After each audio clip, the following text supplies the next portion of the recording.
Live. It's probably in 3, 2, 1. Hey everybody! We should be live right now. So great to see you. My voice is still kind of gone. We're following up from yesterday's talk, and I'm going to make sure we recap it, so don't worry. We're going to have a whole script breakdown. If you're not familiar with the difference between script tutorial and script breakdown, script tutorial is yesterday's 5.5-hour stream where you can see us building the script step by step, finding errors, fixing things, redoing, etc. Check that out. That's 5.5 hours of pretty fun, awesome entertainment, so definitely you can check out how we used Perlin Noise to build the basis for our terrain generation. And today we're going to take that script, we're going to break down by reading through it and explaining exactly step by step how each of the elements worked, and then we're going to take that script, break it into multiple pieces. There's one bug that we had yesterday that we didn't solve, so we're going to solve that bug first and foremost, and the way that we're going to solve this is by splitting our script into multiple pieces and debugging each section until we can find out where the bug is taking place. And then we're going to take our script,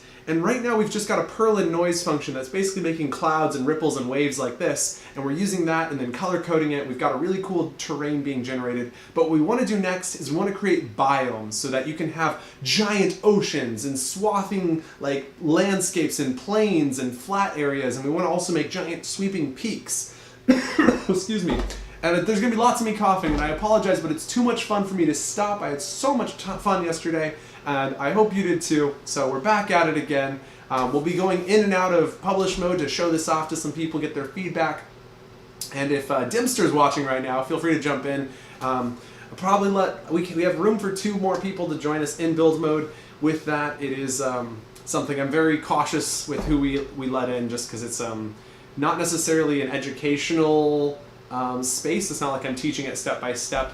It's more of a, we're there, it's happening. If you want to learn it, you're going to watch the live stream. So I can't wait till one day when we can have real proper classes and we can do this sort of stuff in a classroom environment. But for now, unfortunately, that's not the case. So, whew, buckle up. I'm excited. I've got pretty much everything set up over here to get us going. And yeah, feel free, if you're in the future watching this, you can skip right ahead to the point where we actually get into VR. Gotta get my VR headset on. I'm gonna open up some candy, which, shh, I don't eat candy. Well, I was 2 months free of sugar, but I went to the store this morning. I had some Swedish fish yesterday. I don't think I'm gonna eat these today because, if I'm being honest, I already ate a whole box earlier. I got some Kit Kats. I don't want to eat all of them. I want to have like 2 or 3. So my plan is I'm going to set 2 or 3 off to the side and then hide the rest. And so that is, there we go. There's the 3 for later when I need a little pick-me-up. And then I'm figuring out what we're going to do for dinner tonight. We're talking about potentially doing some steak that I also bought while I was at the store. We also had that really good burger yesterday. And oh my gosh, it was so good. It's the only real food I ate yesterday other than biscuits. Which I don't know if that counts as real food since it's just bread and jam. But these ones are so hard to open. But the main thought is, at some point I'm going to have dinner. And we'll figure out what that is. Hopefully not on stream like last night, but we'll see. Oh man. So much fun though. If you didn't see yesterday's stream, I was blown away. To be honest, I think the reason I'm back so soon is because I didn't expect it to go so well. I was just like, we're done. It worked. I was just like, why didn't it work? Like, it shouldn't have worked that well, but it did. I've also brought myself a glass of water because I'm not doing hardcore drugs, just chocolate and sugar. When I say drugs, I'm usually referring to sugar and caffeine, just full disclosure. I don't do hard drugs, I just do hard... Okay, I'm not helping my case here. Point is, I think of caffeine as a very hard drug because it gives me a massive migraine. And I think I'm just really sensitive to it because I don't think everybody gets this pain, but I'll have a cup of coffee and the next day I'll be in agony and I won't be able to function. It's terrible. So, I stick to water. Also, it should help my voice, which is in dire need of some help. So, with that, we've got everything going well. I got the chat here available. I wanted to quickly do an audio test right here. There's me drinking. Perfect. Audio is coming in nicely. Oh, and I had one other little hidden gem for you. So, you might not be able to see this in the stream because it's so far back, but I have a new idea. I don't know if I'm going to keep it going, but basically I'm reading a book right now called Snow Crash. You've probably heard of it. And I'm going to put whatever book I'm reading in my computer case on display. Hopefully that's an okay idea. I don't know if that's a good idea. Might not be a good idea. Well, anyway, we're gonna do that for this day, and but I kind of like this idea of having like whatever book I'm currently reading on display somewhere, and I really like the book in the case of the technology, and it was written in the 90s, I want to say, and so it comes with a perspective that I wasn't really expecting to really enjoy. So the perspective that I like from it is that you're looking at technology in the future as viewed from the past, and so there's loads of little quirks that you wouldn't have like expected.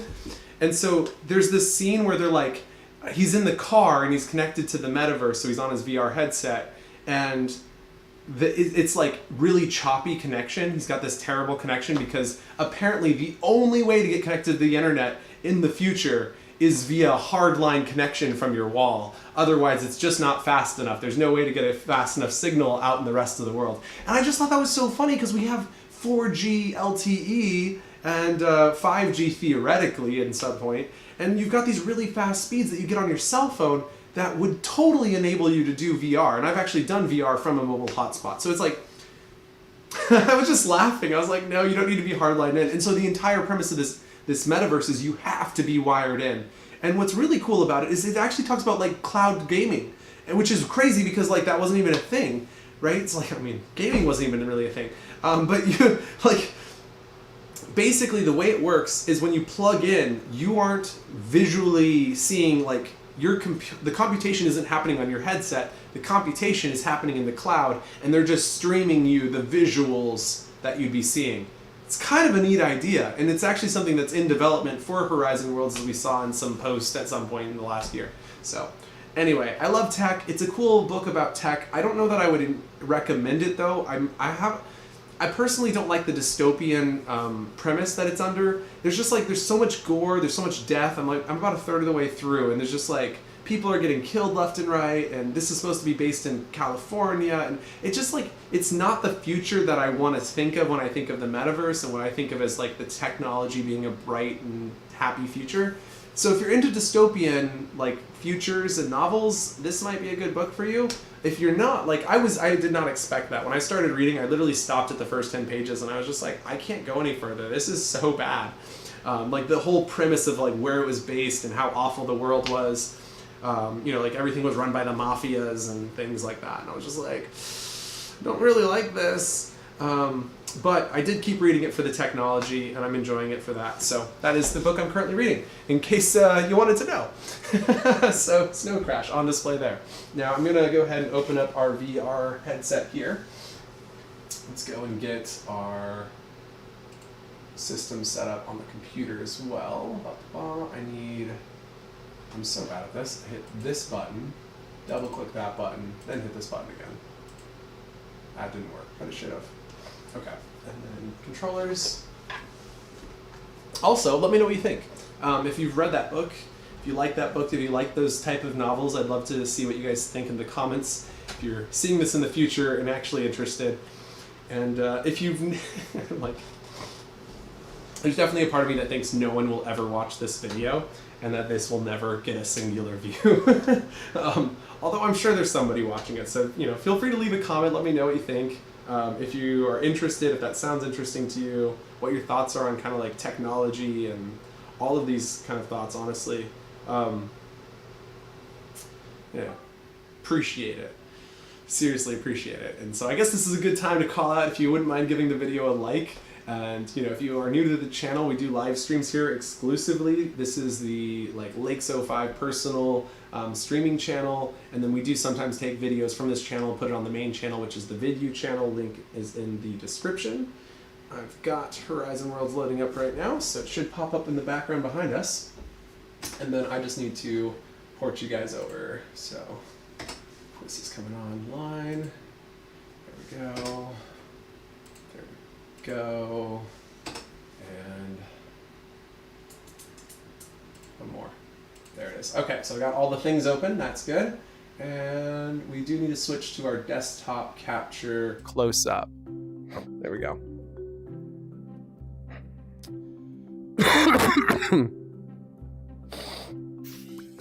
So we've had this recent issue where when I'd load in, if I was looking straight, it wouldn't actually be looking straight. So I'm going to just do a quick test here. I'm going to look at this palm tree and then check the screen to see if the palm tree is in the center. Palm tree is in the top right. It is not in the right position, is it? So if I put my hand out here and I look straight at it, it's in the center of both my eyes. And yeah, it's off to the right. And so everything I'm going to do will be off to the right for some reason. And I fixed this somehow yesterday, and I don't know how I fixed it.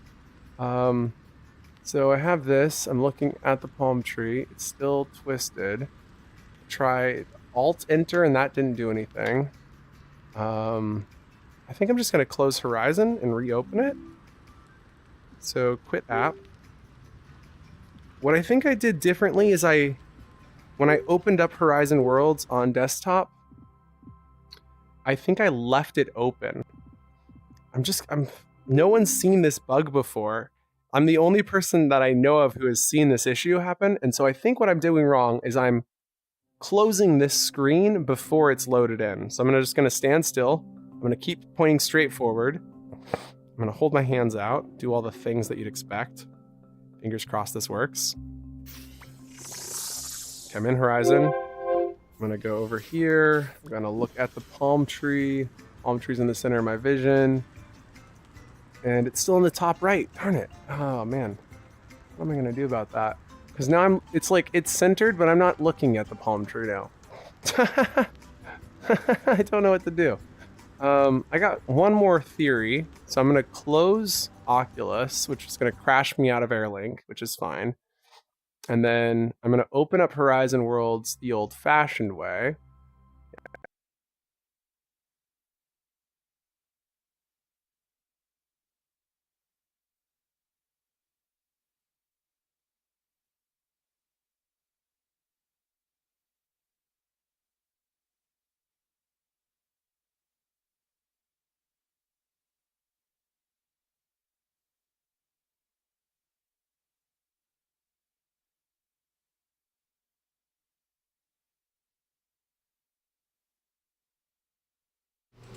And then I just realized you couldn't hear me, so there you go. Now you can hear me again. So I'm loading into my personal space, which looks good. And now let's close this down. So close window.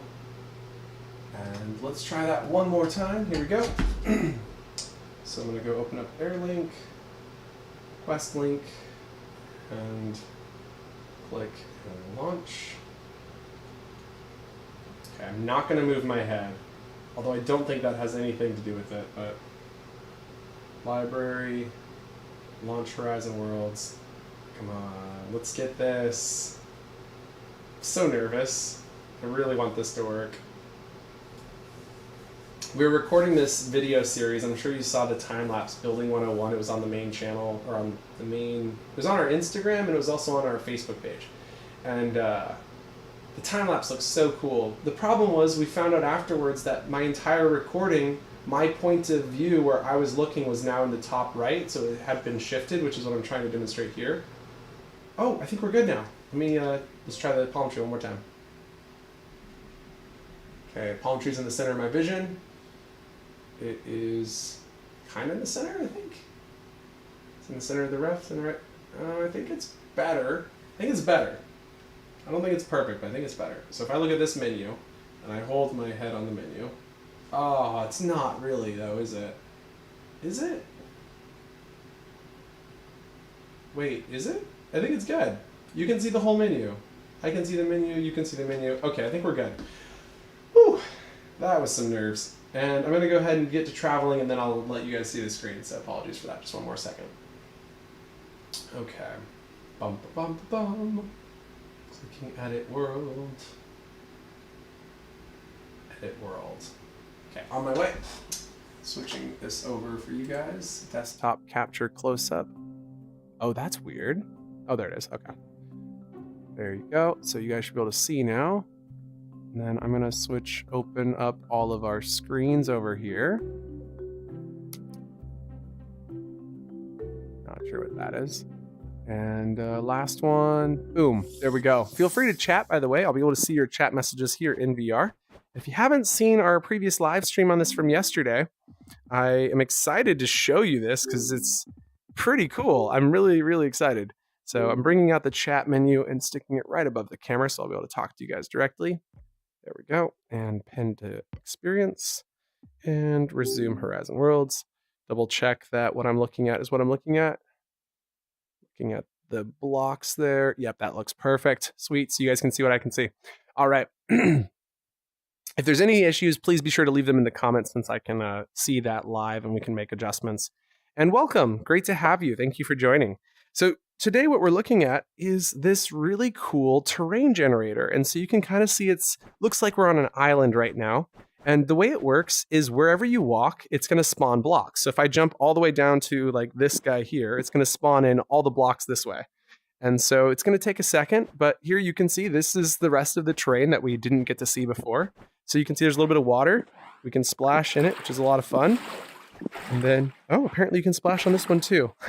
That's funny. So this is like some wet sand, I guess. But let's keep going, just like it's at the right height. And as we explore, we'll be able to see more and more of the land get built up.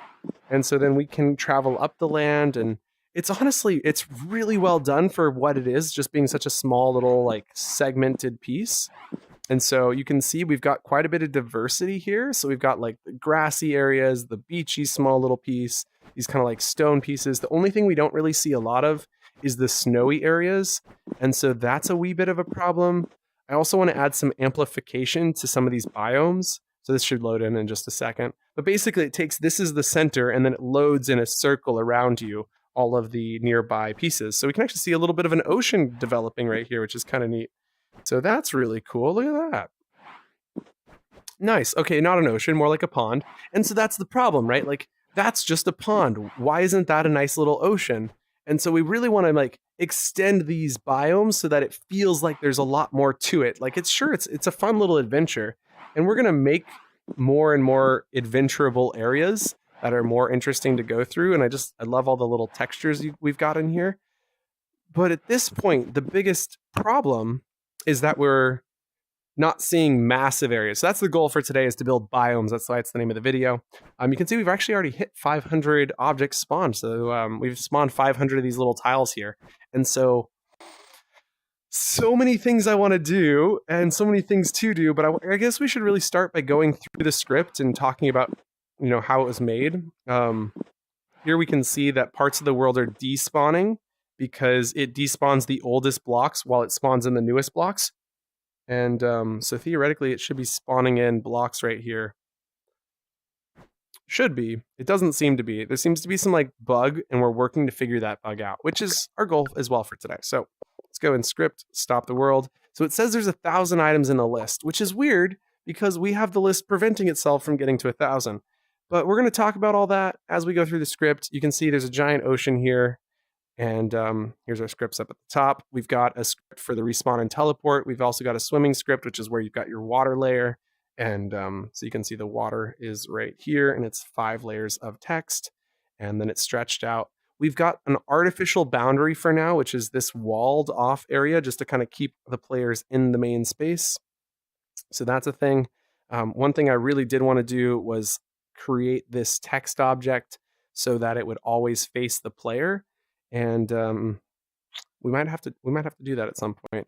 You can't just like apply that code to this. You have to group it into something else. So like if you look at this, you can't just go and make it animated and then add the rotate towards player, which you can do to regular objects.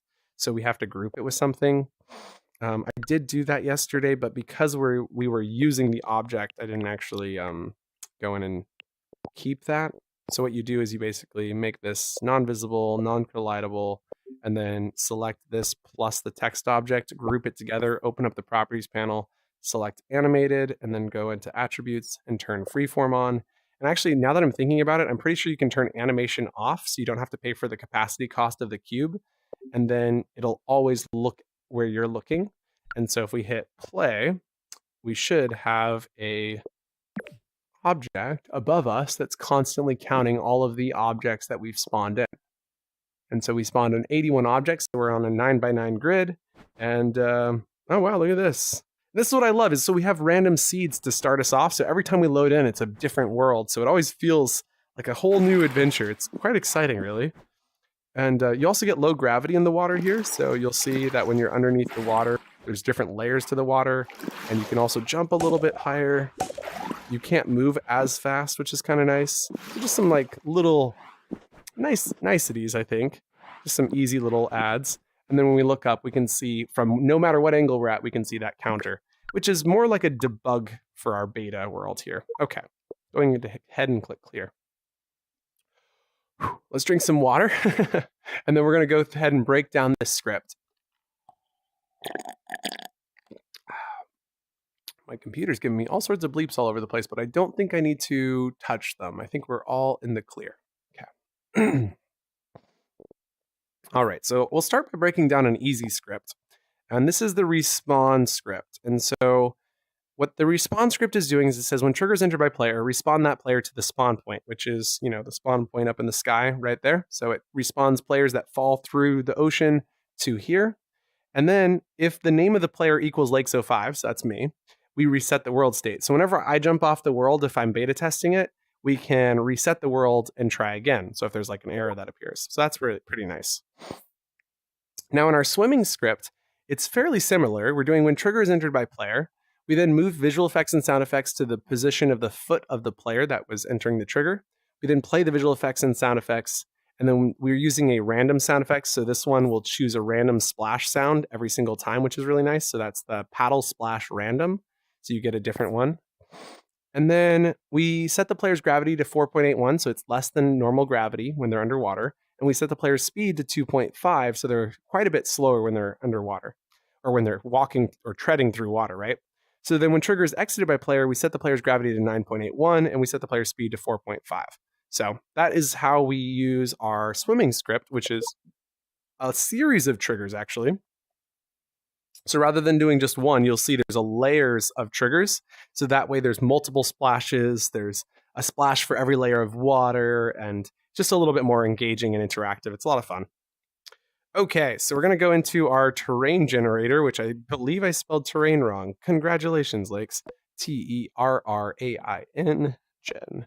Okay, so what does our terrain generator do? So it's running on this text object first and foremost, and we put it on a text object because we wanted to be able to display the debug print of how many blocks we've walked through.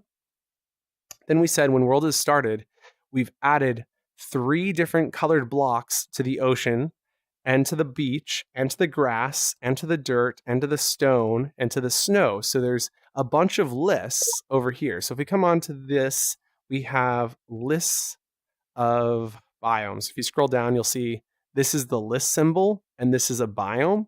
And so each of these biomes has a series of these cubes added to it, so we can choose them at random from that list.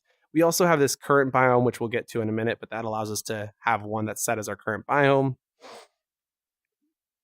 Okay, so we've added all of our biomes to the lists.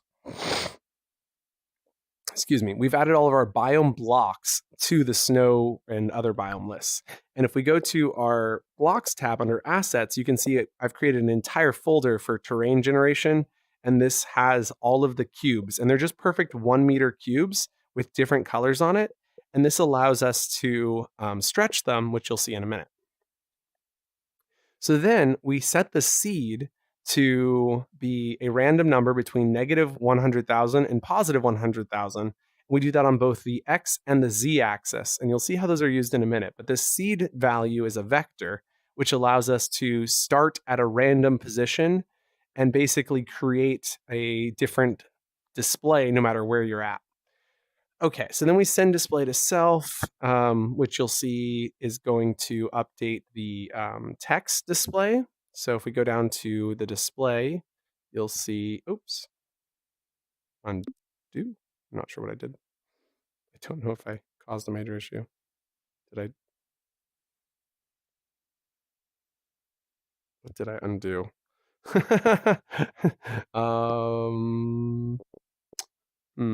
This looks fine. Not sure if I changed something.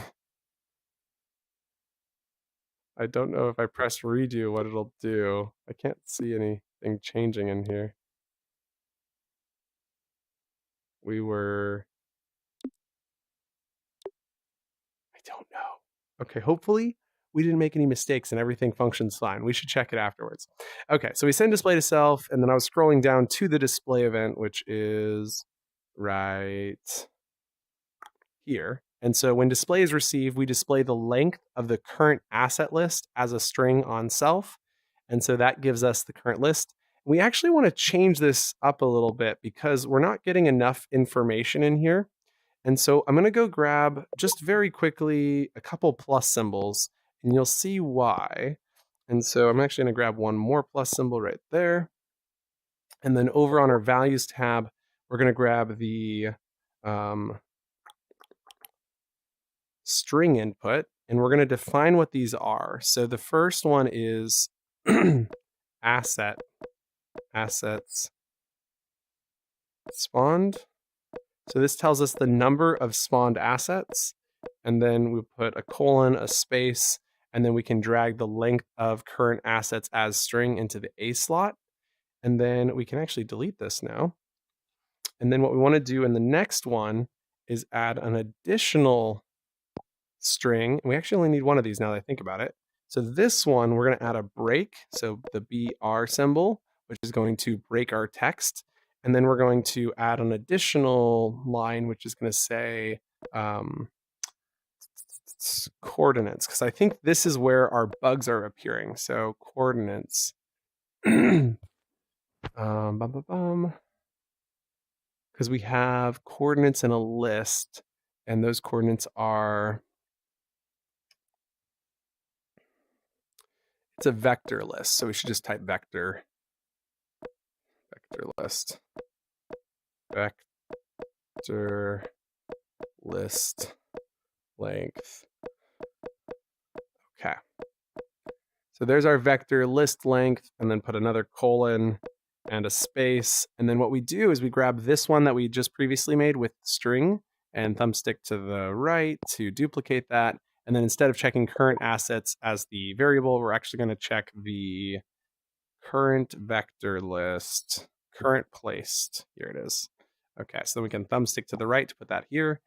And then we're converting it to a string with the variable as string from typecasting, so that the vector or number, or in this case, it's just a number because it's counting the number of these items, and can then be a string and concatenated with these other string values. So this will actually help us see that bug that we were experiencing earlier. So let's actually pause for a minute. We'll come back to breaking down the script in just a sec. We're just going to go script and play and see if what we suspect. Whoa, vector list length is already at 2? What? Okay. So if I come in, it should have been at 81, but it's at 162. Why is there 2 entries for every item? 162. Why are there 2 entries for every single item? What? Stop world. What? Oh, this is crazy. Okay, I feel like we've just gotten to the heart of an issue here. We'll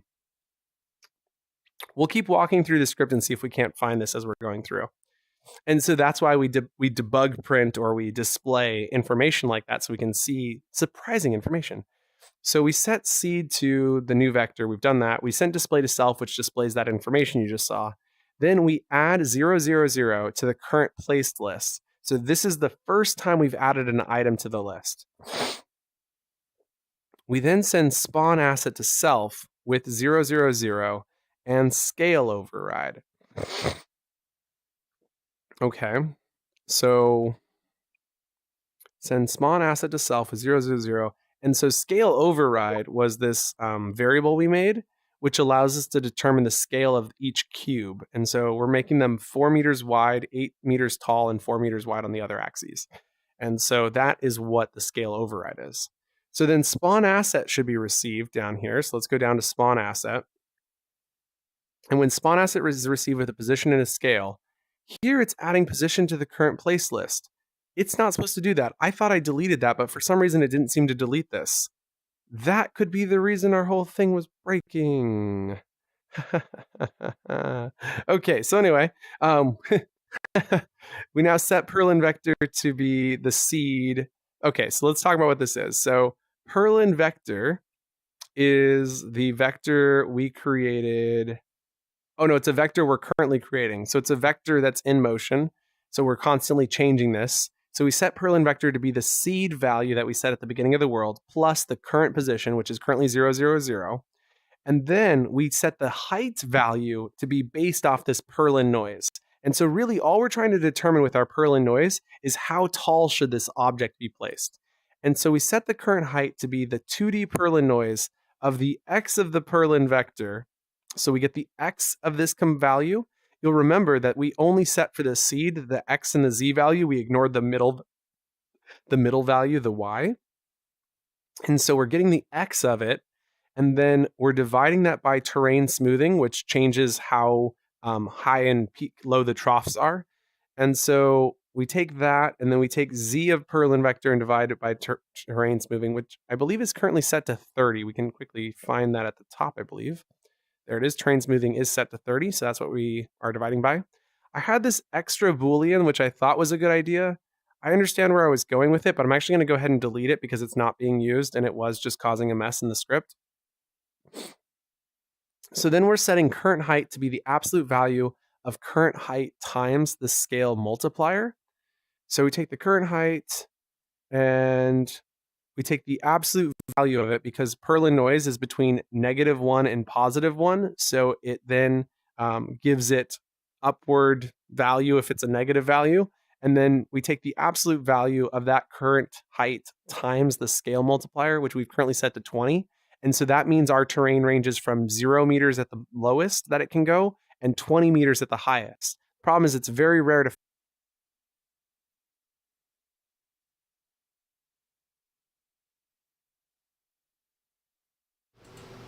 Looks like I just crashed. Sorry about that, guys. It should be back up in just a second. Let's go ahead and do that real quick.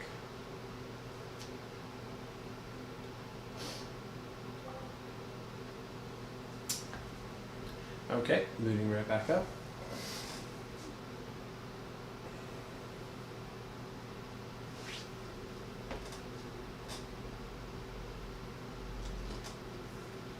Okay, we're back into my menu here. Let's see if I can get back into Horizon. Let's go Library, Horizon Worlds. Okay, so I'm booting up Horizon Worlds here. I don't know if I should look this way or that way. I'm like having all sorts of mixed emotions right now. I feel like anything that I do could mess up that view that we were looking at earlier. If I look in the wrong way. So hopefully this will work. Please be centered, please be centered, please be centered. Okay, the menu is going to appear in a second. Okay, I'm looking directly at the menu and oh, it looks like it's up to the top right. Okay, so if I look at the ceiling, let's find something centered we can look at easily. Okay, we're going to look at this palm tree. It's dead centered in my view. Let's go back a little bit. Okay, dead centered in my view. And it appears to be in the top right. Darn it. Why does this keep happening? I really don't know how to fix it.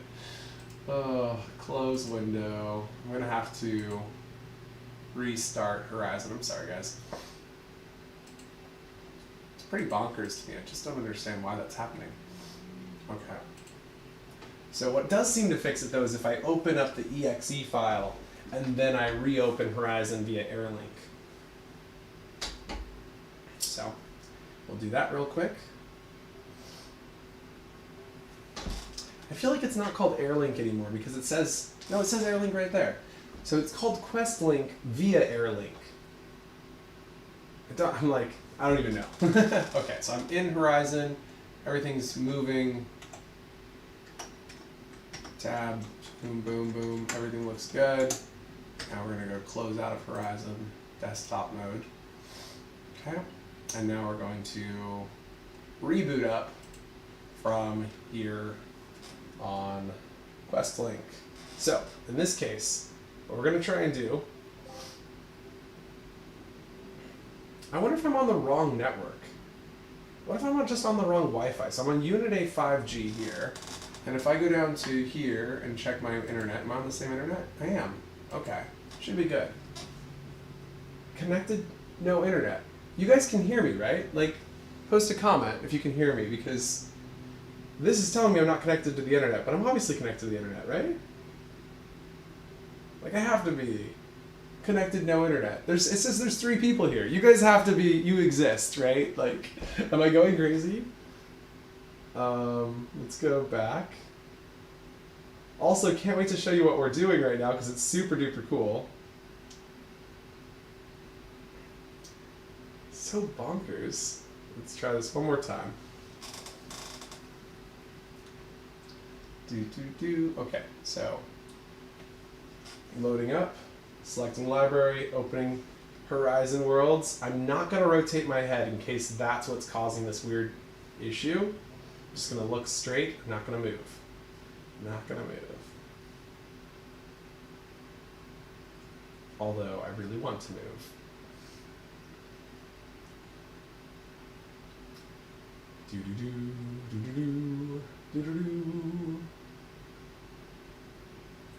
Polishing polygons. So I think the easiest way to test is with the... This is the easiest way. So I come over here, I look up. That looks... it's still off to the top right. So if I look at my hand is in the center of my vision right now. It's still off to the right. Darn it. I don't even know what to do about that. I really don't. It's so frustrating. So I apologize if things don't look centered when you guys are watching this. Some weird bug that I'm not sure how to fix. Desktop capture. Now you guys should be able to see Horizon. Should be able to see Horizon. There you go. Yo. Okay. So let's go dive back into the world. Create. And so I'm looking directly at the menu right now. Does it look like I'm looking at a menu? Kind of. Kind of. Maybe it is good. I don't know. Oh, I'm feeling all sorts of mixed feelings right now. I've lost my mind. Okay, so while we're loading into this world, I'm going to quickly open up our chat window so I can see you guys. Chrome, chat, and position it right above the camera. There we go, so I can talk to y'all. Booyah. So I can see your guys' messages from inside of VR, which is pretty cool. And we're back in. Cool. We've just landed. So we're starting in the ocean. So if this is your first time taking a look at this build we're working on, we've landed in a little like ocean water splashing zone. You can see we've got some cool little beaches. There's some nice green hills. And what's really cool is as I walk around, the world loads in around us. So you can see like this just continues generating more and more areas. And look, the beach continues, which is surprising actually. And so we can see like what's going in this direction. And there's just so much about exploring that's a lot of fun. And because this generates randomly every single time you play or every time you wander around, you get a different experience, which is really cool. And so I've never seen this before. I'm actually really intrigued. Like I've never seen it stay this low for so long where there's just so much water and sand. So it's really neat. And you can see up there, we've spawned 314 assets and the vector list length is 314. We might have solved the biggest problem we were facing in the script. So Dimster, if you're around, you're welcome to come and join in VR again. And if you're interested in joining in VR and are just wanting to hang out, not necessarily expecting too much, just let me know and I will get you an invite. But we should be seeing more of this terrain generating. It's somewhat slow on desktop, which is interesting, but it's really fast on mobile from what I've heard and seen. Wow, this is so cool. There's so much water to look at. And I kind of want to climb to the top of this mountain because I think there's actually ice up there, which is so rare to have all of these things in one spot. It's super duper rare. And what we really want to do is make it even more rare. Although I'm not going to lie, we spent 30 minutes wandering trying to find ice last time we played last night. So maybe not that rare, but like... Yo, snow and ice. Shout out to Pigeon who really wanted to find this, but actually left before we found it last night. But here you go. It's right here. And so we're at the current list of 502 items. And so what's going to happen now is as we walk around, it's going to despawn this whole area behind us. So every time you get to the 500 mark is where we're currently set. I'm going to go change that to like 700 or something here in a minute, or maybe even 1,000. I might even go to 1,000. We'll see. Maybe 900 actually. But it's going to start despawning the oldest chunks in the area. And so we'll just keep walking this way. And once we get to the top of another mountain, you'll see that everything behind us has left.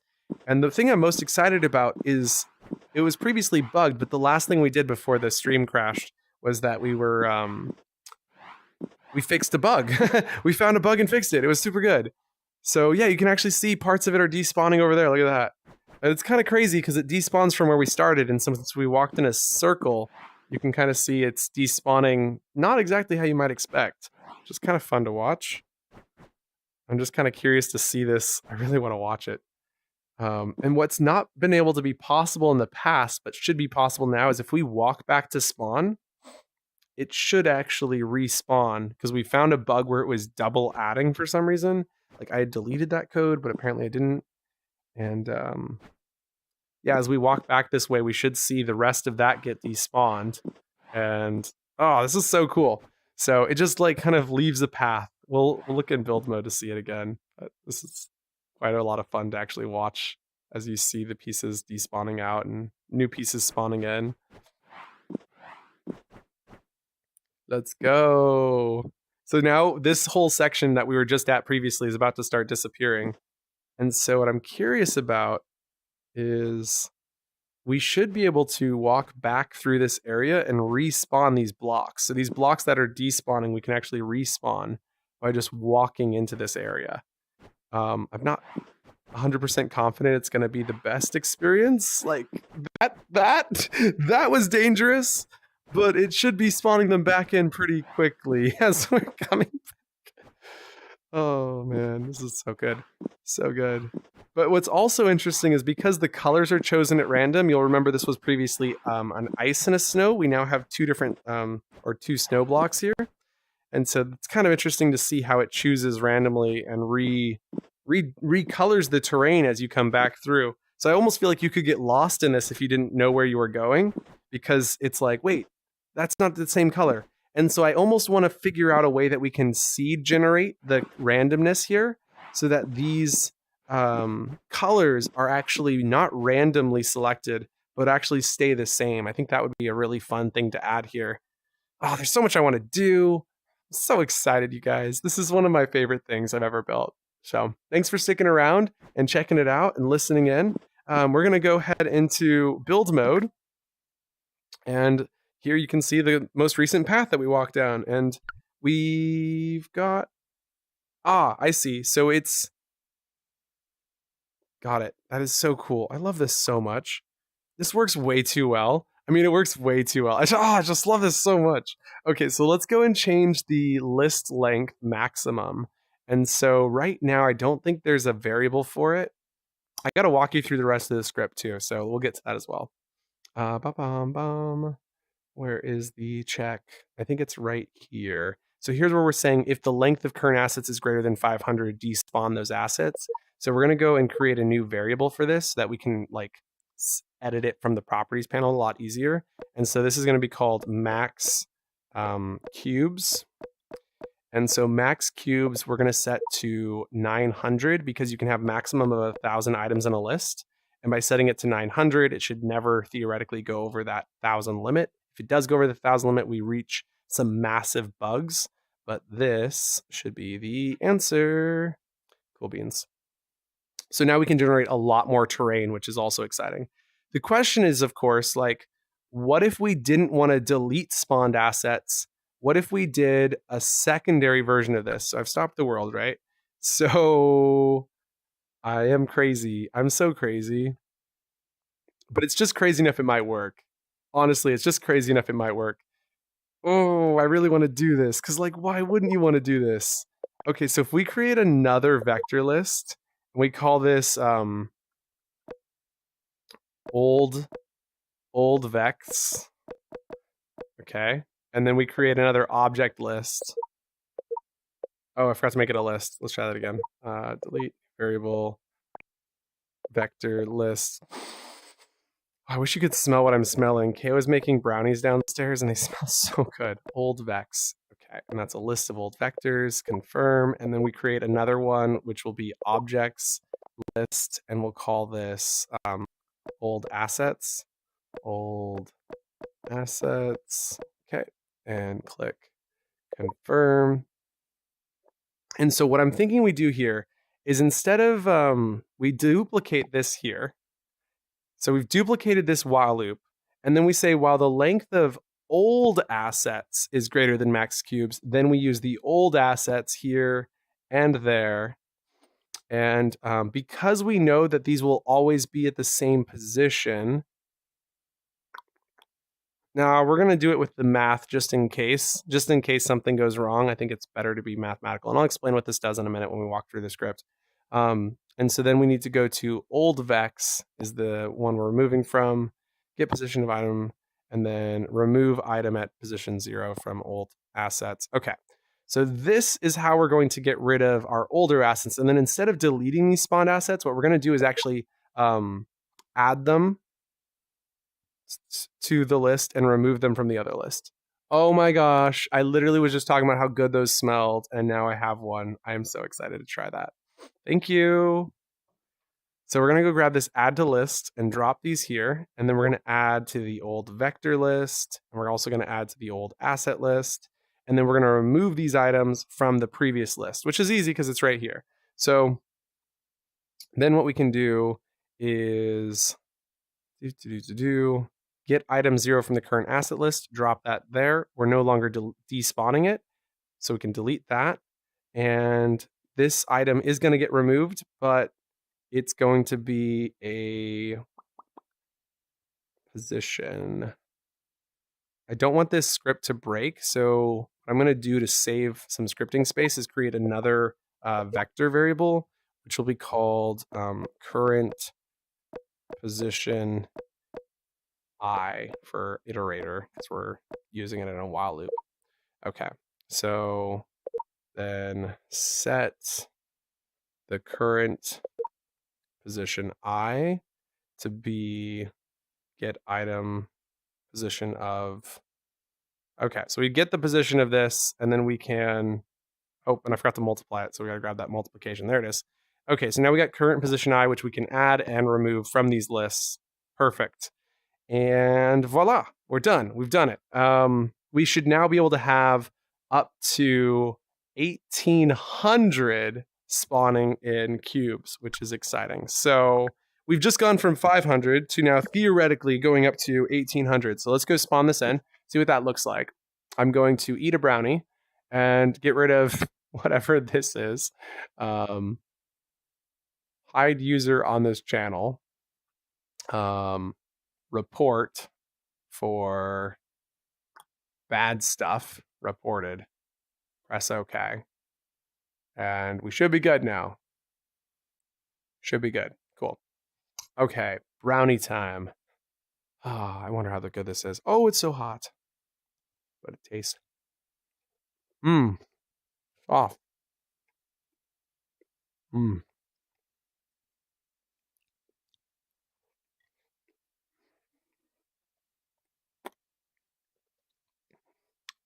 Wow, that is really good. That was really good. I will go back for more of that in a minute. But for now, let's go spawn in 1,800 blocks and see what it looks like. We're going to build a giant cube around us. I'm just going to walk the edges. Maybe? Can I not get up this one? Oh, man. That never happens. That's so crazy. But I love it when it does, because it's kind of this exciting new experience that you've never had before. It's like, oh, I didn't know that could even happen.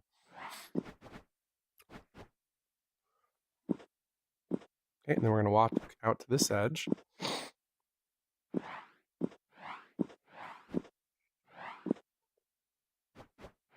And we're just going to keep going. How many are we at? We're at 300 so far. We're about to hit the 500 from previous limits.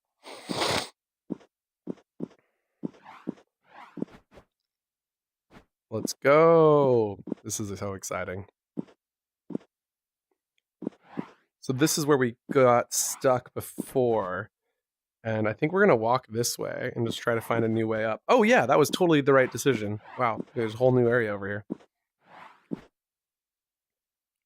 Oh, this is so exciting. Oh, but can I even get up that?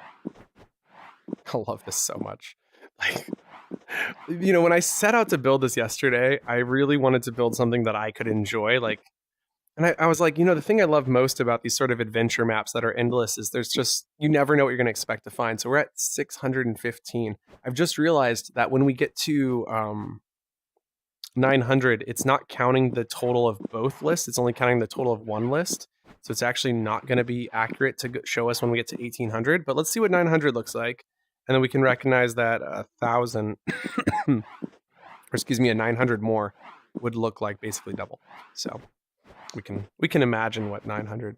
Oh, we're at 800 already. Wow. This is going to hit 900 real fast. This is so cool. It's a really lowlands environment. I wasn't expecting it to be so low.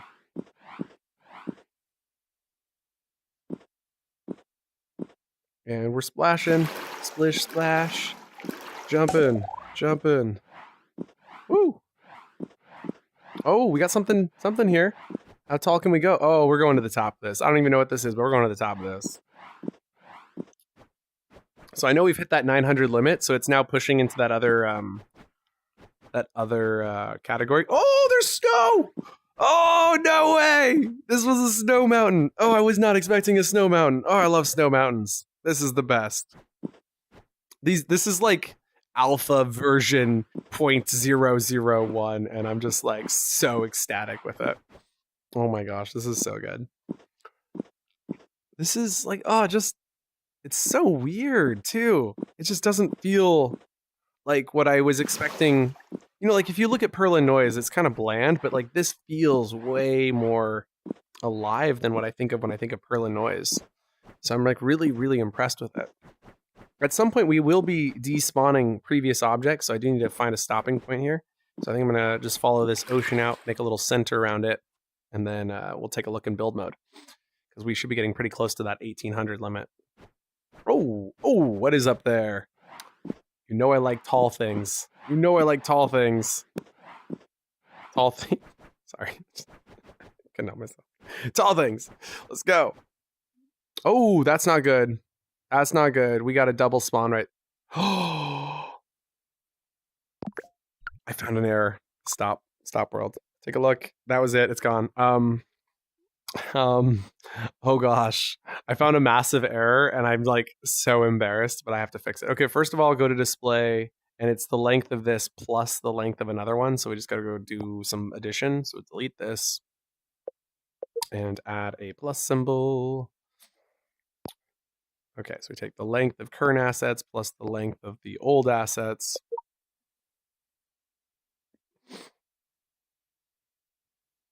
And we do the same thing over there. So let's go and duplicate this plus symbol onto this one.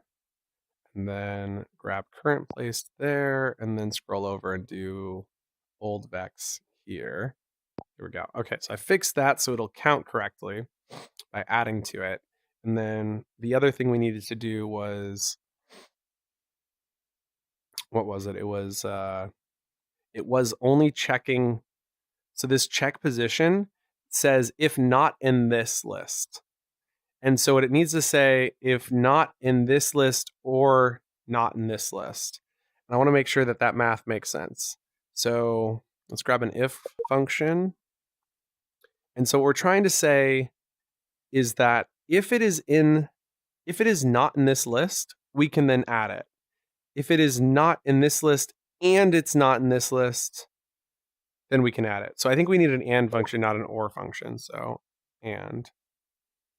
So we say and delete, slide this in, delete, and then go into check the old vector positions or current vector position check. Okay. That should work. So that should prevent the double overlap. And I'm going to show you a cool trick here, clear and play, that I wasn't going to do before, but because we had this despawn, I will show you now. Man, that was such a good map, though. That was such a good map. Ah, that's okay. Okay, so when I go into build mode, because it's still tracking my player, it'll actually build all of the objects wherever I go, and we can still see the accurate count up there. And so when we get to 1800, it is going to stop. It's probably a little bit more laggy, but I can move and spawn in a ton more chunks way faster by just kind of like doing this. And then we'll like walk through to make sure they're all filled in smoothly in case there's a little area like this one maybe. I think there's a little line here I missed. So we're just filling this whole area in. We want to get to 1800 so we can see what it looks like with 1800 blocks, which I think is just amazing that we can even have 1800. We could actually do this once more and get to weird that it stopped at 1,000. Okay, now it's going over 1,000. I was like, why'd you just stop at 1,000? Is there something wrong? This is so cool. Let's go to 1800. Oh, I'm so excited. This is such a big map. I mean, it's not that big if you compare it to like Minecraft, but since you can walk indefinitely and it'll keep growing with you, this is pretty massive.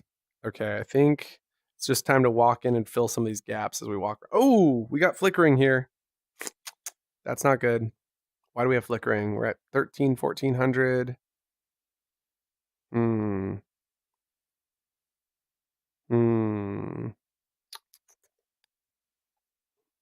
Yeah, we got some pretty bad flickering in this area over here. Either it loaded in too fast and there was just some lag, or we got a bug. Uh-oh, asset spawning's failed. What? Did we really hit world capacity? Cannot add more than 1,000 items to a list. It shouldn't have hit the 1,000 list limit, but maybe because I was going so fast rather than walking around the world. Canceling spawn of object, canceling spawn of object. World is at capacity limit. So I put the world capacity. We hit 100% geo with cubes. No way. 1,400 cubes apparently hits the limit. So if we drop our player count to, let's say, 20, how many more cubes can we have? I wish it would tell me how much our geo is. I guess I got to stop the world. This is pretty cool, though. That was a pretty cool little test. So stopping the world, clearing. So we had 15% when I did it at 20, and we used quite a bit. So we used 50% of our geo. Oh, no. 50 minus 15, which would be 35.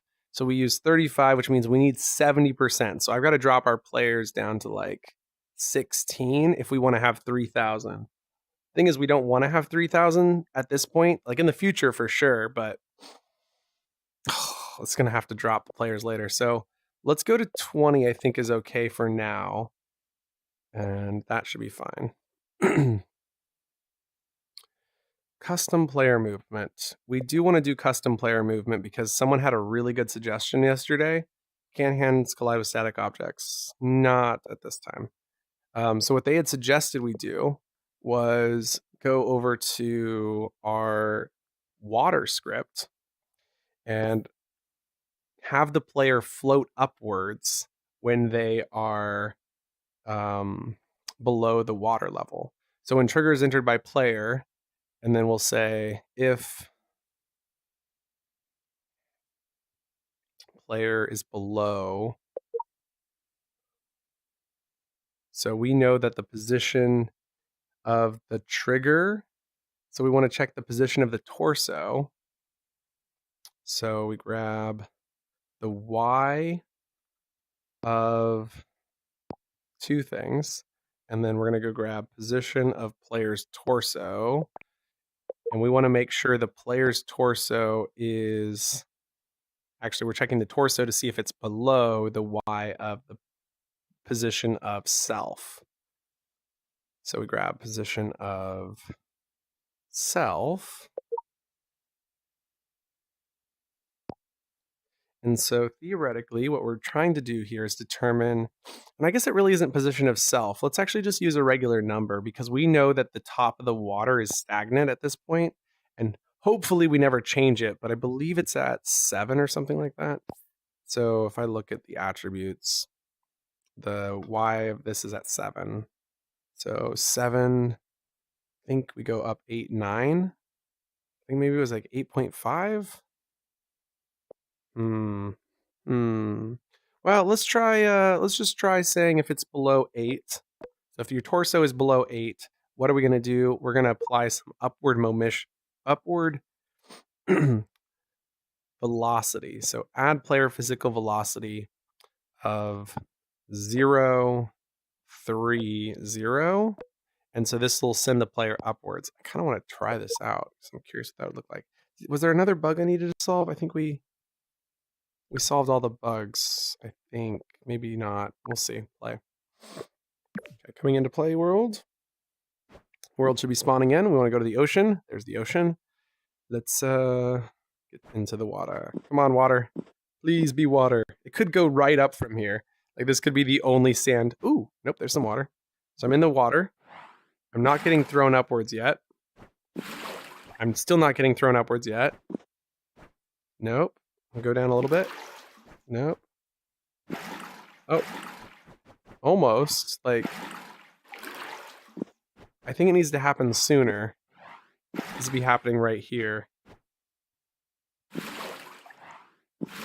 So maybe we should change it back to 7. Kind of feels like I'm swimming, actually. Oh, that's kind of cool.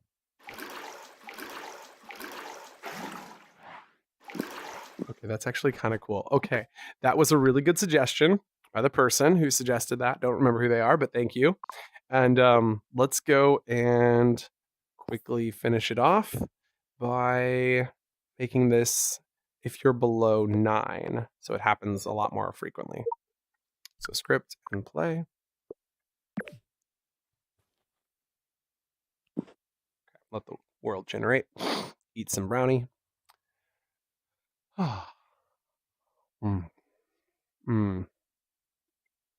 So good.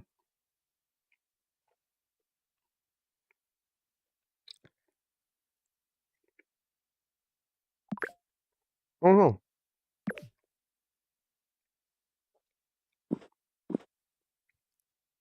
So I'm in the water right now. And if I go in one more layer, nope, not enough. It's just not deep enough here. Oh no. I'm gonna have to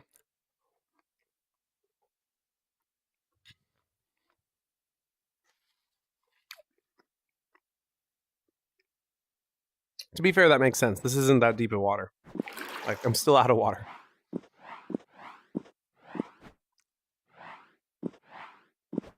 More sand. Let's see what we got. Ooh, that's some deep water. This looks good. Oh, that's really good. Okay, jumping in. Oh, that's so good. Okay. Almost feels like I'm wading in water.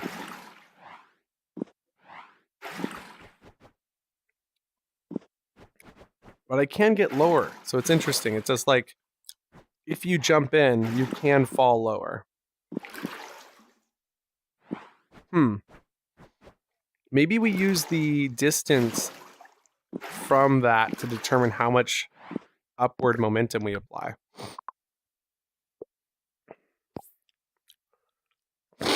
So here we're checking to see if it's below. But if we say new, which we'll call distance. So we're going to set the distance.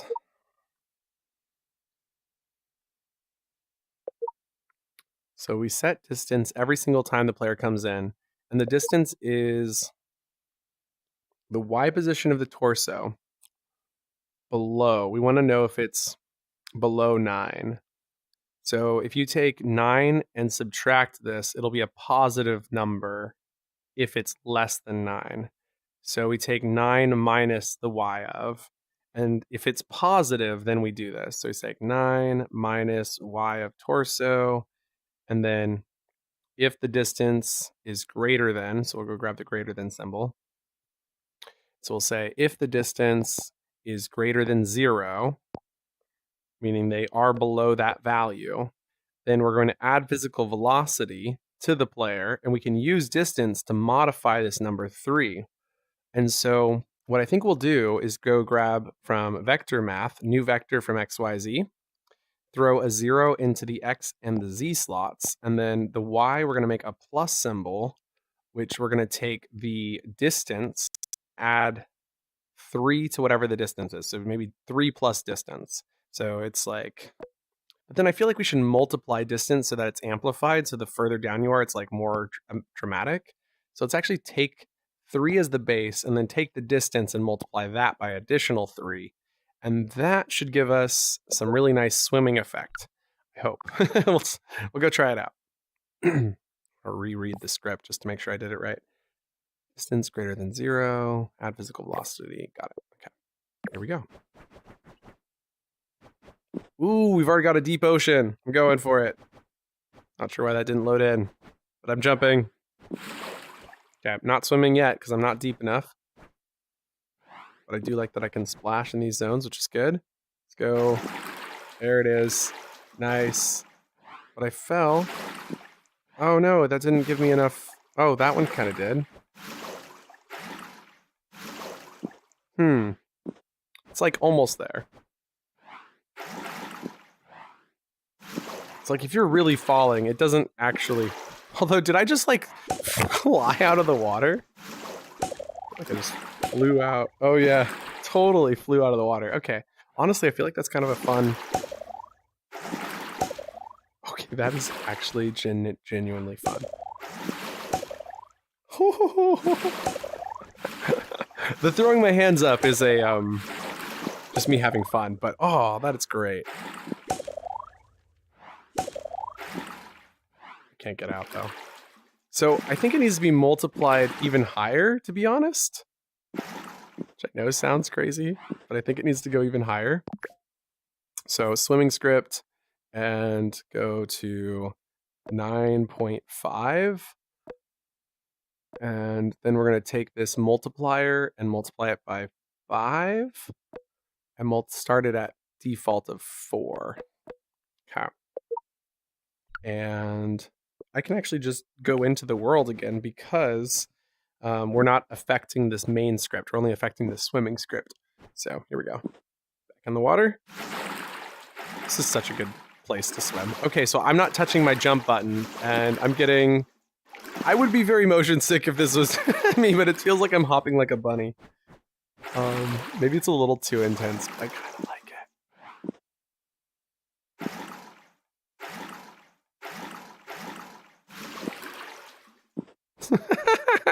it. Like jumping out of the water now. But you totally get slowed down in this trudging. You're like trudging through the water, but then you're like jumping here. It's interesting because you're exiting the trigger, and so I think when we exit the trigger, we need to only apply the speed boost if you are not... Let's go grab this if statement, drop it down here into the exit trigger, and we're only going to apply this if the Y of the player's torso is greater than, 9.5 is what we're saying? So when the player exits the water, that's when we set the player's gravity back. So let's go try that. Because I was going really fast, and that's only possible because I'm exiting the trigger and it was just resetting it. Originally, there was just one trigger. Okay, so this is because there's now no gravity changing. I'm slower, which I like, but I'm also getting thrown really high. And I would... Can I? Yeah, I'm back to normal jumping, but I'm also back to running, right? Now, if I walk through the water, do I slow down? I feel like that's slow, right? Yeah, totally. This is a really cool like zone for testing out this water. Honestly, like I couldn't have asked for a better biome to be testing this in. This is so great. Okay.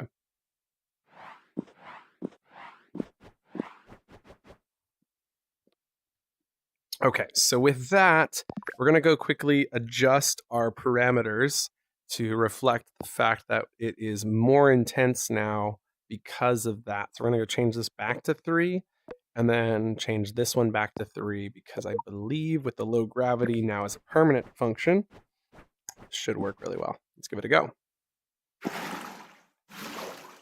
Yeah, there we go. That's better. So that feels like I'm kind of swimming. So I'm like, I could pretend I'm trudging through here, and sometimes it's a little more intense, but no, it's pretty good. Let's see if I jump into the deep zone. Woo! There's definitely like a fun aspect. I think it's almost the inverse of what you'd expect, which makes it even more fun. So if I jump off of here into the deep zone, I get this sort of like, that didn't work. Ah, nope. I don't know. I don't know how to make it. Oh, I don't know how to make it happen. But every so often you get a really big flight of. Yeah, there it is. Woo! That was awesome. So yeah, every so often you get that. Oh, that's such a good biome. So we've fixed one of the script errors, and we wanted to check if we go to 1800 again, if we're going to get that flickering that was happening, because we're not sure what's causing the flickering. We're suspecting that the last set of flickering was caused by the bug we fixed, which was that the assets were, what was it? Assets were spawning too fast, right? It was like, because I was in build mode, they were spawning really fast. Whereas if I had to actually walk the land, they wouldn't all be trying to load at the same time. So we're thinking that if we walk around, that theoretically it'll be fine. So we're just gonna do some just kind of perusing. Trying to get to the top of a mountain would be nice. I don't think we're gonna find one with this much low-lying ocean land here. It's kind of crazy. Becoming a geologist, a virtual geologist. I see a couple mountains that look promising, but this is a big. I can't get up this hill. This hill is too big, which I kind of love. I mean, I really do kind of like that. There's areas that it's like, oh man, this is too tall to climb up. As much as I'd love to have like a Breath of the Wild sort of put your hands above your head if you're next to wall, and then it like climbs you up. I'd love to add that function, but I also like that you kind of have to discover and explore to find ways to get up top of these things. Ooh, this is a good mountain. This is a great mountain. And we're at 800. We're almost to the maximum for our list length, which is good. Of course, the mountain immediately plunges back down to the ocean. So there's that. I guess we'll go this way then.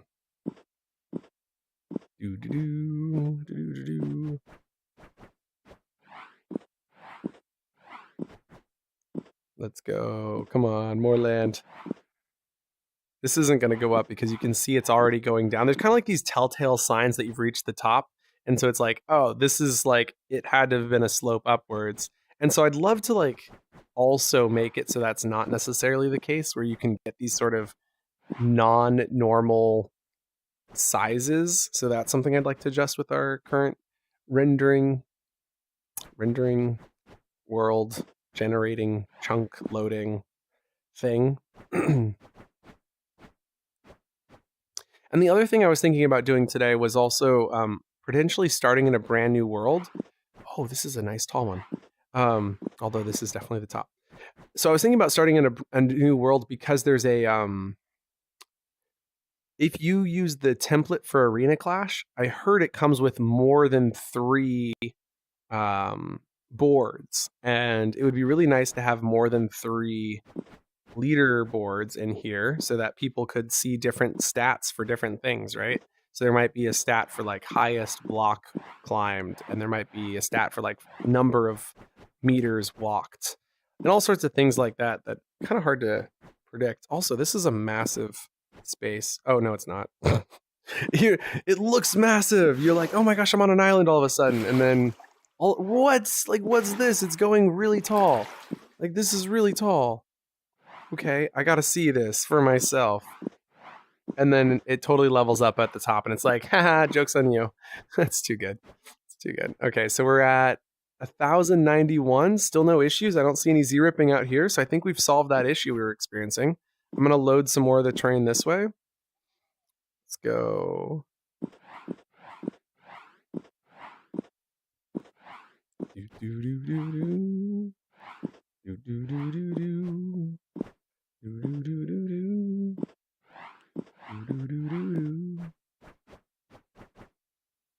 and just looking behind me as it kind of comes in.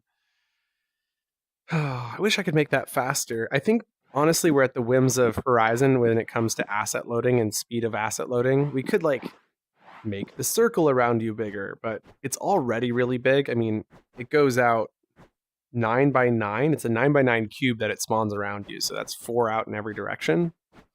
And that's pretty massive. So I don't think much we can do about that, unfortunately. Okay.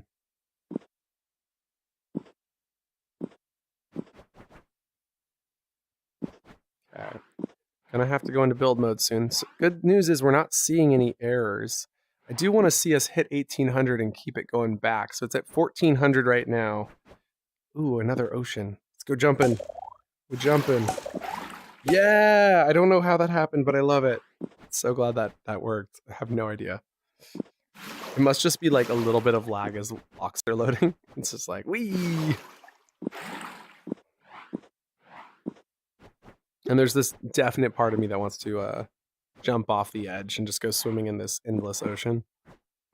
Okay, so I see, I think it's hitting 1600. It's so far away, it's hard to actually read the text anymore, which is kind of bonkers if I'm being honest. I'm gonna walk back. I think we're seeing, oh, 16, is that 18? It's hard to say. Yeah, it's 1600. It can go up as high as 1800 before it starts deleting assets, which should be where we might have issues start to appear. So I just want to see this load in. Okay, 1730 is where we're currently at. Jumping in the water. Woo! That was so perfect. That was so great. Okay, I gotta get to the top of this, and then what we should be seeing is parts of our old history should start despawning behind us. So we're at 1700. So hard to read, but it's also gonna delete everything above 1800, so there it is. Okay, so we're at 18, and I can see it kind of going up and down. Probably like, how can you read that? Honestly, I'm reading a blur. That's the truth. So it says 1808 right now. And so you can see over there where the blocks have started to despawn. So when we get in, we should be able to see this 1800 go up and then back down as it loads some in and then deloads some out.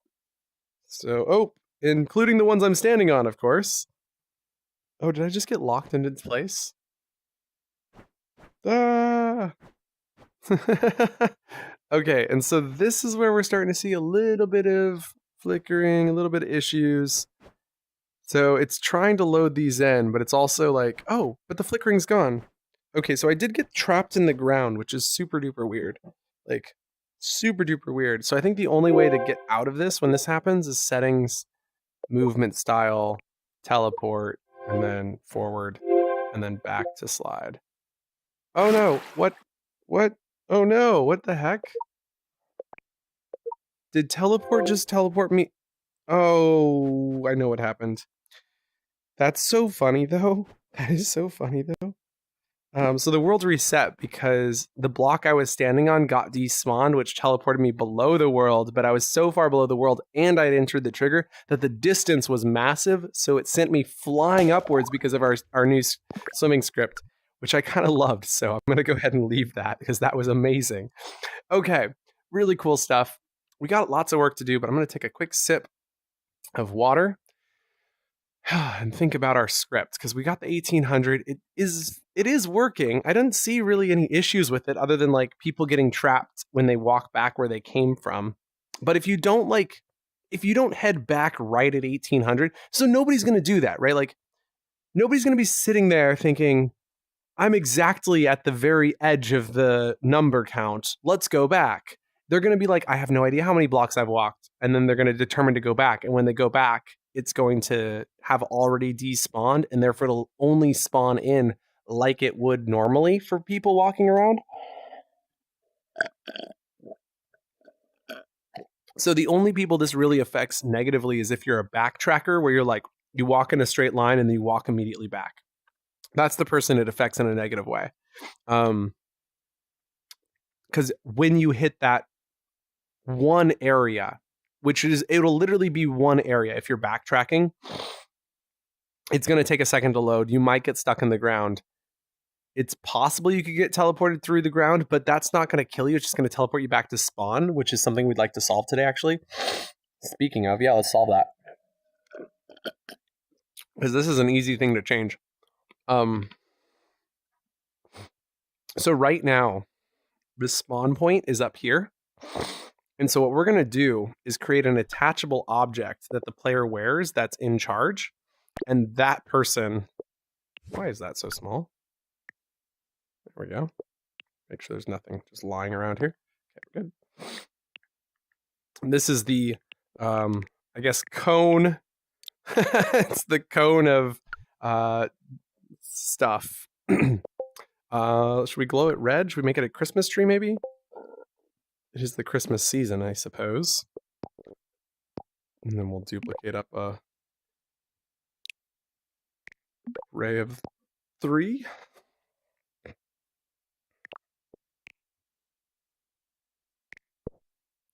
Maybe what we'll do to really emphasize how cool this Christmas tree is add a few tones to it. Actually go grab this green color, manual color slider, medium green, our mid-tone rate. Come on. There we go. And then we'll go for a slightly darker green for our bottom. So now we got 3 tones of green. And then what we want to do is grab this dark one, put that right through to the top. And then we'll select this one, pull that down, something more like that. Grab this one and then pull that down, something more like that. And then grab this top piece end. That's interesting to say the least. And then I'm thinking, you've never seen somebody design a Christmas tree. Here you go. This is such a bad Christmas tree, but I like it. We'll duplicate, slide this up, and then kind of two-toned again.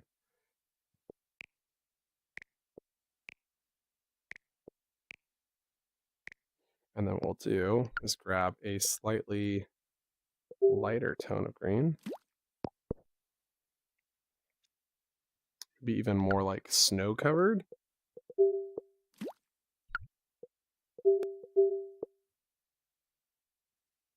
Then maybe we'll go more like a frosty green on the second one. Or more of a...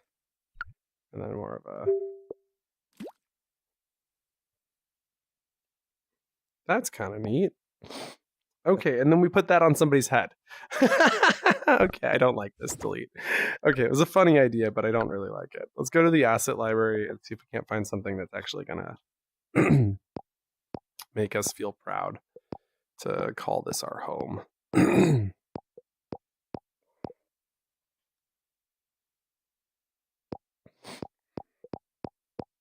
don't really know what I'm looking for. I think it's part of the problem.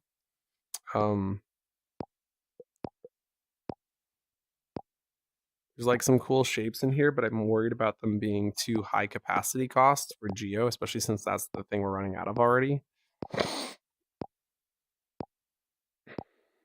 I really should just grab a sphere and call that a day. So this will be this size above somebody's head. It's going to be glowing red, or in our case, I think we should make it explore green. We'll do explore green. We should do it unlit so that it doesn't look like a ball. Unlit. There we go. And then what we're going to do is pop this bad boy at the bottom of our spawn point here. Drop the spawn point up. Let's actually drag it down for now. So let's take the spawn point, drag it up. Now selecting this, group this together. And then what we want this to do, and I think the hard part here is let's actually ungroup this for a second, is we want this to be in the center of the spawn point. So for some reason it's not in the center. So that's the center. So we select that, group this together. And now theoretically, every time somebody spawns into the world, they will be, ungroup this again. they will be on top of our friend. Now, the interesting thing is the person this is attached to will always be the person who is it. And so this should always be attached to the first person who enters the world. And so we're going to go to our script here, the terrain generation, and we're going to call this hat. So new object called hat. There we go. There's our hat object, and go ahead and click space confirm. Okay. And so then if we go to, and I should walk through the rest of this script at some point with you guys. So when the world is entered by a player, we set most recent player to be that player. And this is also when we should detach the object and then reattach attachable object to player. And so what are we detaching? Well, we're detaching the hat, and then we're attaching the hat to the player that entered the world, to their torso, not to their head. And that's important because the torso doesn't do this motion. And so that's good. And then this is the hat. So we need to zoom in here and open up the text object since that's our control. Zoom in, open up text, zoom out, close out of this one. Have our text object over here. And then this is our hat, which doesn't look like a hat, but it is. So now our hat's in there. It's animated. It's going to be more. It's going to be avatar attachable anchor. It's going to be attachable by owner only to the torso. And the anchor position is going to be up by 2, maybe even by 4. I'm not really sure. We'll try it on and see what it looks like. And then what we want to do is make sure it's not collidable. So make sure to turn collidable off. Don't know if I need to make it interactive grabbable. I think I can leave it as animated. So let's try it out and see if it works. So script and play. Now I head into the world. And I don't see anything attached to me. I don't see anything below me.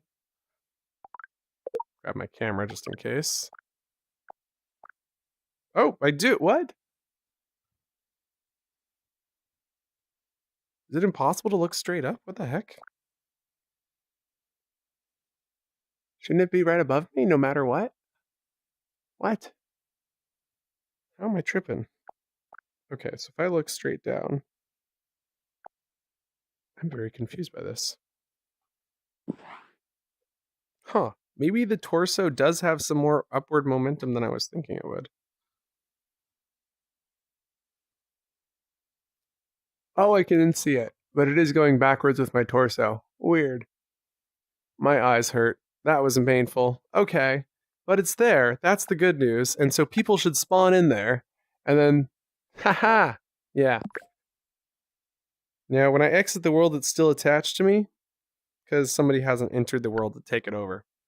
But that's okay. We'll come back to that dilemma in the future. Okay. So there's a lot of dilemmas with that, if I'm being honest, but it's a fun starting point. I was talking about breaking the script apart, but I need to break it down from the top. Let's just start from the top once more. So this is going to be take 2 on the script breakdown. And I'm going to drink a little more water. I'm going to grab a little candy. And then we need to start adding biomes, which is really, really difficult to do. But it probably won't be that difficult, actually. So our script's at 45% capacity, but that's a good chunk of us just adding biome elements to each line, which is why I think we need to start breaking this script into multiple pieces.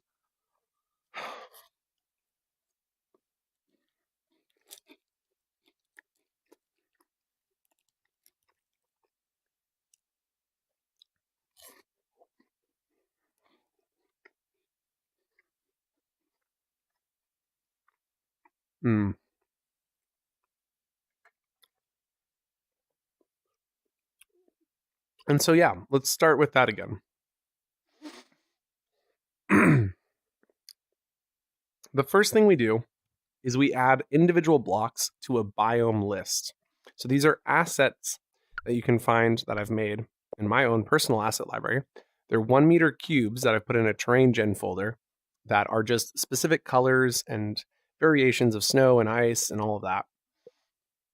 And so I built this entire asset set, and then I add them to biomes like ocean, beach, grass, dirt, stone, and snow. Now, with those set up as individual lists, we can call from them. Now, the next thing we do is we create a seed number, and the seed is only on the X and the Z values. We ignore the Y, and you'll see why in a minute.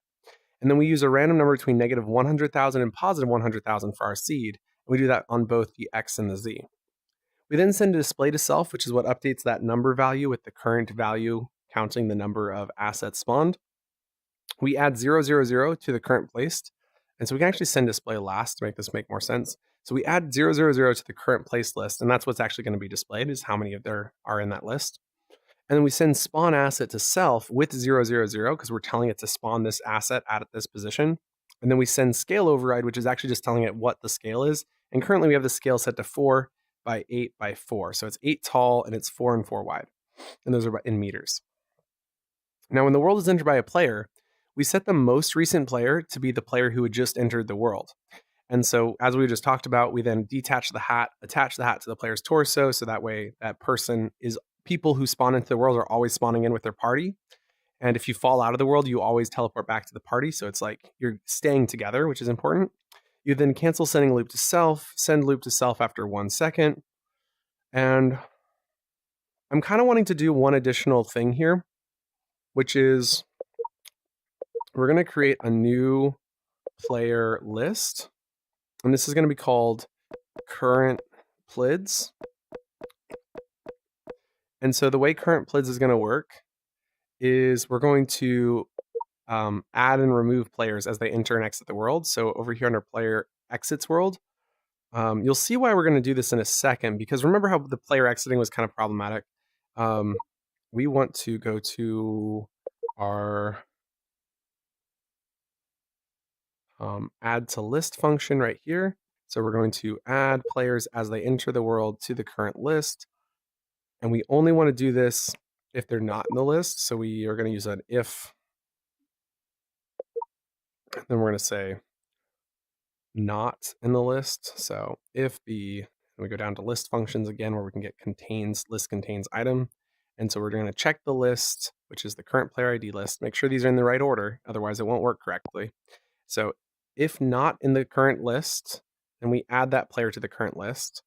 And then we do the inverse of this when they exit the world. So we say, I'm going to duplicate this over here and then actually make another copy just so I can easily drag contains player. So if the list contains the player, we're not adding, I'm going to delete that as well. We'll then go over here and remove item from list and then drop this here where we'll remove the player from the current player ID list.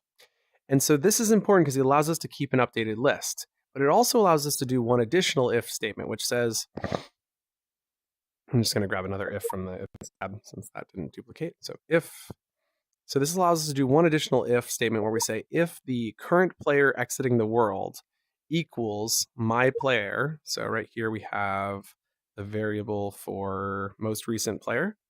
And so if most recent player equals the player who's exiting the world, we need to update this. And so this is where we want to detach the hat and attach the hat to a new player.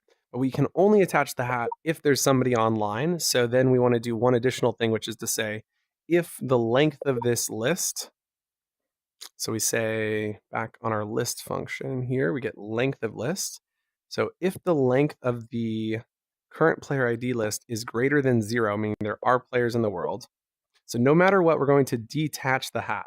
But if there are players in the world still, then we can attach the hat to the player. I'm not sure why my thing, it's like scrolling on me, but I'm not scrolling. It's weird. So I'm going to delete this player, and then we're going to go back to our operators tab, and under list, we can get item from list, and then drag this in here. And then the list is, of course, the current player ID list. And we want to get the index, which is going to be length -1. So we scroll to the top to get our minus symbol, and then type length of current player IDs minus 1.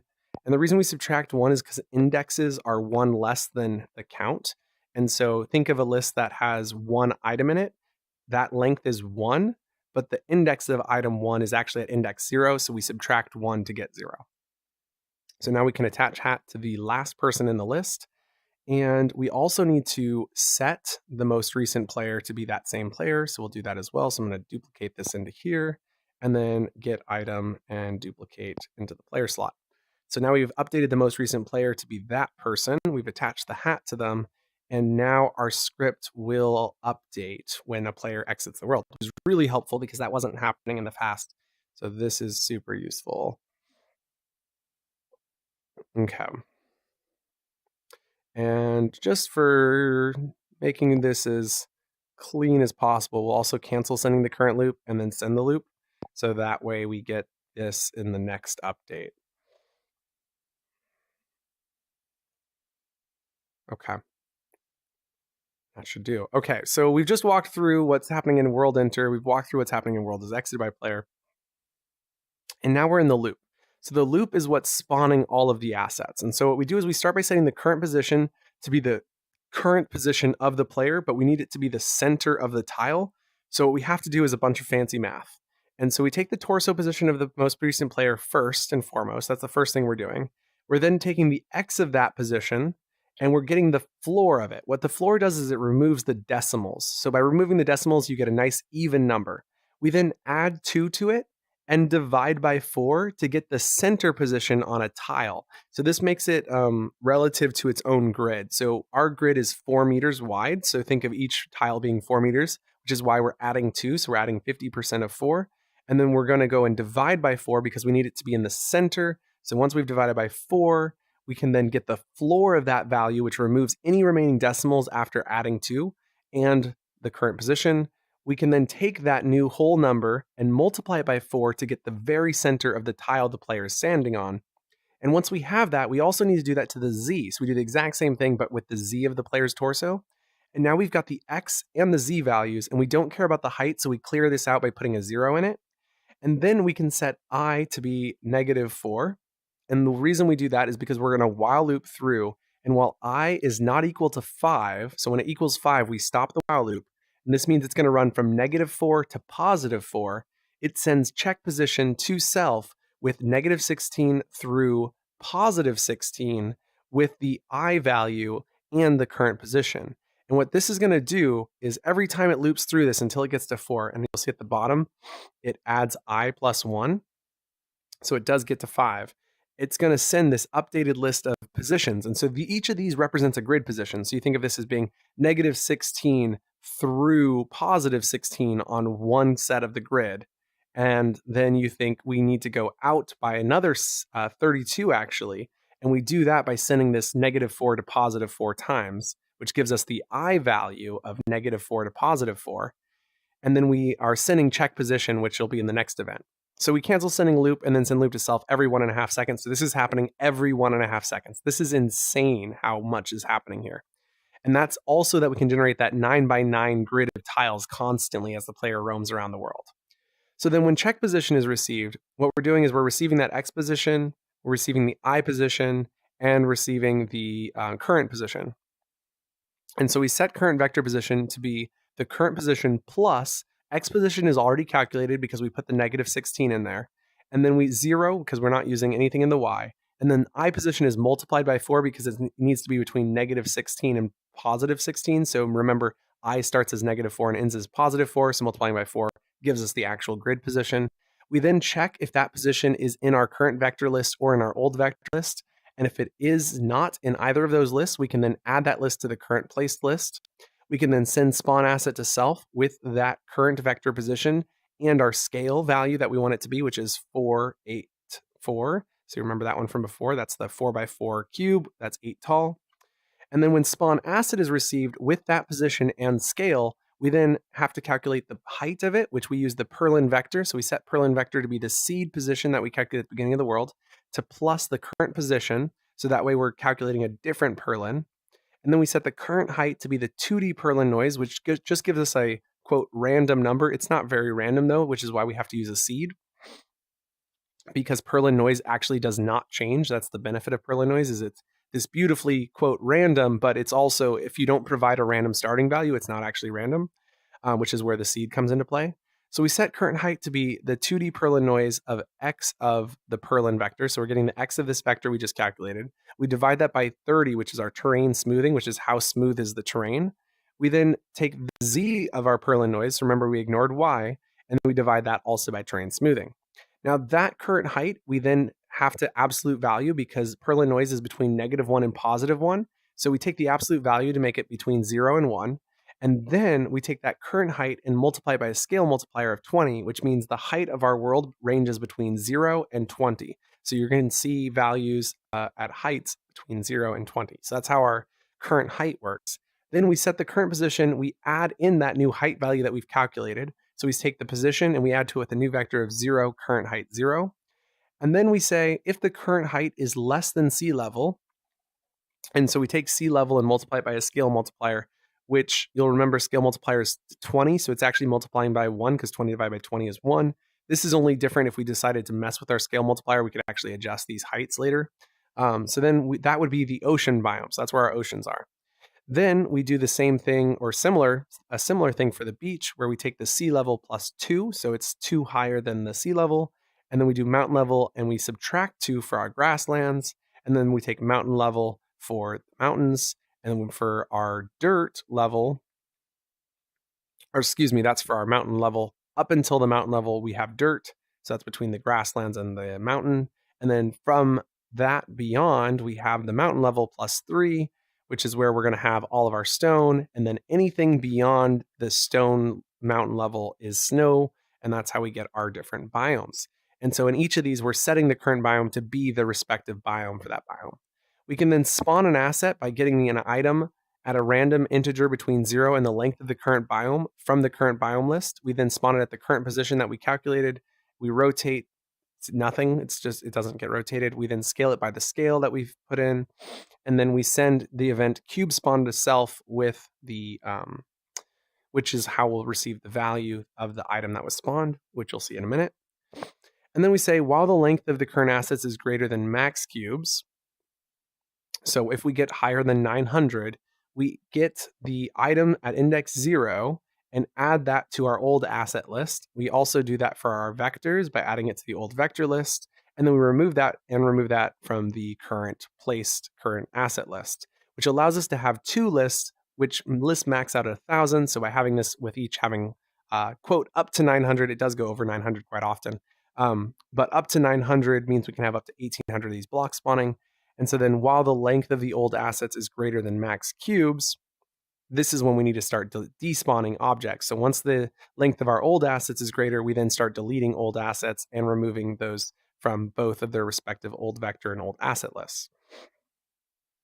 Which I'm now realizing is actually getting the wrong position, isn't it? Because no, that's right, because it's adding it at position 0 and it's removing it from this list. So it's constantly keeping this as the oldest. No, that works. Okay.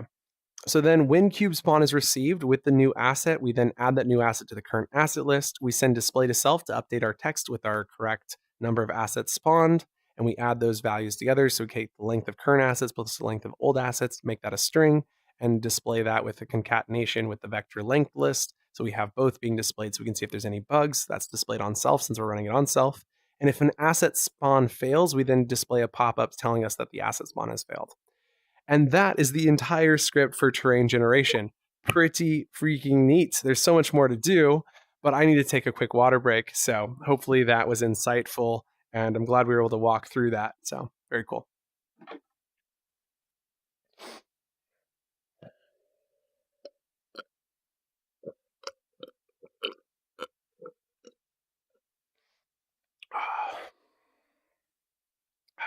Okay.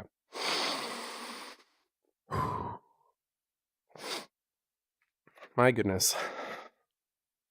So I'm still sick, obviously. Maybe not obvious, but I am. And my goodness, my voice is just like barely there. It's just like barely there.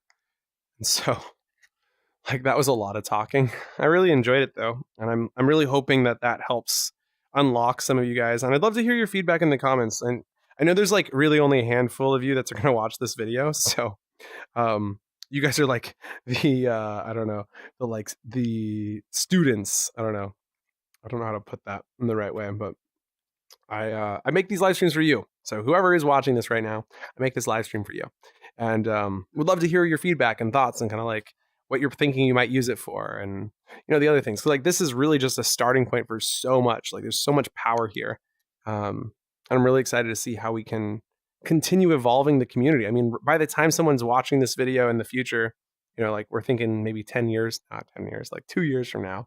I mean, it's already been 2 years since we started the channel, the main channel. So like, I'm just like 2 years is going to go by like that, especially now I have a kid. But in 2 years, when someone's looking at this, we might have like 10,000 objects rather than the 3,000 object limit. Lists might not be limited to 1,000 items anymore. We might, TypeScript's being teased now, and I don't want to learn TypeScript, but I'll probably learn it in the next 2 years. So be curious to see what we can do with those new tools.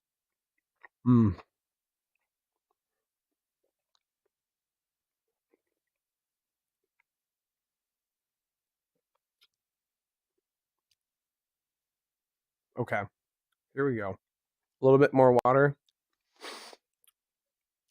And then let's theorize on this biome system. So I'm thinking about there was like a couple of things though. Like I really need to break this into multiple scripts because it's going to hit 100% really soon if I keep working on this one script. I was planning to break it into multiple scripts just to solve the bugs, but I've solved the bugs. So like this is the most efficient version of the script because it can all happen inside of itself.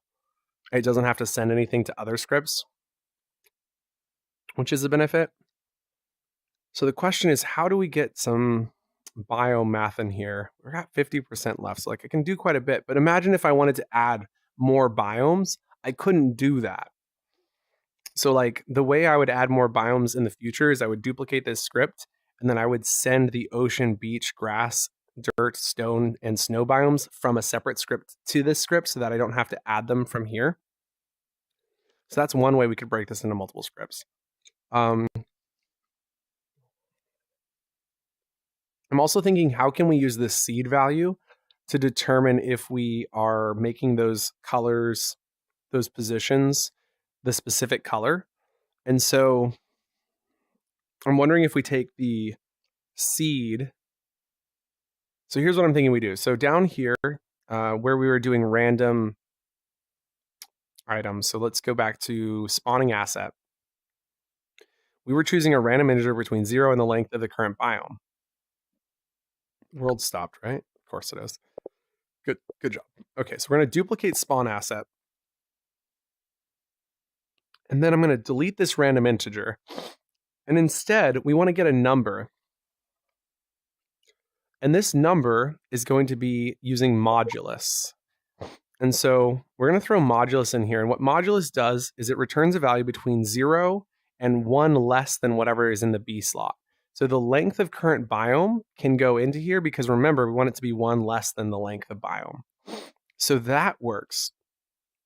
Now, because we don't want it to be random and we want to use the seed value is static, but we need to make sure that this is different for every tile. And so we know that the Y height has been calculated as the current height. And so if we get the floor of the current height and add that to the seed, perhaps. We don't even need to. I mean, like, no, because we need to make sure. It's so difficult.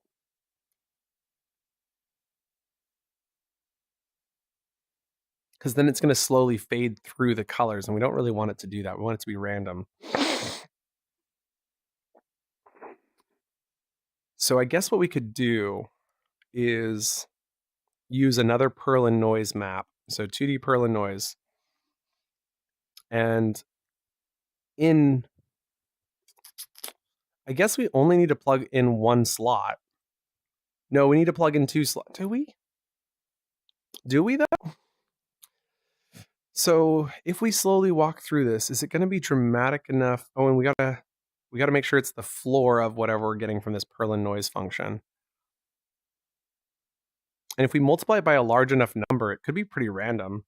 So let's just do that. Let's grab floor, then take current height, throw that into the 0. Well, let's not even do another 2D Perlin noise because that doesn't make sense. Let's take the floor and just multiply it by a large enough number where we're only really talking about the decimal place. So we take the current height and we're looking at the very fine decimal.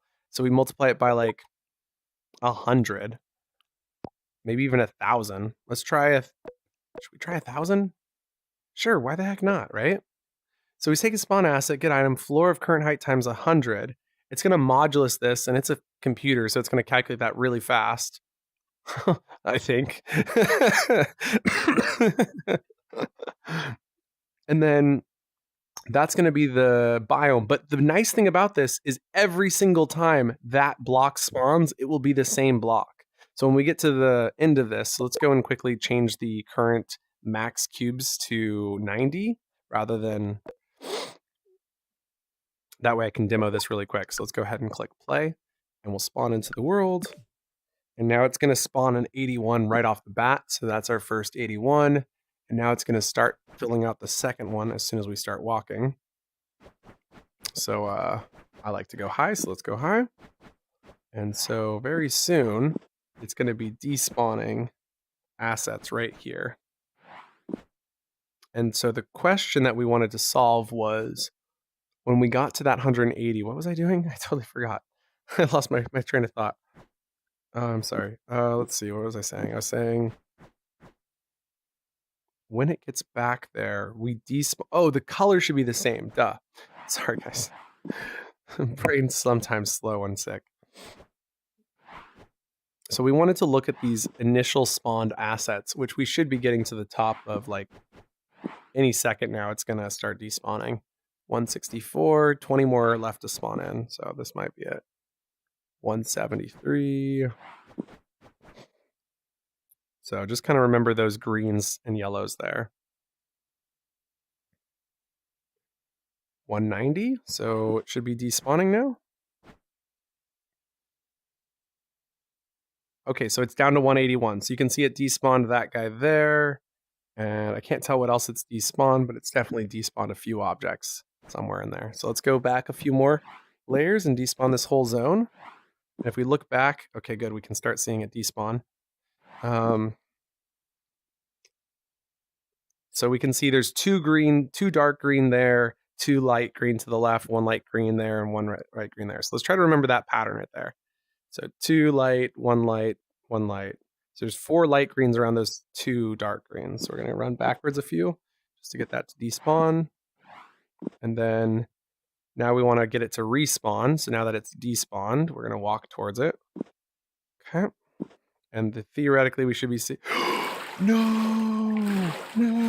I fell underneath the world. But I'm in this like zone where I'm still floating. Oh, this is kind of hysterical. There's no way out of this. Okay, go into build mode. This is fine. Okay, so we were on top of this hill, right? Looking at the spawn zone. And spawn is right here. And so what we were noticing is that these 2 green are here. 2 light, 1 light, 2 light. It worked. Look at that. It worked. So we've got the exact same color tones spawning in. And we can even do that a second time. It's like, you want me to do it again, sir? So we can look at this one, right? So we've got this sort of texture here, these 4 with that texture, these 3, this 2. So we'll go over here real quick. Should despawn that. Go a little bit further. Come on, a little bit further. There we go. And now we're going to bring it back. Okay. And we have the same... Do we?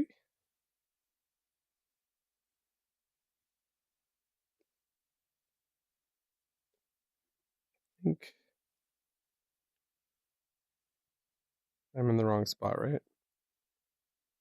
Losing track of my position here. Go back this way.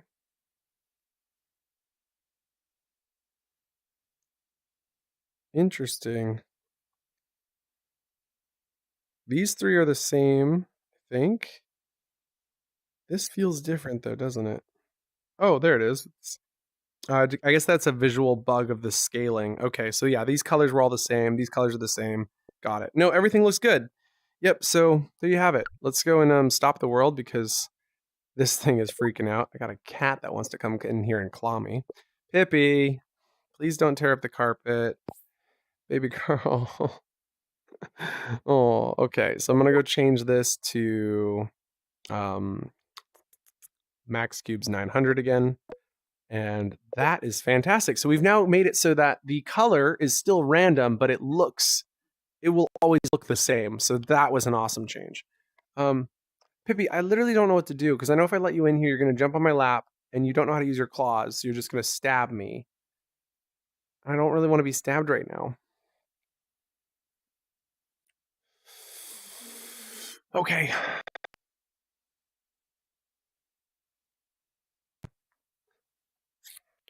Okay.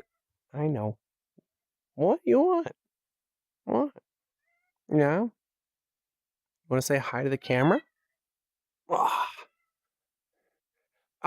that's the claws I was talking about. Say hi. Says hi, internet. Yeah, good job. Good job with your highs. People like it when you talk back. Yeah. Oh. Okay. So we've gotten the colors under control. So using these seed values is important because what we would really like to do is actually display the seed so that people can write it down and understand the seed. And I think what's kind of cool is that if you really understand how the seed works, you could actually know that you could walk from one seed to another seed because the seed is really just the center position of a starting point. Like it's one piece of a giant puzzle, which begs the question of like, ow, ow, ow. Should we add like letters and other things to our seed value so that it's not always the same, even if you generate in the same coordinates? Because right now we're just using coordinated seeds, which is to say that the seed coordinates determine where we're starting our map at. But we could add in some sort of like random like changing to that. So rather than it starting there, we could use like a letter to then add or multiply or divide some value through there so that it's completely different than it would be otherwise. So definitely some like thoughts in there about how we could make this even more random. I think for the purposes of Horizon Worlds, 100,000 like radius is massive. Like if you could never explore that radius. Like how many cubes and chunks would there be? That'd be 200,000 by 200,000 space. To have to explore that entire thing could take you years. Because that would be, let's see, we can do math to make this simpler. 200,000 divided by 4 brings us into our grid size. So 200,000 divided by 4 is 50,000. So 50,000 times 50,000 is the number of grid pieces. And so 50,000 times 50,000 would be 5 times 50,000 would be 250,000. And then we got to add a bunch of zeros to that. That's millions, billions, maybe 250,000 add 4 zeros. So that's 2.5 million. 2.5 billion, I think, is the right answer. So it's 2.5 billion blocks are in this current space. And that's not even accurate because if you spawn in on one of the edge of these seeds, you can walk. Like theoretically, we remove the walls and you can walk beyond the edges. So it's not like there is an edge. There's like, you can go beyond there. It's just that if you walk to that, you would like start to see some patterns you might have seen in a different world. Point is 2.5 billion blocks divided by the max blocks you can have on screen at a time of 1,800 right now. I mean, that's millions of sections you'd have to load. Hippie, your claws hurt so bad. So I don't think I need to worry about it right now. But in the future, if we like really go crazy with this, we might want to add an additional seed value to really change it up. And I'm also thinking there's parts of it that we could change, which And this is why I think this comes into play with biomes, because we're deciding like how do we want this to look. And right now we've just removed some of the randomness by making it so that every time it loads, it's always the same exact color pattern, which I think is really important. So that's a good setup.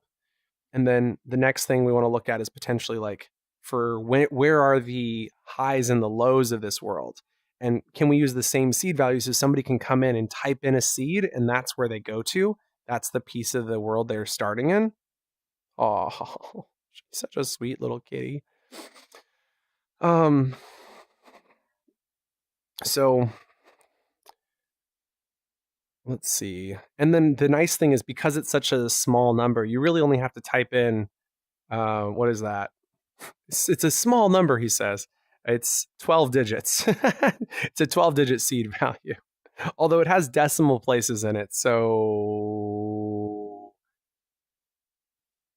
gosh, there might be way more than billions. It might be trillions of different combinations. Because if you start on a different like decimal, it might change every single block in that space. I mean, it's got to be similar though. Like, it can't be that far off. Huh.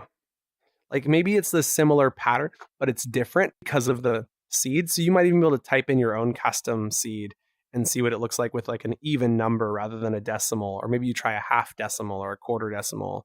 Or maybe you try your favorite world, but you put it on a slightly different, you just modify the decimal places. And that's the part that I think would be really cool about this seed system is when I think of seed systems, I think like I make one number change and it changes absolutely everything about the world. But in this case, it could be like you could be refining your seed to actually make sense and like actually try different small changes out and actually modify it, you know? So I think that's kind of cool. Now, Pippi, I do need to get back to it. And you do not fit on my lap. No, you are not a lap kitty. You try though. You do try. You think you can run downstairs and get me a brownie, Pippi? You want to steal one of those off the platter? Oh, no? Okay. Can you go down? You know the word down. Can you go down, please? Oh, that's not down. That's upside down. I guess it's a form of down. I know. I know. I know, baby girl. Please don't claw me as we go down. Come on. Don't hold on for dear life. Not the end of the world. It's not the end of the world, I promise. It's really not. Thank you. You'll be fine. Okay. Let's drink some water. Not much left. Okay. Should attach one of these battery packs before we run out of power. Got it. Okay. I do want to run to the restroom, but I think it's going to mess up my headset if I do. Let's go and get at least one really cool thing done before I go to the restroom. Okay. We're in build mode. We are under terrain generator, and we want to add some spiky mountains. And so right now there's like no spiky mountains. And so what we want to do is take some of our upward values and start amplifying them. So before we even develop the biome system, the peaks are not mountainous. They're more like soft edges. And so those higher levels, we want to make them more intense is what I want to do. I'm not sure how to do that because they soften up one at a time. We're only looking at one value at a time. So we can't see our neighbors' values. I mean, like we could, but I don't think we want to add that much calculation processing. So I'm just thinking if we took, and so I think the easiest way to mess with numbers is to grab another script. So we grab like this, grab a gizmo, script gizmo, and then we can plug numbers in and see if we can make it do what we want it to do. So I'm going to attach script 1 to this, and then we're going to just debug print. So I'll actually start the world up, and then we'll leave this console right there. And then what we want to do is when world is started, we want to plug some numbers into a function and then see what those numbers do. So I'm going to create a new variable, and this will be called number, and then confirm. And then we're going to set number. And then we're going to debug print said number. Okay. And we'll do a couple sets. So the first number we're going to set is we want to think about these values when you get into like 17. So anything above 15, we want to keep 15 and below identical to what it is. So if it's currently 15, we want to leave it at 15. But if it goes above 15, we want it to be exponentially large or grow exponentially. And so the first thing I'm thinking we need to do is take our number and subtract 14 from it. So we take number and subtract 14, which will return 1. And so now we have 1. And then the last step we should do is add back to our number with 14 to get it to go, or actually subtract 15 so that we get it 0. And then above that, we'd get 1. So then we, at the very end, we add back the 15. And so, and then I guess what we could do is throw into this number minus 15 where's the max? We actually need to use a slightly different setup because we're adding 15 back, but we're setting it to be minus 15. I guess we could, no, this works. Okay. So then number minus 15 is a negative number, but we use it differently. And so then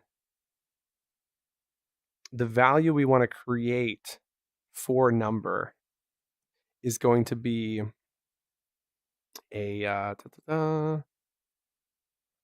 how much are we adding? We're going to multiply. So we need a plus symbol, I think. So we take number and we add to it with the multiplication of the max. And so max is going to make any negative value. So if number is at negative anything, it'll raise it to 0. So we're going to type in 0 here. But if number is greater than 0, meaning there was something left over after subtracting 15, then this will be something else. And so then if we multiply these by themselves, so we take that value and then multiply it by itself, 1 times 1 is 1, so you get 1. But if it's 2, it becomes 4, and that's how we make it exponential. So anything above 15 becomes exponentially greater, and then it's added back to itself. And so taking number, we don't actually add to it. So whatever's left from number is fine. We actually just want to take this value that we've just calculated and add 15 when we're done. And so, or do we need to do that? Because, never mind, let's see. Number is at a negative value right now because we've subtracted something from it. So we take that negative value and we add to it with whatever this new value is, which would be 0, because 0 times 0 is 0.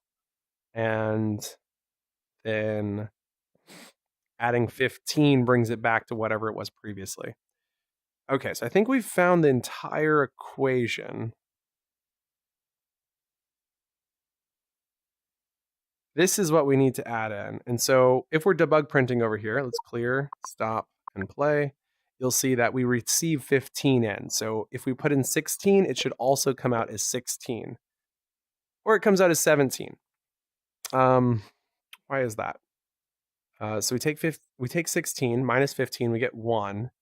We take number, which is 1, plus this.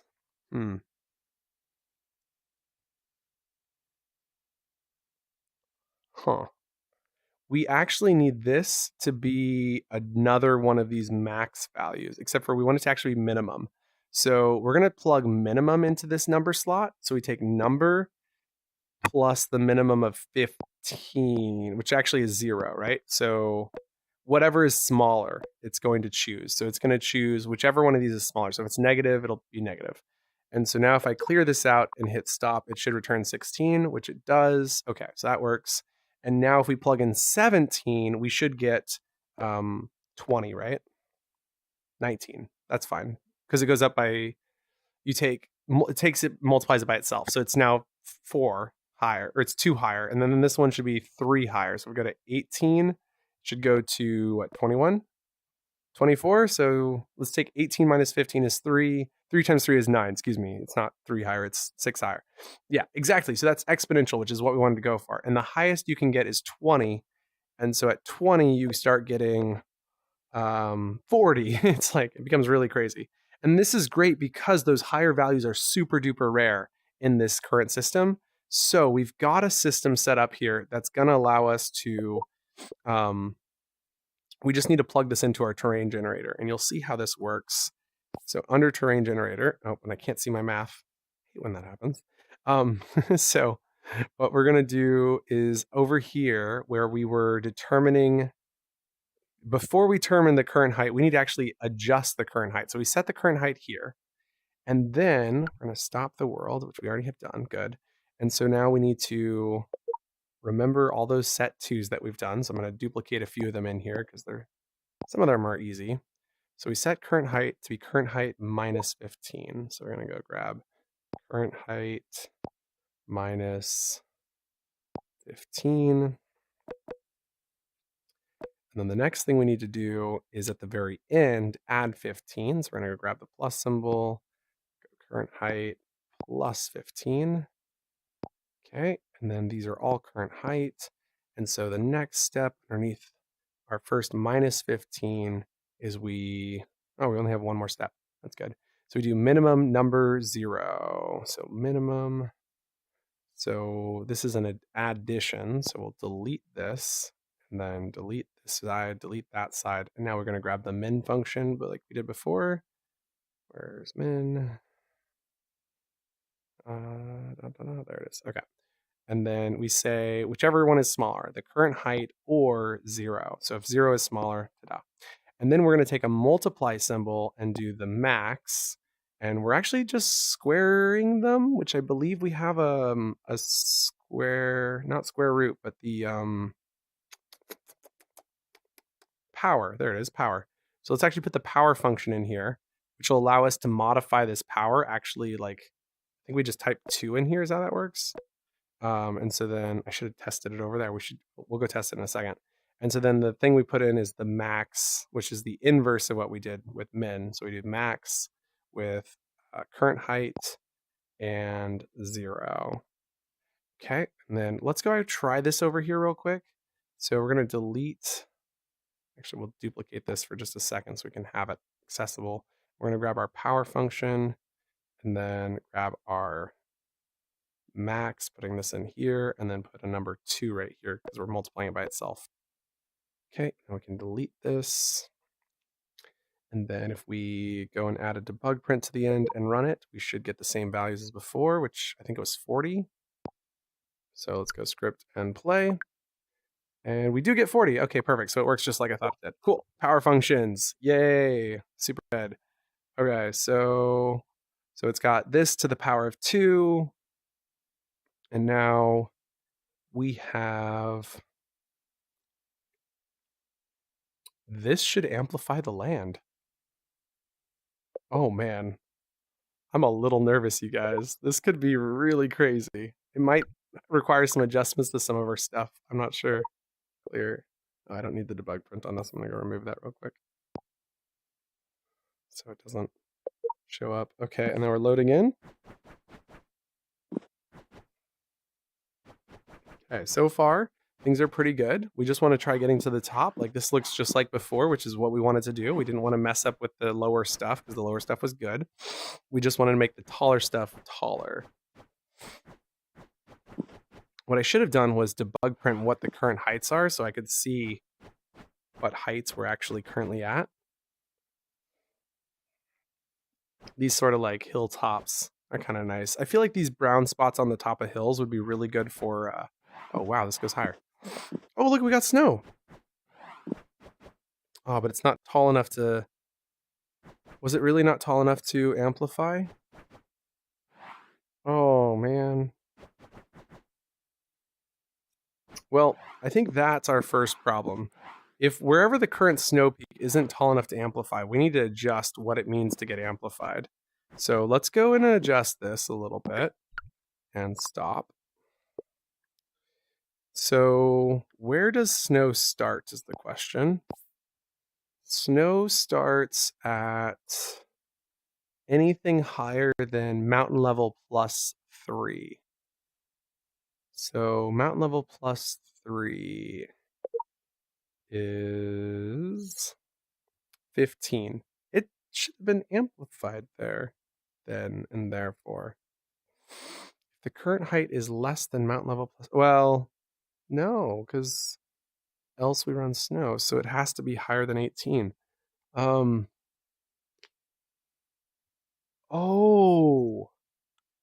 you know what it is? No, it's not that, because that's divided by 20. That's 1. That doesn't do anything. Let's look at this one more time.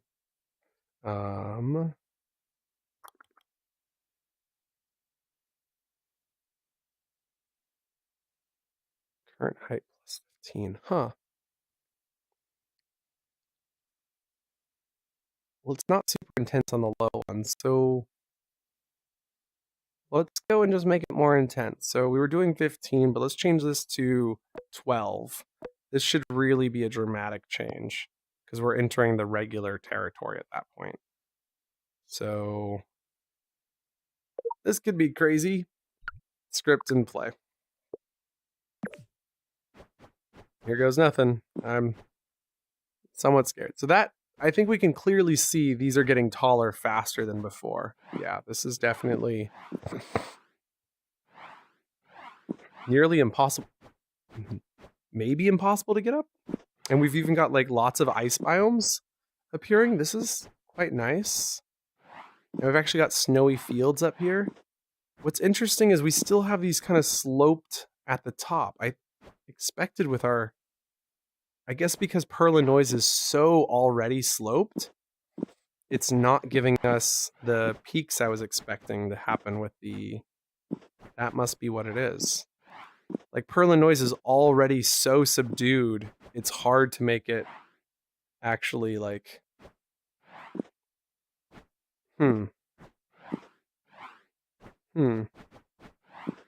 This is pretty cool though. We haven't had anything like this yet. So we should still have plenty of water areas, which is the weird juxtaposition here because the water areas are not affected by the script.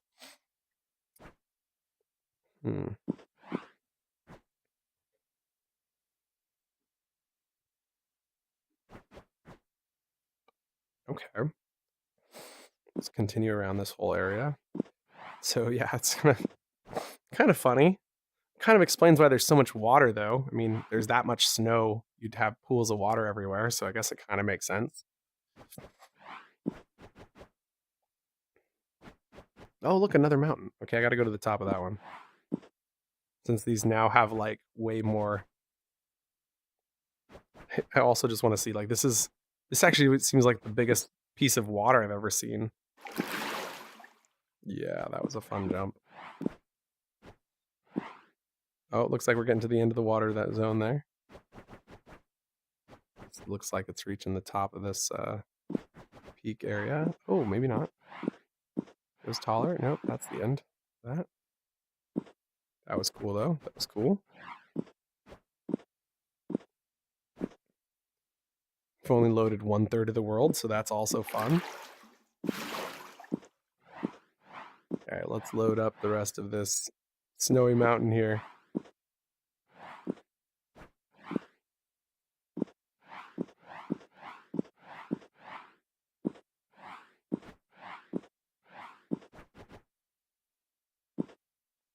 Kind of wondering if I even need to have a respawn script if the oh, this is such a nice little like snowfield zone.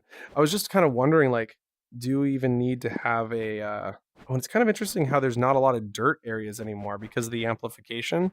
You lose a lot of the dirt zones and you lose almost all of the stone zones. Just go straight into snow.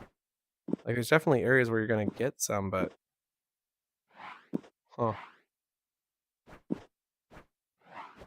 Can I even, did I reach the top of this one? I totally reached the top of this one, right? There's no way I haven't been to the top of this. I'm a thrill seeker. I go to the top of everything. There we go. Nice. 900 blocks spawned right here. This is pretty cool. I mean, it's looking nicer. Not a huge fan yet. Like, I think I still prefer what we had before. But we did learn some interesting math and it taught us quite a bit about the Perlin noise function in terms of like its smoothing on the top is really hard to unsmooth. So, because when you think of mountains, you think of them having more like peaks. And that's kind of what we're missing here. And so I'd almost go as far as to say that we should maybe keep the current valleys that we're seeing, but raise the current levels for where dirt and stone spawn so that we don't see any snow. So let's go do that real quick. I think that's the right decision here. So I don't know how hard this is going to be to change, but we'll give it a go. Okay, so we had previously had our sea level at 4.5. That's totally okay. Okay, our mountain level was at 15. Let's set mountain level to 20. And then let's go back down to our current height. Sea level was fine.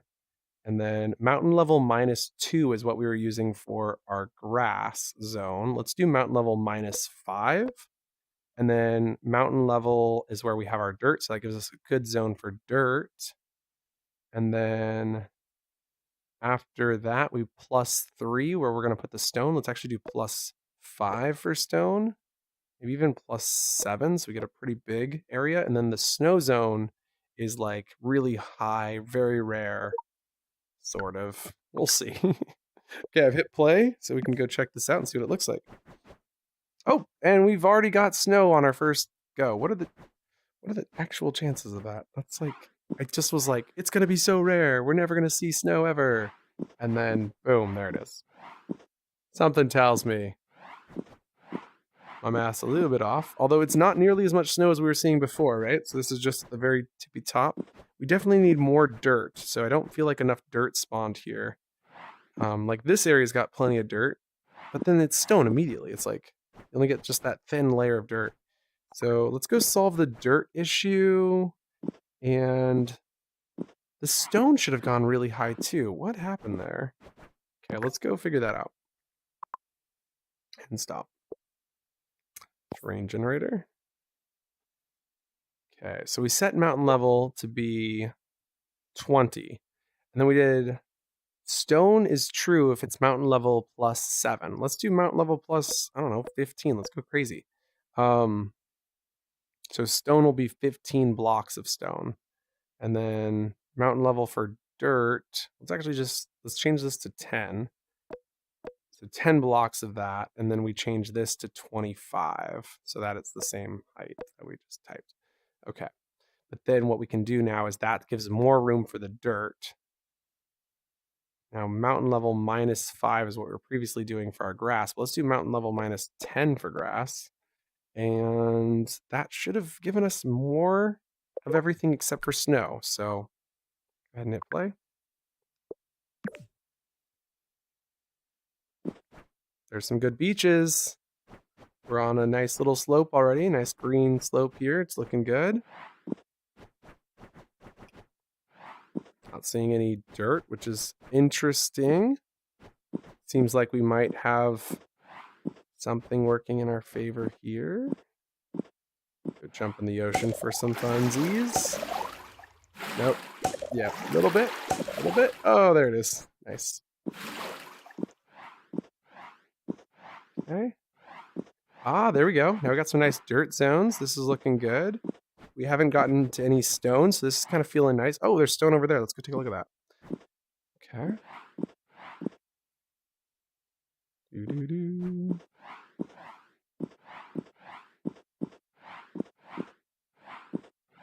Okay, we're in the stone zone.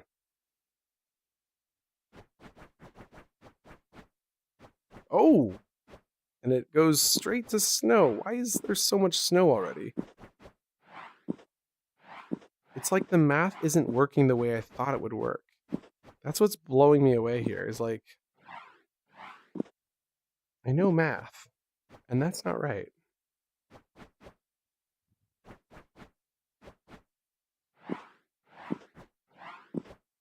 Like, it's It's better, right? I think it's, no, it's not. It's really not. Because, okay, so here's what we're seeing. So grass goes to this level here. Then dirt goes to about this level here. And then stone goes to about this level here. I've designated 5+ meters for each of these layers. This is only 2 meters tall. So the question is, why are we only getting 2 meters of this when the numbers in the system are saying it should be 5? I'm going to think about it as I go to the restroom, and I'll be right back. But by the way, welcome if you've just joined us. This is the terrain generator. We'll be publishing it a little bit later to go and explore it with some more people, but we published it yesterday, so you can see a version in Horizon already under asset spawning terrain generator. So right now we're working on creating biomes and just like adding more diversity to the space. So there we go.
There you go. Now you can hear me.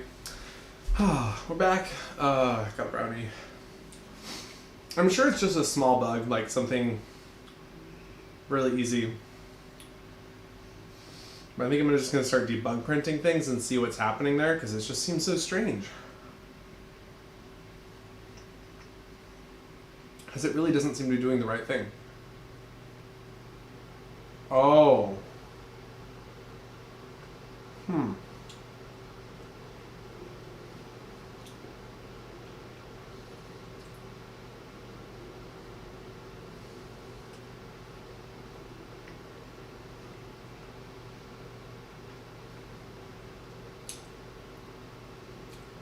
Huh. So I'm moving the object to a position, or rather I'm spawning the asset at a position, but I've made the cube 8 tall. So the center of that cube is 4 meters below where the top is.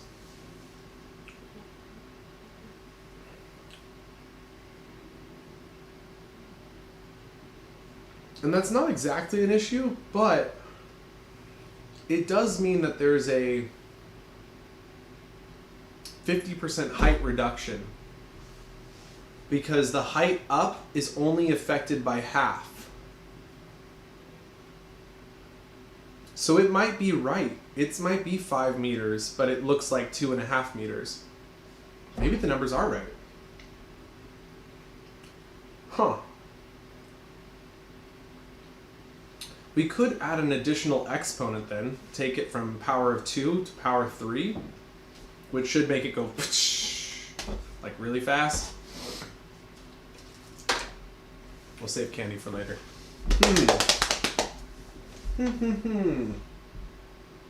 Well, that's got to be it.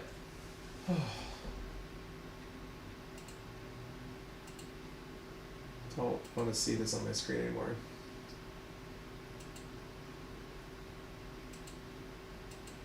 There we go. Nice. Okay.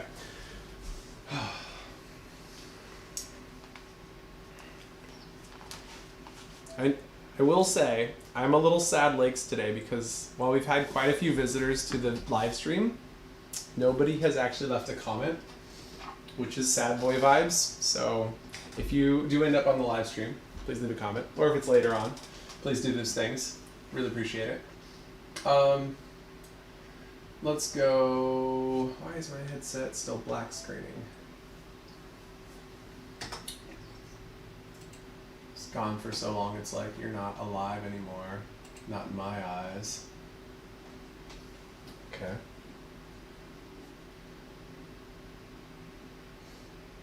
I might have to restart my headset because it's not moving up to anything. It's just. Excuse me. It's just black. Although I do see a ring. If I walk outside the ring, I can see my world. Oh, maybe I just need to tap twice? Tap twice? No? That didn't do it? No, that's not it.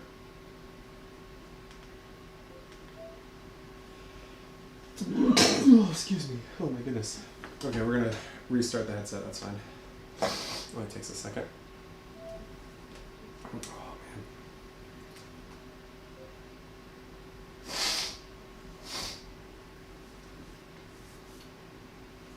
3, 2, and 1.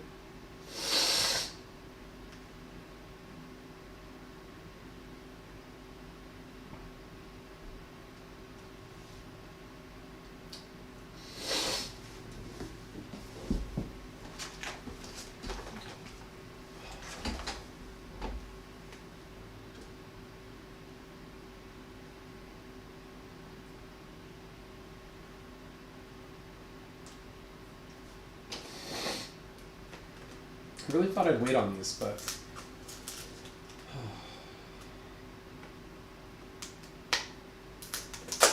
here we go.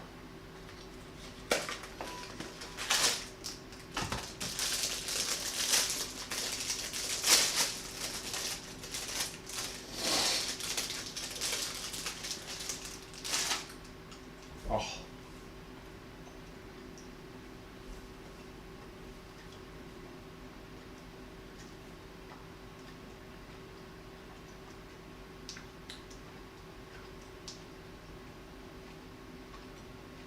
Whoa. That freaked me out. My controllers are actually not appearing.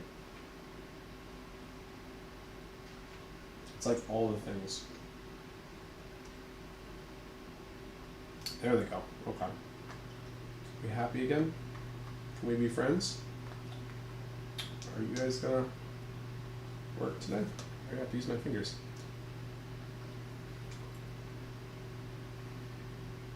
It's always weird when you're like a technology aficionado and things just don't work for you. Like, I have drawn this with my hands a million times. There we go. Okay, I'm gonna need controllers back. I would love to use my controllers. Circle's looking good. Happy with me today? Please, Steve. Confirm. No controllers. Truly. Maybe I need to return them back on. There we go. That sounded like they booted on. I'll use my fingers for now. Confirm. It sees it's hand tracking, but it's like, it's really not. Oh, controllers are updating. Like, seriously? You couldn't have, like, done something to tell me that while I was in my loading zone that they were updating? Okay, let's wait for these to finish updating. They're already halfway done before I start trying to load up desktop.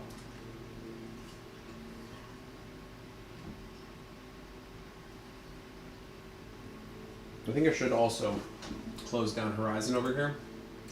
There we go.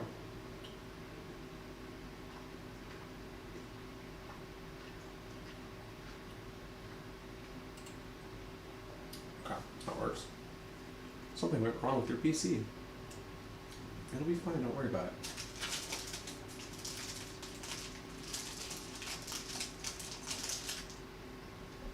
I love these VR spaces. I can't wait till we can build these build things like this in our Horizon Worlds world.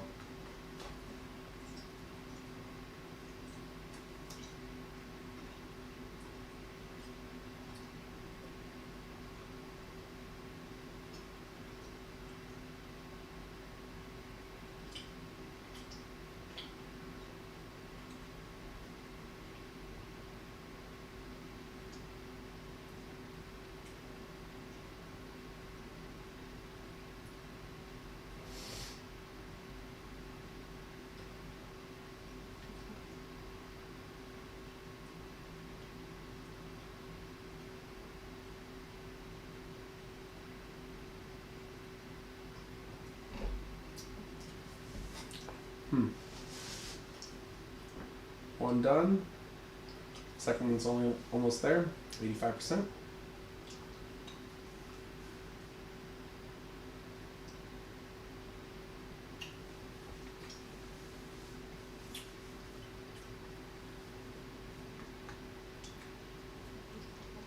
Of course, despite my right controller saying it's done. Oh, are we good? You guys good? You don't look good. It's still on controller hand tracking. There we go. Ah, there we go. Thank you. Happy to be back. Let's go. Quest link, launch.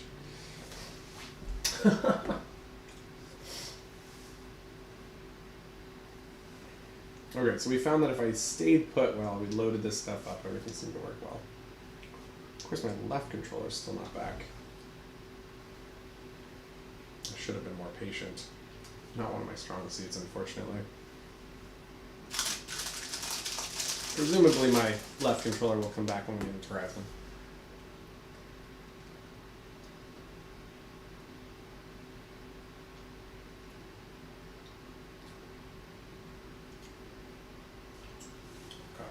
Let's give you guys view into the world. Boom. There we go. Test 1, 2.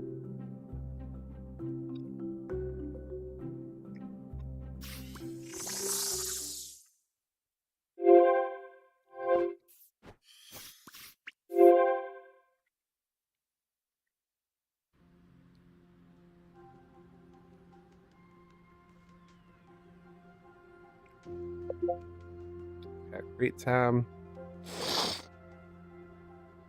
Trying to see if it's like looking correctly. Looks good. Reddit world. Here we go.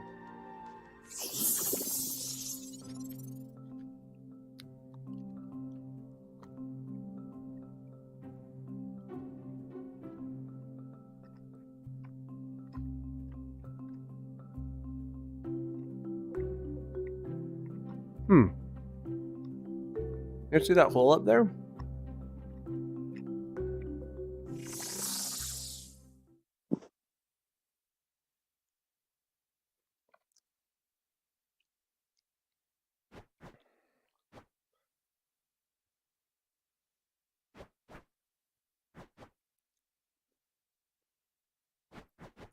Wow. This is a monstrous hill.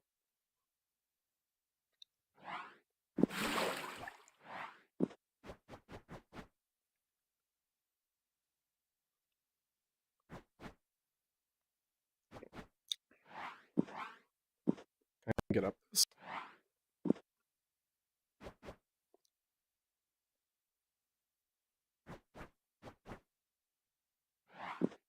There we go. Can I get up this?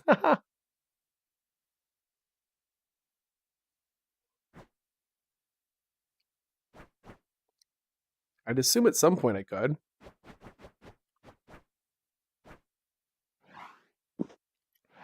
This is one of the lower points right here, but no, that's a... Huh. This is a crazy mountain. This is so cool. I just love how you never know what you're going to see. And oh, look, there's the snow layers. And did I just... Okay, we're good. I was so worried about that. Come on, this is getting taller. That's so close. Next one for sure. Let's go. There it is. Okay, and we're up. And we're up. Okay. Yeah, we're getting to the top of this. That's crazy dramatic. Wait. This looks weird, doesn't it?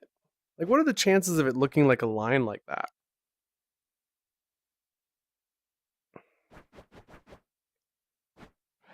I guess I'll have to look at it when we're done loading this whole area. Huh.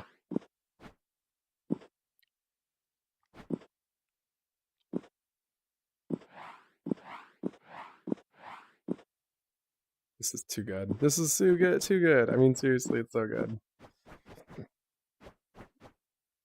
There's a possibility that we're on one of the coordinates of a Perlin Noise. If you get to a 0 coordinate and cause things that look like this, I mean, that might be the case. Oh, it's not too bad, actually. Kind of makes me want to think about like rotating our coordinates by like 45 degrees or something. Thinking about it.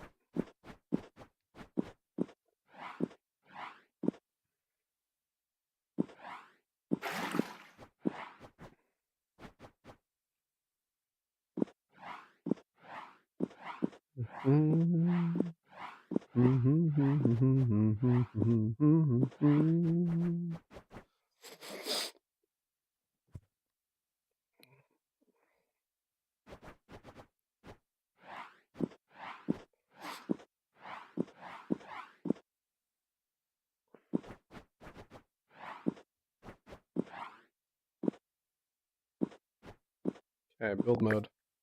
Here we are.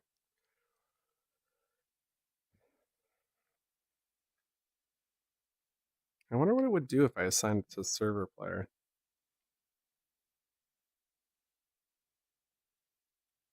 Or what if instead of using position of object, it uses that position? So it's not trying to spawn places around me. That could make sense.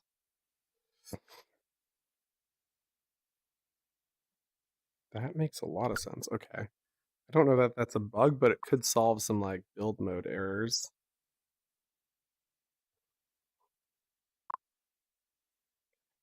Despawned. Now, we did want to go track through our numbers here and maybe even double them up.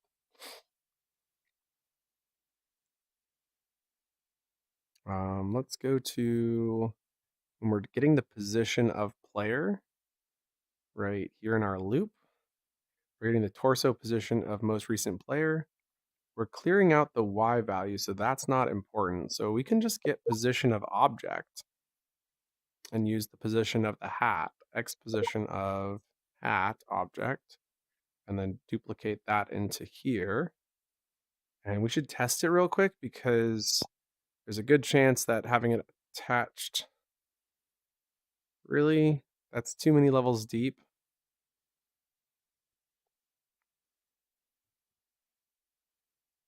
How was that not an issue just a second ago?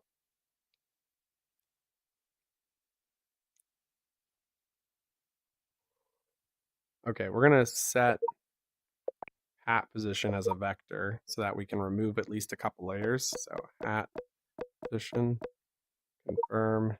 This doesn't actually change the complexity of your script. And if you're writing traditional code, this would be like really normal to do, where you just do this. It also saves us some work. So it makes the script slightly more efficient, which is important. So like at some point we should go back through and make this thing super efficient. So that has then removed that bug. And we did want to go test and make sure this works. So let's go hit play. And so what's nice is theoretically this is running off the position of the hat, but it hasn't started, which is also interesting. So I'm kind of wondering, we could actually start the terrain generation on world start now that I'm looking at it.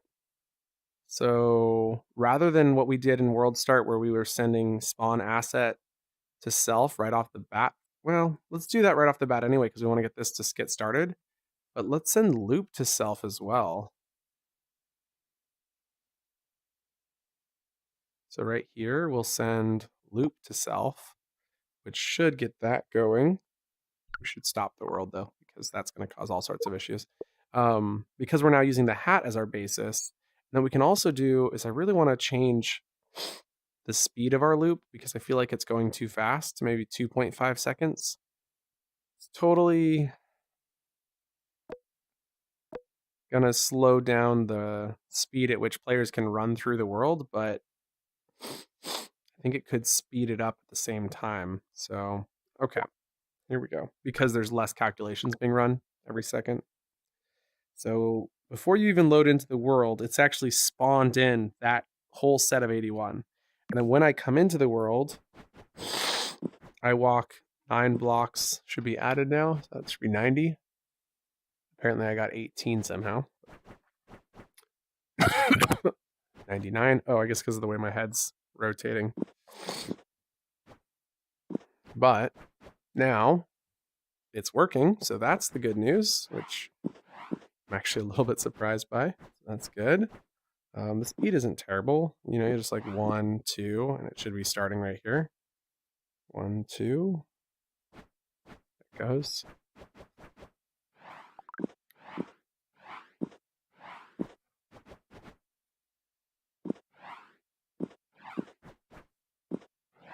Alright, so I'm pretty happy with this, and like, if you're jumping around, it's going to be spawning these pieces in slowly anyway.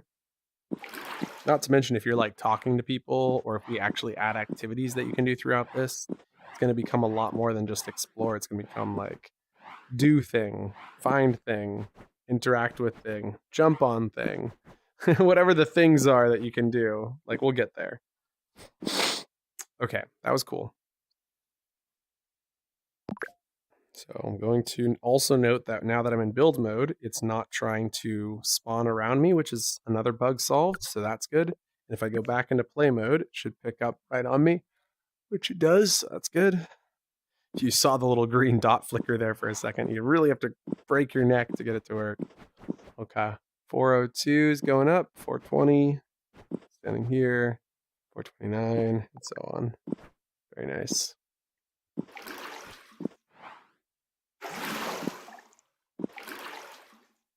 That was so great. I'm a seal. I'm a whale. I don't know what I am.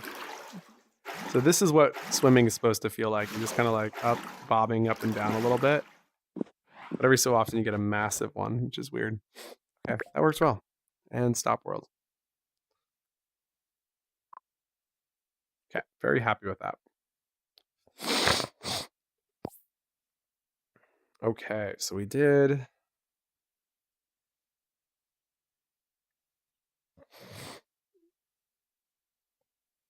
that update. So then what we wanted to do with our heights here was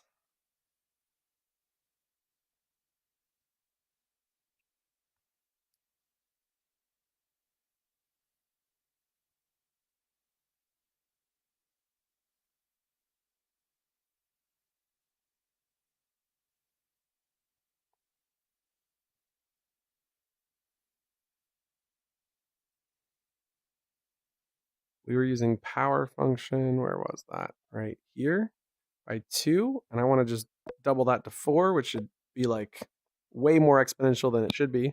But what that should mean is if we set this to be like, let's say 10, which is going to be ridiculous, this is going to create some massive mountain areas.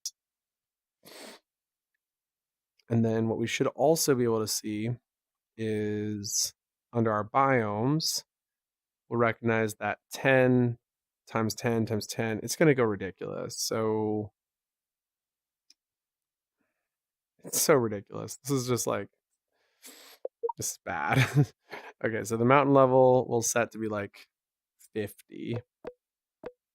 Okay. And so we'll work our way from snow down. So 50 plus 20, and then anything above 70, maybe even above 25. So ridiculous. Anything above 25 is snow, and then dirt is between the mountain level and mountain level.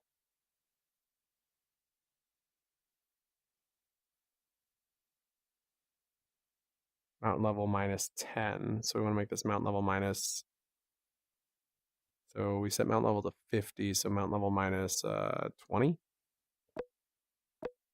Okay. And that's our grass zone. Okay, and play. So the only thing that really shouldn't be affected is this area. The one that zone, zone that loaded in, that's perfect. Because these lowlands are the only ones that aren't going to get massively amplified. So theoretically, now that I'm in, go ahead and start climbing up. Actually, this already feels kind of amplified, doesn't it? Let's see. And somehow those are... What the heck? Okay, now I know for sure the script is not working correctly because that doesn't make... These... What? I feel like my brain's just been broken here, man. My brain's been broken. These should be super tall, but instead they're super small. Why? Why in the world would these be super small? I think we need to go back to our math calculator one and just throw some numbers in and check that.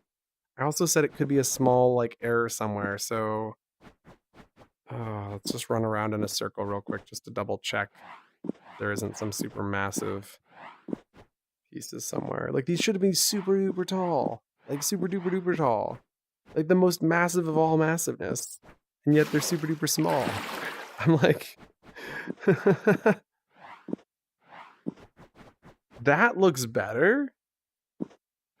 The snow position is definitely in the wrong spot though. It's starting way too early.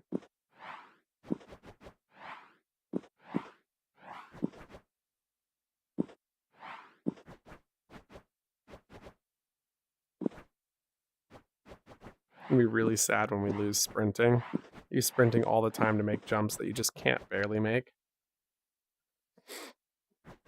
Like, okay. Give this the vote of it's okay, but it's not good. Is this taller than it was before? Could it be? I don't think so. Huh.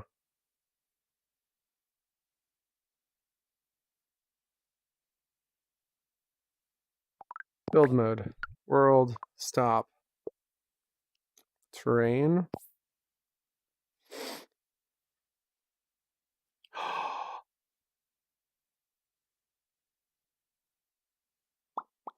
I can't believe I didn't catch this. Okay. So right here where we're setting the current position to be the current height, this is before we did all of our math to it. So I've not once seen it actually affect the current height. I've only seen it affect the current layout of the snows. So this is, yeah, yeah. Like we didn't need to do that, you guys. I'm talking to myself, by the way, but like still, look at this. What is this? Okay, I knew 4 was too much. 2 would have been fine. We just need to stop the world and try this again. Stop, clear, play. Yeah, this is already too much. Like, we were on the right track, though. And the only reason this is too much is because we start way too early. This should have been at 15 is what we previously said. So let's dupe and then reset world. Stop. Clear and play. Now we got a nice little ocean biome here. And let's say I spawn up here. Should get a whole nother biome spawned around us. Yep, that's better, I think. The grass is going too high because we need to go and reset these numbers. But once this is, oh man, oh, such a simple mistake. But yeah, you can't even get to the top of this, which is kind of cool. So this is where we might want to add some sort of like updated grappling hooks, maybe some better controls, perhaps for climbing. Oh man, this thing's so tall. I can't get up there at the top, can I? No, there's no way. I'm just running around circles now. Oh wait, maybe not. Nope. This is the same circle we were just on, right? Totally. Oh, but we could go back the other direction. Yes. Okay, we're getting higher. This is the challenge. I love challenges like this. But I can't get up any higher than that. I think that's it. That's the tallest you can go. Okay, seeing it here first. These mountains are awesome. Okay. So what we need to do then is stop the world. And we also need to fix these numbers back to something reasonable. So I think we said that the max it could go is 40 before. And so we just changed mountain level to 50, but we should put that back at what, like 25. And then love how I just explain away the bugs. I'm just like, I can explain away these bugs for sure. Okay, so mountain level minus 5. So 20 is where our grass ends. And then we get snow, or we get dirt until for the next 5 meters. And then after dirt, we go from 20 for 10 meters of stone. And then the top, tippy top is when you get snow, which is pretty much impossible at this point, but it's a good start. Now, what I did want to fix in here was, ooh, if I change that, it's going to cause some problems, so we're not going to change it. Hit play. Loading in. This is a nice area. Not super intense, nice, kind of like what you'd expect. And then we get into this, and it should start getting more intense, we expect. Yep, there it goes. Although, kind of want there to be dirt patches at this point already, so I'm thinking we need to lower the dirt count level. Let's keep walking. These boots were made for walking. That's just what they'll do. Ooh, another tall one. So this is where I feel like we should be seeing little bits of some dirt. Hey, Kale.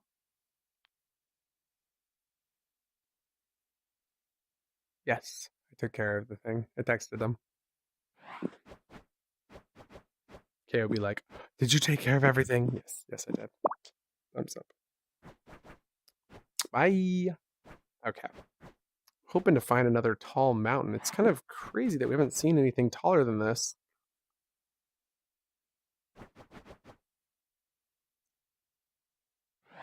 Like last time we saw, it was pretty...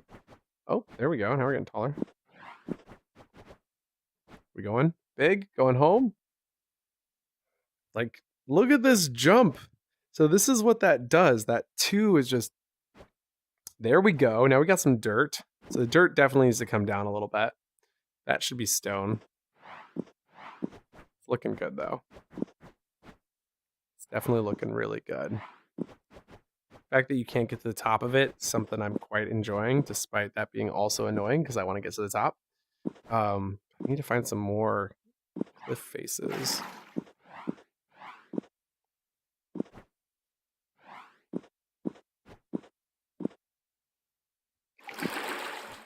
That was close. That was so close. I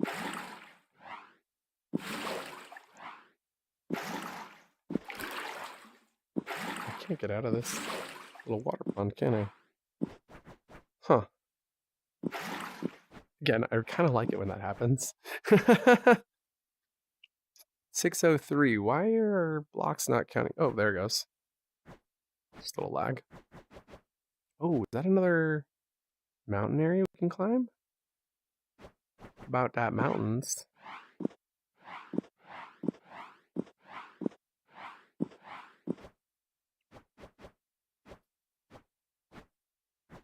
Okay, we're getting taller here. It's a good start.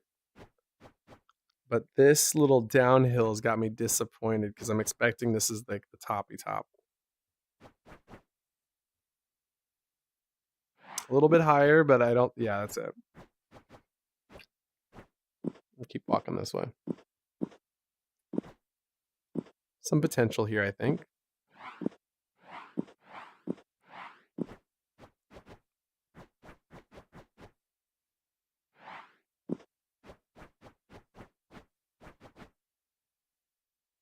Can I make that jump?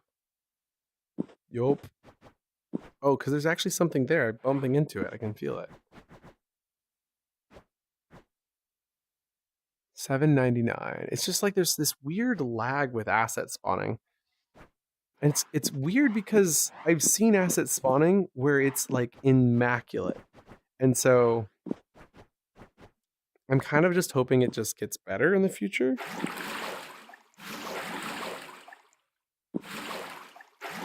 Made it. Now can we get...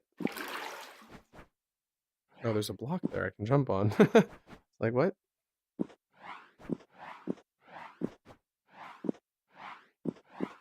Kind of sad I'm not seeing anything taller. I feel like that's just this area. This is looking promising.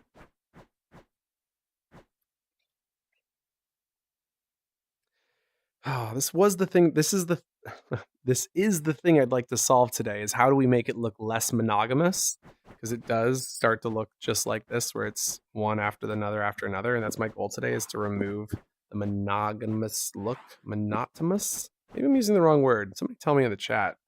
What's the right word for that? Like, I don't know.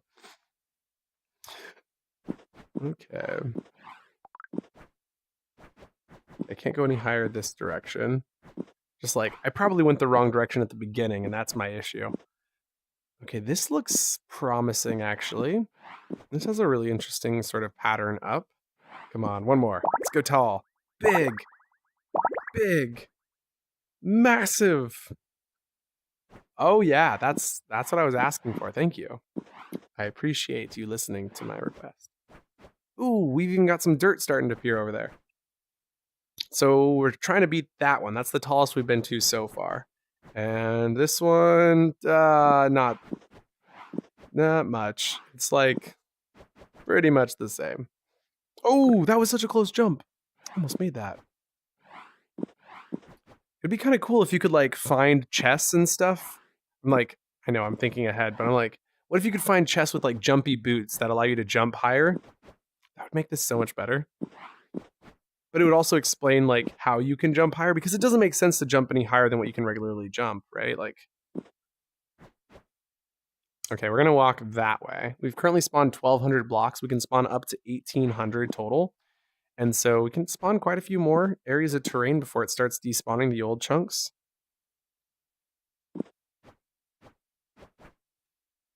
Do do do do do do do do do do do do do do do do do do do.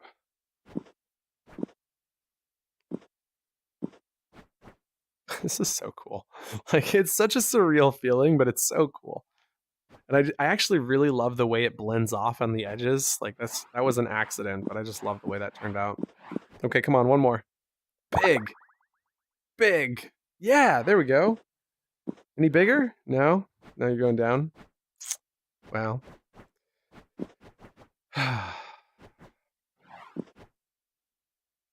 Don't know whether or not to like just keep try reloading new sets of biomes or what. And the other problem is like once we start getting into biomes, it's hard to know where you're at and like how frequent they are. So that's another thing that I'm kind of like thinking. Wow, that was an amazing jump. I was thinking about like how do we define how frequent a biome is or like where a biome is? Like what's the placement? This is the highest we've been, and nothing's compared. I kind of want to like despawn things behind us, so let's walk to the edge real quick. I say real quick, but it might take a minute. I'll give it a sec. Also, welcome if you have any questions. Hi, Katie. Great to see you. I have scheduled to cry on Monday for sprinting. Oh, what would be in the chest? Wearables, thinking beyond. Yeah, no, exactly, right? Like, exactly. Wearables would be great. I can imagine anything, tools, weapons. You know, this is like super early days, and right now I've got it doubled up so we can spawn 1,800 terrain blocks, but we can drop that to 900. And realistically, people don't look back too often. I think, you know, there's still that Breath of the Wild sort of esque wanting to see the entire picture thing. That's totally, I get that. I love that. But I also think from a perspective of we're on an adventure, you're really more concerned about what's coming up rather than what's behind you. And so if you only had half as many of these blocks spawning, so we're at the limit right now, so it's going to start despawning in a minute. And actually I can demonstrate this pretty easily. So you can see the whole world here. This is the terrain that we've generated. Pretty cool, really. I'm really hoping to find something taller than this. And we're at 1,700. When it gets to 1,800, it starts deleting blocks at spawn and then wherever we went. And it goes in the path that we went. So if I go back over here where we just left off, it's going to start spawning more blocks in. And very soon, if I go back into build mode, we'll see that oh, something tall, something very, very tall. Very happy. Just, I was expecting these to get way taller. So like, I'm shocked they're not. Oh, wow. Okay, I take that back. That is way taller. Can I get up there? I spoke too soon. This one's got caves. Unintentionally, we've got caves. This was a huge request yesterday, was to add some caves, and wasn't very realistic, unfortunately. Oh, made it. Okay. This is a hard one to get up. I don't even know if I can get to the top of this. Okay, so from here, the idea is to jump. Nope. I'm pretty good at parkour, but I don't know if I can even get close to the top of this, which is where those jumping boots would come in to play. Okay, this hasn't loaded, but you can start to see there's these holes in the ground because they're not designed to go this big. And so that's going to fill in a second, but getting pretty high up. So there should be something here momentarily. There we go. Oh, wow, we're doing really good. Oh, that was so close. Come on. Oh, there it is. Whew. I am getting up this mountain if it's the last thing I do. So there it is. This is the dirty section and the dirt. There's dirt spawning. Oh, it's weird. So this must be a bug. That's my only explanation for why there's nothing there. Let's go in going into build mode. So this is our tallest mountain so far. I love it. That turned out really well. It's I'm gonna sneeze. And breathe. And breathe. Oh, that's why I can't see. Thank you so much. Yeah, I'm looking forward to making this even crazier to hop through. But like this is the starting point, right? It's like mountains like this. Hmm.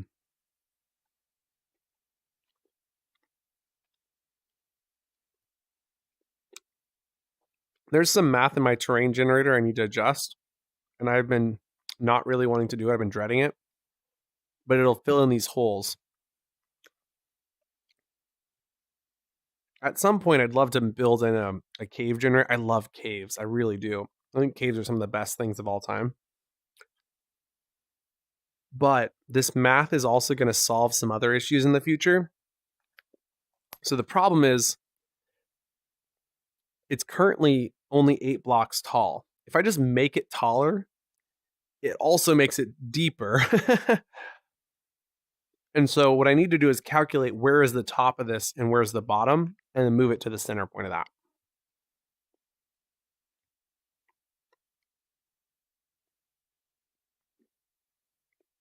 It's a bit of work, but we'll do it. Okay. And over here, you can see all the assets that despawned. So pretty cool. That's 1,800 blocks all at once.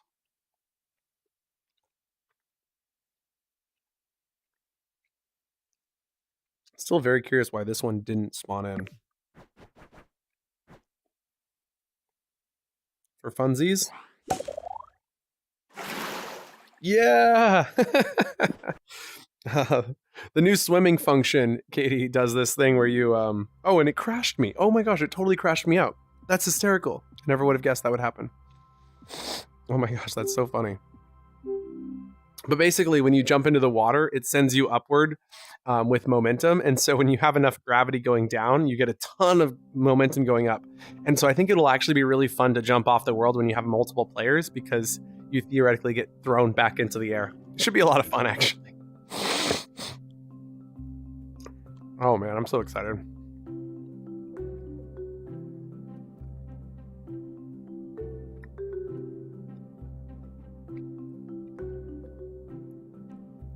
Test 1, 2. Okay, audio is still good. And visuals are loading. Looks good. Okay. And head back to create. World. Here we go.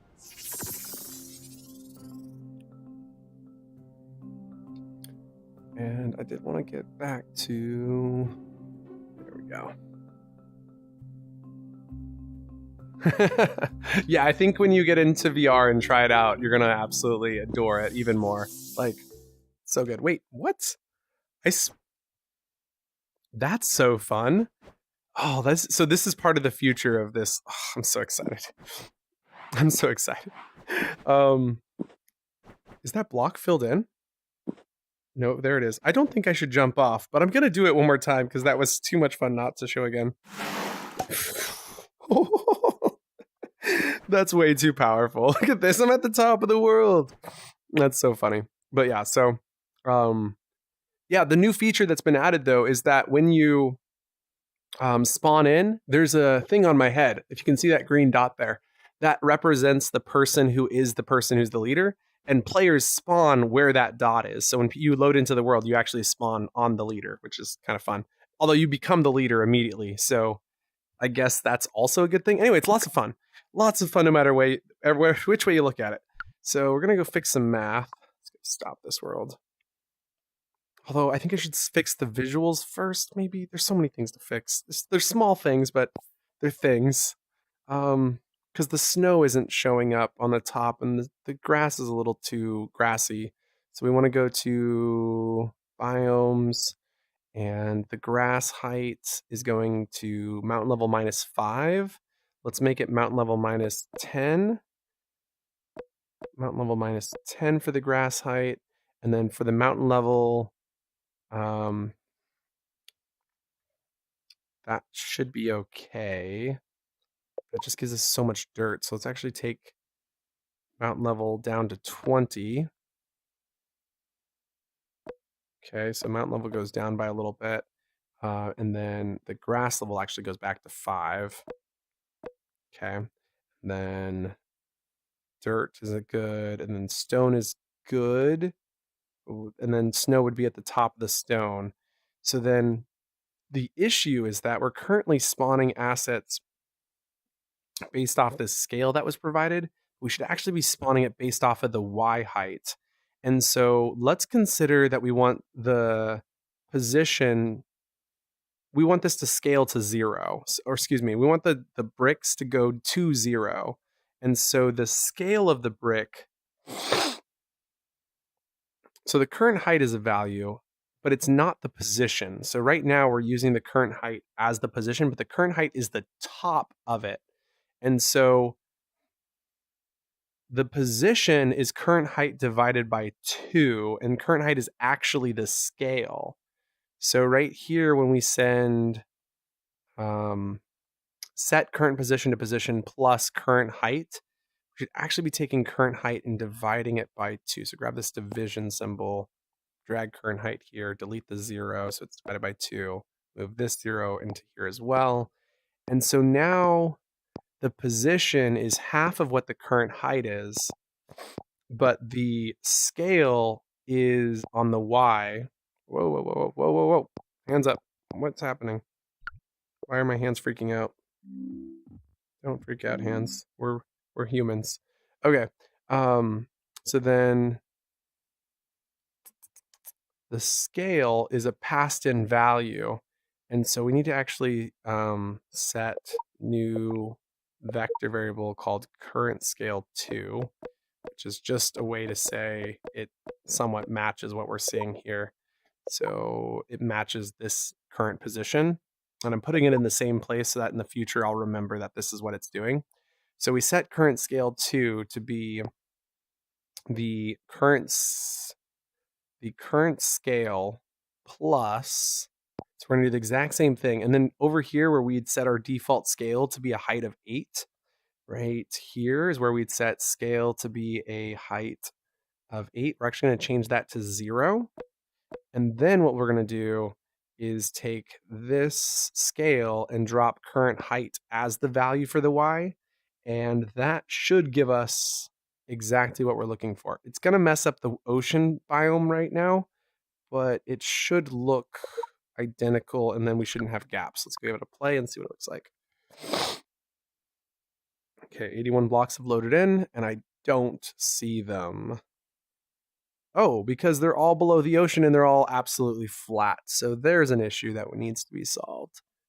Oh, I know what it is. Oh, I know what it is. That's too funny. Terrain generation. That's too funny. Okay, so we set current scale 2 here, but we didn't use current scale 2 right here where it's supposed to be used. So spawn asset at current position 2 scaled by current scale 2.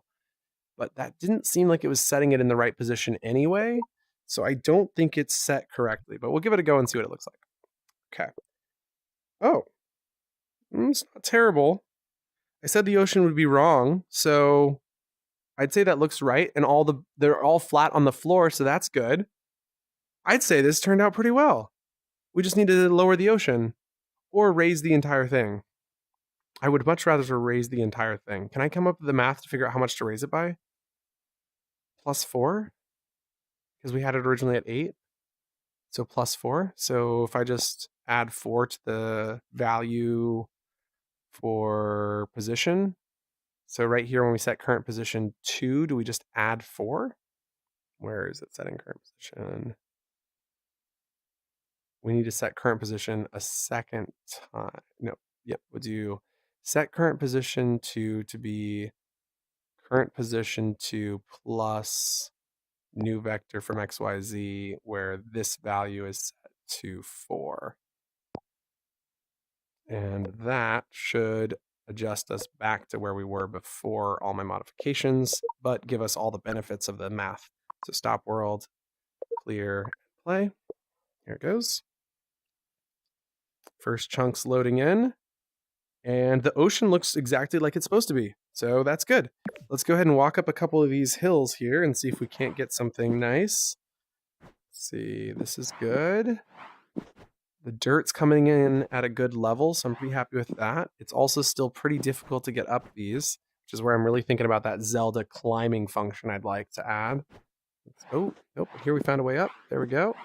Nice. And we made it to the top of this dirt area. This looks good. It's a great little like topper to this area. I'd love it to go higher, but can't complain today. Very happy with this. Okay, next up, we're going to go climb up this one.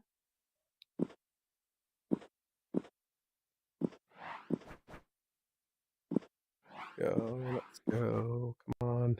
Spawn in another. Oh, I just need more of the train to load. Come on. Any second now. Oh, found a way up. Nice. Oh, and that's the top. Oh, no, it's not. Let's go. And, oh, that's the top. Okay, very nice. Not bad. Yeah, this definitely feels better than yesterday. I feel like this has got some more, just some more intensity to the layers here. I'm also really happy that it stretches down to the bottom, so it doesn't have the same chunkiness. I think the chunkiness was kind of nice, but it also, it's nice to see that it all like goes to the same floor height.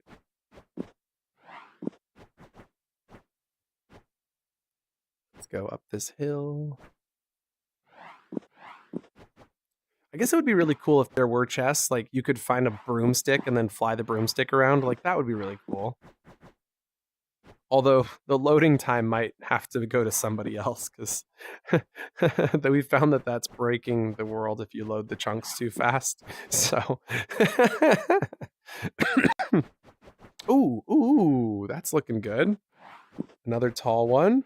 It's almost our tallest. Maybe even equal in height to that one. Not bad, not bad.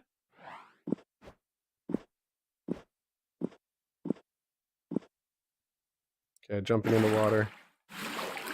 Yeah, so this little swimming function, basically it keeps you kind of bobbing upwards is the idea. It doesn't always work, but when it does, it does. It's nice. So like here's a little area so we can try just no hands, not using any jump buttons. It just keeps me bobbing upwards a little bit.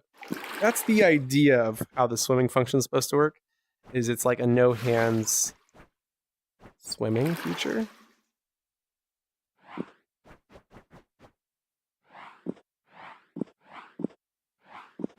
Okay, we're climbing. Lots of areas to climb. Okay, so but how are we gonna define an area? And then what do we do once we define an area? Because like what we just did, that simplified a lot of things. I'm not gonna lie. That was a really powerful few lines of code. But I do think it made it less intense in some ways because now the height is only going to where the height is. Whereas previously, I think there was more sand outside of the water. Hard to say. But I do think it removed half of the intensity. So I think if I multiply it by 2, we might actually get slightly better looking land. It would be more intense and harder to walk up. I think that would actually put us back because of that scale. That could explain why I think the water is looking a little lower than it was before. Because things are just flatter. This whole area is flatter is what it is. Like these would normally be almost unclimbable peaks. Thinking about that. Okay, so stopping world. Just to test and see if I'm correct, we'll go to our current position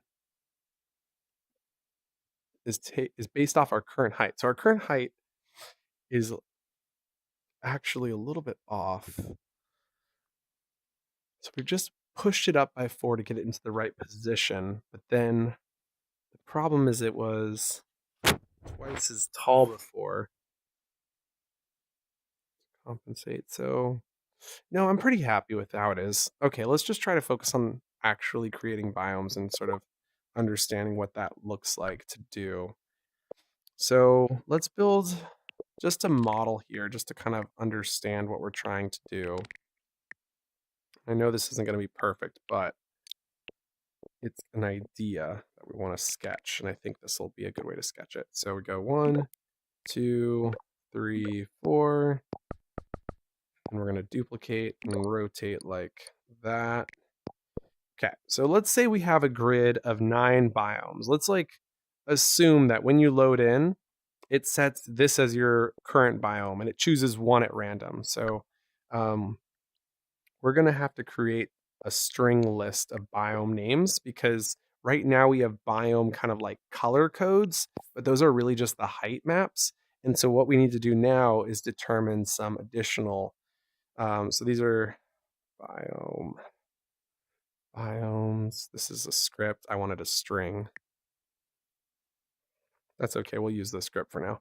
And then we're going to grab some comments and then just write in the names. So let's talk about some of the different biome types. There would be ocean is, the lowest one is you can get is ocean. And then after ocean, we would want to do maybe some beaches. So like really some nice beaches might be nice. An S. And then after beaches, we might want to do a like plains. Plains. We should call one OG, which would be based off of its current territory, where you get this nice mix. So we'll call it OG, and that'll be at the top. And then after plains, you might want to do some sort of like muddy hills. And then after muddy hills, you want to do some mountains. And then, of course, there's like forest would be something that we would want to do, which would be a plains biome, but with forest. So at plains, we'll say plains with trees. And then I'd say the same thing for muddy hills with trees would be another description. So you have muddy hills with trees. And so it's not something I'm in a high priority right now with, but if we look at this and just count it out, that means there's 1, 2, 3, 4, 5. I guess we could do snow mountains as a like final tier. Snow mountains. So these are like snow and ice mountains. Okay, that's fine. So that's 1, 2, 3, 4, 5, 6, 7. So there are 7 biomes, but the thing is, snow biomes can only be next to a mountain biome. So there's got to be like these relations. And so having those relations is something we've actually done in a previous live stream, but that live stream was like 16 hours long across 2 days. It was some nuts math we did, and we're not going to do that today. So I want to do an easier version.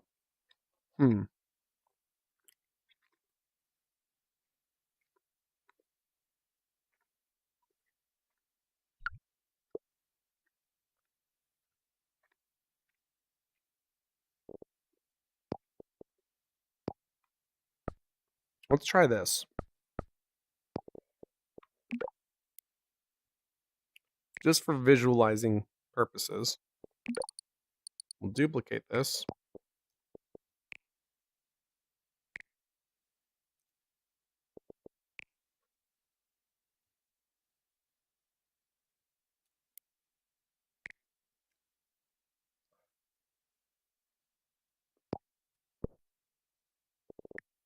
There we go. Now it's given us a lot more tiles.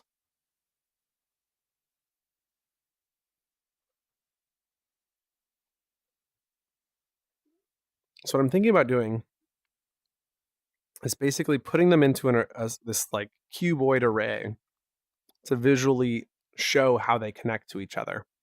Like the ocean is the lowest point. So to be at an ocean, you must have beaches. Now above beaches, you can have OG, you can have plains or plains with trees. And then you can get to muddy hills, then you get to mountains, then you get to snow and ice mountains. And so like there's this kind of like tiering up that I think we can do. Oh, also, hi Cody. And hi Tyson, great to see you. Let me I haven't when we crashed a while ago, I forgot to bring back the chat window. I'm so sorry. And there's the chat window right on the camera so I can talk directly to you guys. And pinned, there we go. And now I can see you. Great to see you guys. Thanks so much for joining. For science, thank you. The no-handed swimming idea. Yes. Thank you, Katie. Appreciate it. So basically, I think we've got a pretty clear mapping of how these relate to each other. And if we give them some sort of numbering, we can kind of imagine that if you place say a 0, which would be an ocean here, then it can only be a 0 or a 1 in each of these tiles. And so it chooses randomly 0 or 1 next to it. And so then if this is a 1, then it can either be, and it can't be random. So that's the other thing that we have to discuss, is it can't actually be random. And so then if it's a 1, then it is a, So I'm just trying to think about that because it can't be random. That's so true. If we remove the OG, I love the way the OG looks though. Let's keep OG because it looks really cool. But let's put it in a couple different places. Like let's put the OG between plains with trees and muddy hills. And we'll also put it between muddy hills and mountains. So you get these kind of like mixed use areas where some water starts to appear. And so then we're going to delete plains with trees for now and just recognize those are things we want to do in the future, is add trees. So we got 1, 2, 3, 4, 5, 6, 7, 8, 9. And that should be okay.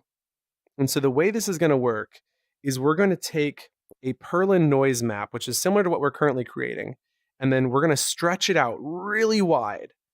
And then we're going to determine if we are in a 0, 1, 2, 3, 4, 5, 6, 7, 8, or 9. And so we remember Perlin Noise ranges from -1 to +1. And so we're going to slide that over and clamp it in so that it's between 0 and 2 multiplied by 5, and then clamping off the last half meter, or that last half value. So let's leave this here as just kind of a notepad. And then let's go over here to our terrain generator. And I'll show you what this is going to do. It's really complicated. And by the way, thank you all so much for joining. If you want to see some statistic, or you want to like learn how this was made, I actually have a walkthrough on how this script was done earlier in the video. So definitely feel free to go find the part where I'm just lolling through the script and talking constantly, because that is where you're going to find all that information on how this original script was built. So then when check position is received, we're going through positions, we're going through absolute values. We're going to take our current seed and then just scale it up ridiculously. I think will work. I think that'll work. Okay. So spawning assets sets the Perlin vector to give us a current height. Now the current height is great, except we want to then take this waveform and map it to a secondary waveform before we determine what color it is and what height and scale it should go to. So we're going to need to readjust our current height by mixing it into a secondary Perlin noise. I'm pretty confident that's how we're going to do this. And then we can kind of envision each of these as being wider. Man, how do we do that? How do we map it onto that? I'm just working it through in my brain. So we have this current like height, but we know that when we're in a position 0, its only value can be between the positions of the biome for ocean. And so I think what we need to do is create a new number list, which lists the top height of each biome. So we'll call this biome height. Okay. And then we're going to create a parallel list, which will be strings called biomes, which is only for us as humans because, we're not robots. So we kind of have to have some language to understand it, but this won't actually be used in the script. So the first biome is the ocean. So I'm going to go ahead and type in ocean. And then the height of the ocean is, if we go down to here, we can see sea level. So let's go grab sea level, which we have set to be 4.5. Now we're going to go in and replace these in a minute, but yeah, we'll replace those in a minute. So we go sea level goes in at 4.5, sea level, and then why didn't that? Oh, I typed sea level, not 4.5. There we go, 4.5 for sea level.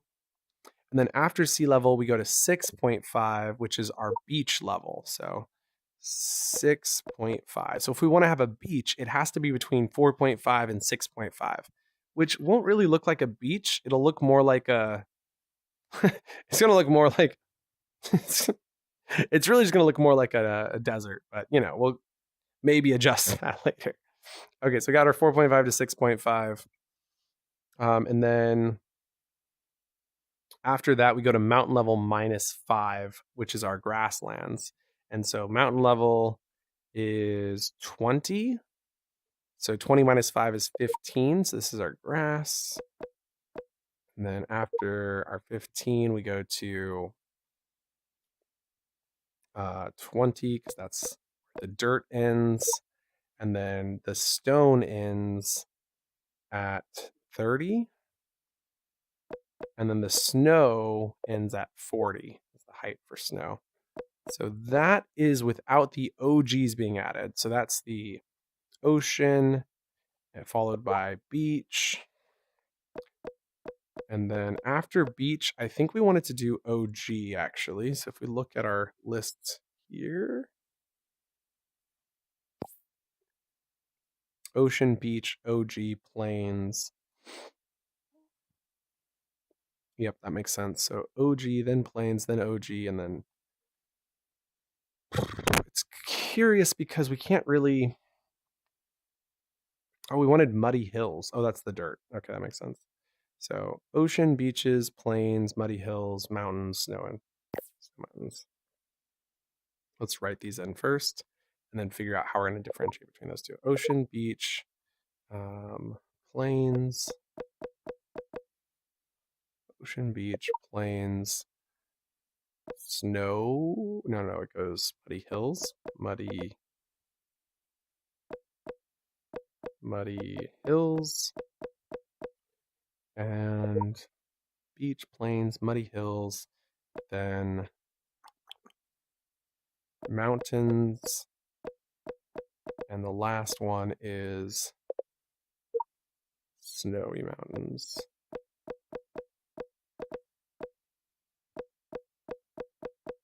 Okay, there we go. So we've got our 5 biomes, and we have the 5 values representing the max height of those. It's actually 6 total values, isn't it? 6, yeah. And ideally, we would want to put in between this one and this one and this one, these 3, we want to put in these OG layers. So we're going to have to figure out how to determine that. It might be just like throwing in an equal sign or something. But now we've got the values. So what I want to do is here, we're going to replace sea level with the respective level. So we go to our operators tab, and under list, we can get an item from the list. And so we'll replace sea level with get item from the biomes height list, and the item number is 0. And then what I want to put in here, I guess it's ocean, so it makes sense. Okay, that works. And then what we can do then is duplicate this into here, put in the number 1, and then duplicate this into here, put in the number 2. And so when we want to update this later, we can just update it in that one list of values, which is nice. And put this in here. It's 3. And oops, undo. Then last one, which is 4. And you'll remember there is a 5th one, although I'm seeing that I put this in the wrong spot. There we go, 4. But the 5th one doesn't apply because we're just using an else afterward. So there you go. Okie doke. So then what we want to do, now that we've set this up, is take our current seed and just stretch it really, really wide. And so over here, we were using terrain smoothing to make it so that it wasn't as smooth or it wasn't as bumpy. And so what we want to do here is actually just make it ridiculously smooth. And I just think that's the answer.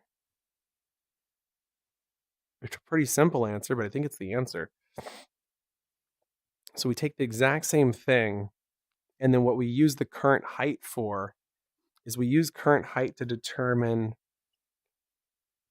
how we modify that position between those positions. So we take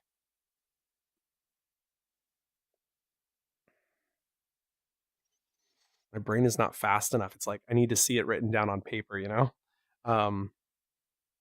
So I'm just trying to think and visually imagine this script. Okay, so I think what I need to do is start creating the... My phone says...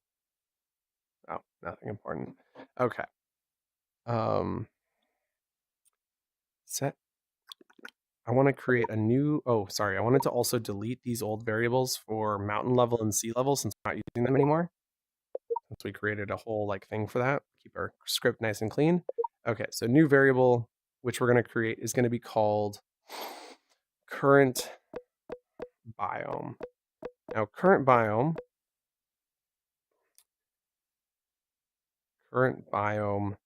number, or maybe position. There we go, current biome position. So current biome position is going to be a number between 0 and 5, meaning the item in the biome index. And so let's go ahead and start by setting that. So let's start up here, set the current biome position to be based off of this 2D Perlin noise. And then I'm going to create a new number value called biome smoothing. Biome smoothing. And this will work similar to terrain smoothing, except for it's how smooth is the biome. And so we're going to start with, let's say, 100. 1,000 might be the right way to go, but we're going to start with 100 for now. And so then our current biome position, we're going to duplicate this a couple times. I think we're going to need to. So we start with the 2D Perlin noise of getting the X Perlin vector, which this needs to be calculated first. So we'll calculate that first. So we get the X of the Perlin vector divided by biome smoothing, and then do that to terrain smoothing.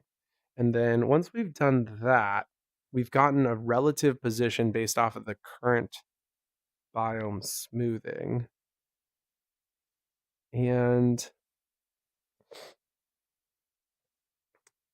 with that, we can take this value and we need to turn it into, so over here we're using absolute value to turn it into a value between 0 and 1, but what we want to do is actually turn it into a value, well, we could do that too, right? Yeah, let's do that. Okay, so I'm going to duplicate this again because I think we're going to need to, but I'm going to start by grabbing the multiply symbol, and what we're going to multiply this by is the length of the biome list. So if we get the length of the biome list, and we know that the maximum it can be would be like 0.99, it's very unlikely it would ever hit exactly 1. So we get the length of the biome list, which is 6. Oh no. Come on, stop scrolling on me. I don't know why it does that sometimes. So we go length of biome, which will be 6, multiply that by the ABS of the absolute value of the current biome position, which will convert this value from somewhere between -1 and +1. And so this value will then be between 0 and 1, and it'll then be multiplied by the length of 6, which means it'll now be between 0 and 6. And then if we get the floor of that value, so we go to the next line and grab floor, the floor will remove the remaining decimal, which will give us a position in the list that represents that. And so that does give us a position in the list, which is good. My concern is that it doesn't take into consideration the lower ends being less likely. Like, they're really, really less likely. I mean, they're so unlikely. I don't even want to consider, like, it's so unlikely. It's so bad. So what I wanted to do is clamp the ends inward. So our absolute value here was a good starting point. And we want to do this, but we need to add another function up here. So we're now between -1 and +1. So let's actually duplicate this again. So we take absolute value, which gives us -1 to +1. And then let's just condense from -1 to +1, but by clamping it a little bit. So if we go and take the clamp function, and then we take the absolute value and add,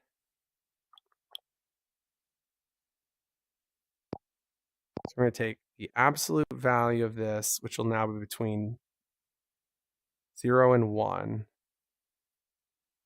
And let's actually, there's two ways to do this. Let's multiply it by 2 after getting the absolute value. Although we could just add 1 to it and delete the absolute. Why are you scrolling down? Please stop scrolling down. Please stop scrolling. Please stop scrolling down. I don't know why you're doing that. It's really annoying. Okay. I feel like I'm talking to a puppy or something. I'm just like, Horizon, what are you doing? So we're going to grab the current biome position and add 1 to it. And then,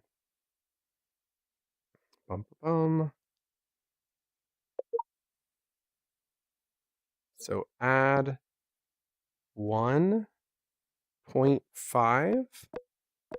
So by adding 1.5, the value that this can be, seriously? I don't know why it's doing this. So we take -1 as the lowest it can be, add 1.5, and now the lowest it can be is 0.5. And then the highest it can be is 2.5. Or maybe I just want to add 0.75. I think the answer is 0.75, actually. Okay, so by adding 0.75, we remove the bottom quarter of this. So that's because we're going to set the minimum to be 0. So if it was below if it was like -0.25, it'll become 0. So that removes the bottom 0.25. And then the top level of adding 0.75 to this goes from 1 to 1.75. So then if we set this to be 1.5, excuse me, 1.5, please, 1.5. There we go.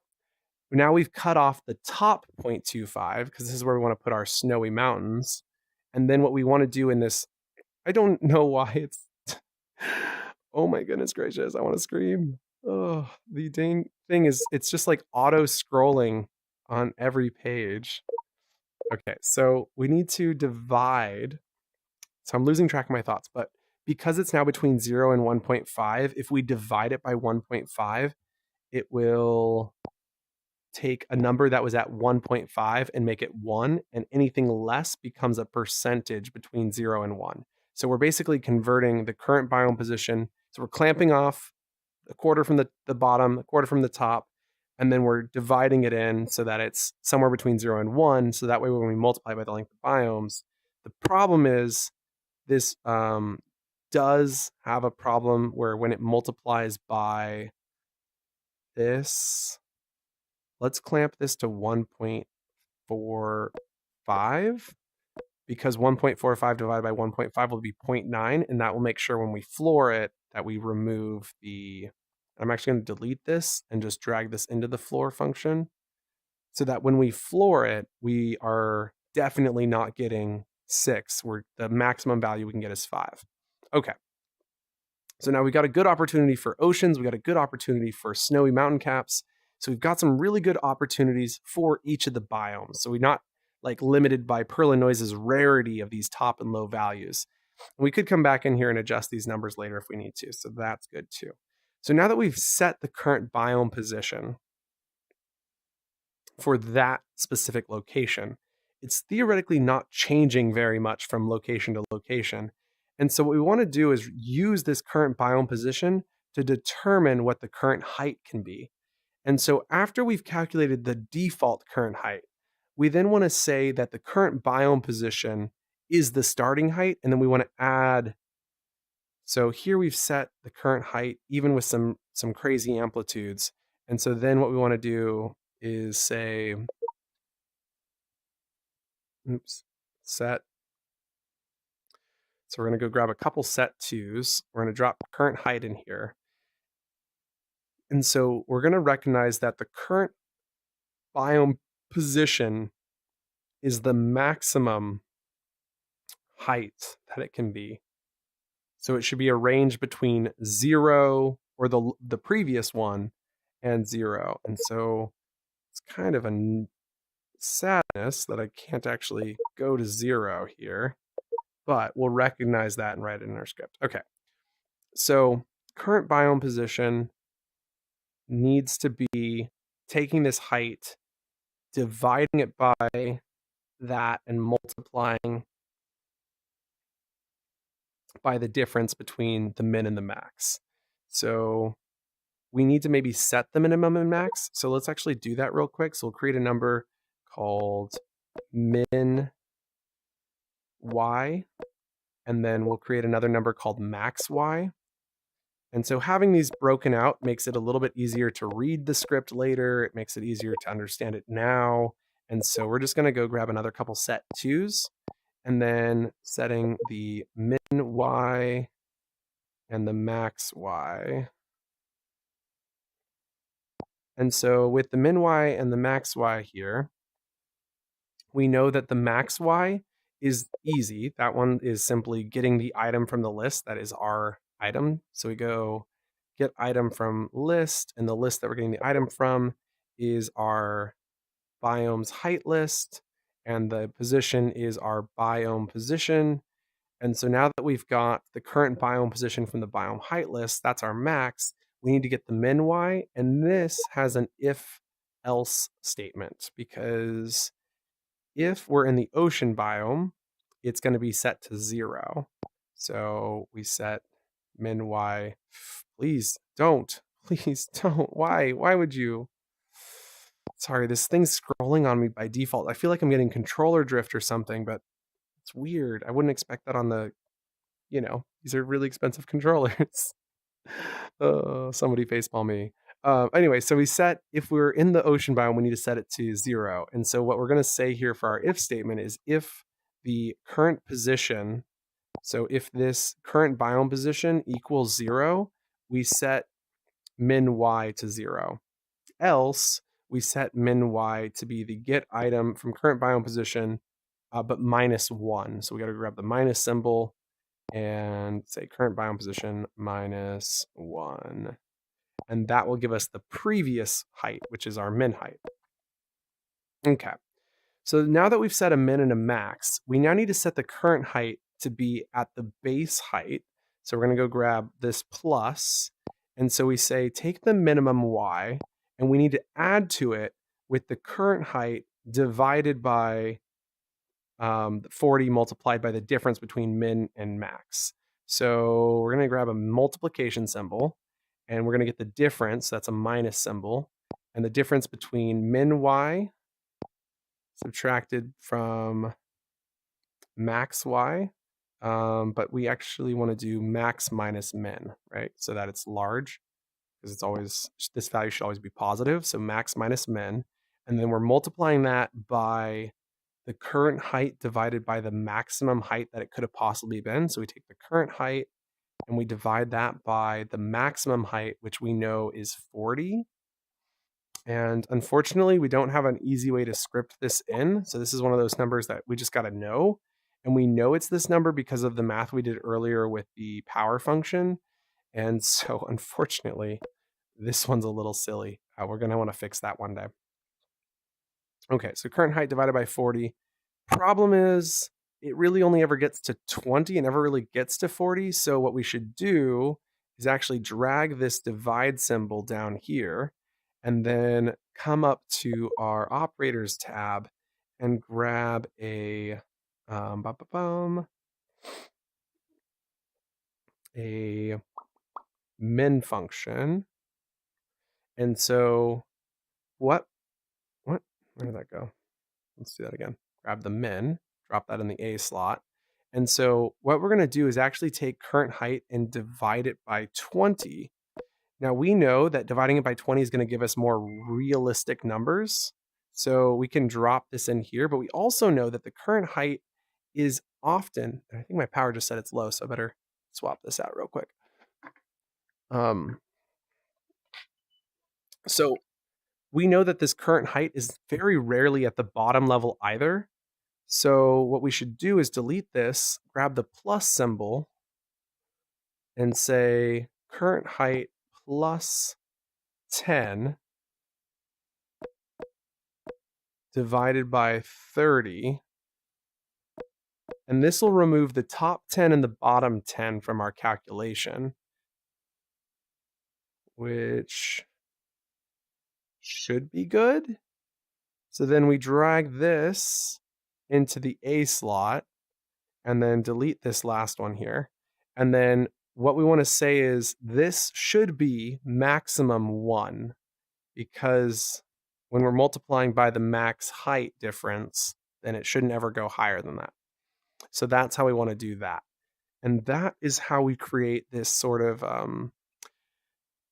exact, specific wavy biome. I don't think it's going to look very good, if I'm being honest. I think we're going to want to adjust this line here. And so just to remind myself where this line is, I'm going to grab a comment and drop it right here, because this is the line I think we need to fix.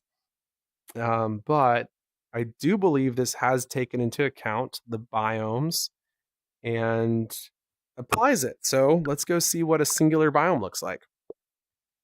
So it looks like we loaded into a snowy mountain biome. Whoa.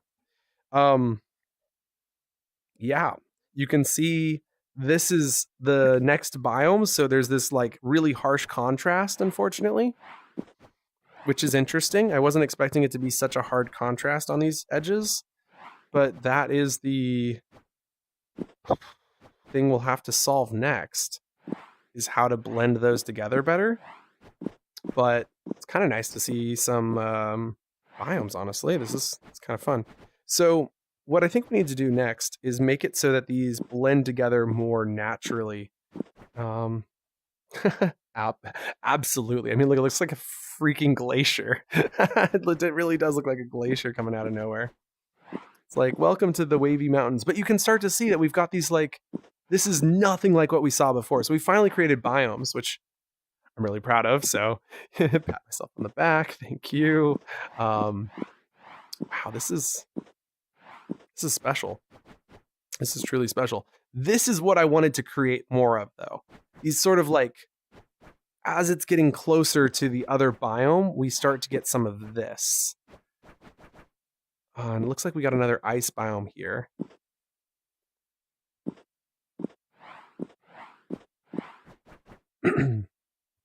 And so just so we can see what it looks like when it's not just ice biomes, let's go ahead and stop the world, hit play again, and see if we get a different biome. Because the biomes are basically dependent on where you spawn in. That's one of the big differences here.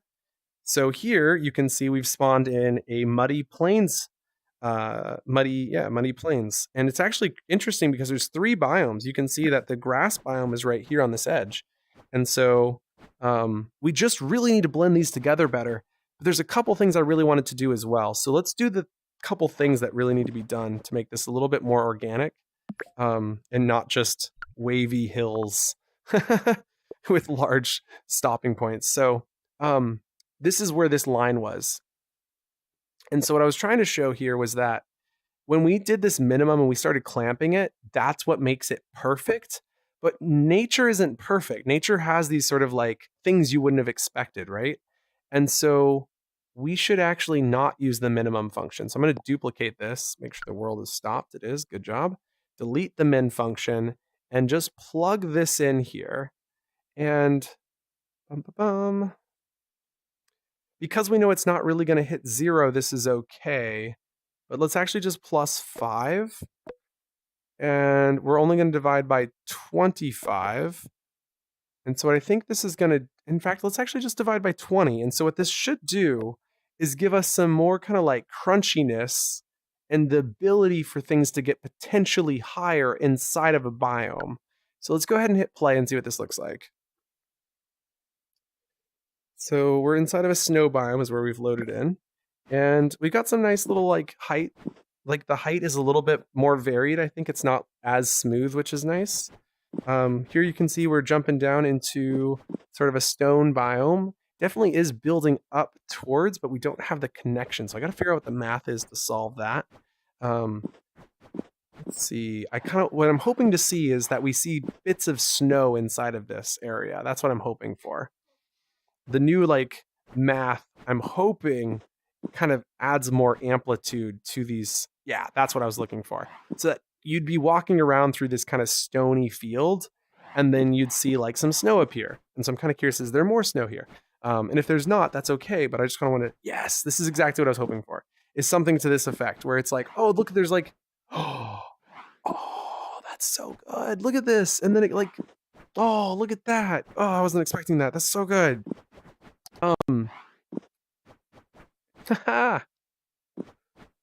This is so good.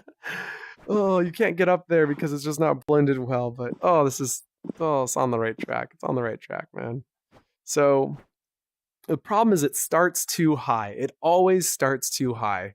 So if we could somehow just subtract down from the starting point,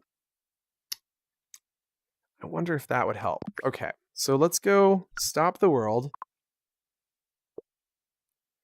And come on. I am like going to scream. Sorry, guys. Okay.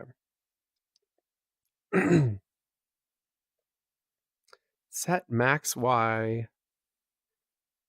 to 0 or the previous y. Just to get these lower, I'm wondering if we could just set min y to be min y minus something. Like min y minus 7. Like, is it that easy? I don't think it is, but I thought it would be worth trying at least. Okay, so we spawned in. And no, that did not work. It does create some really cool, like, additional textures that I wasn't expecting, like this little, like, lowland grass area. That's kind of cool. Dun, dun, dun. I gotta figure out how to blend these. This one blended really well from grass to dirt. No, that's just a coincidence, right? Like, this is gonna drop really harsh here, isn't it?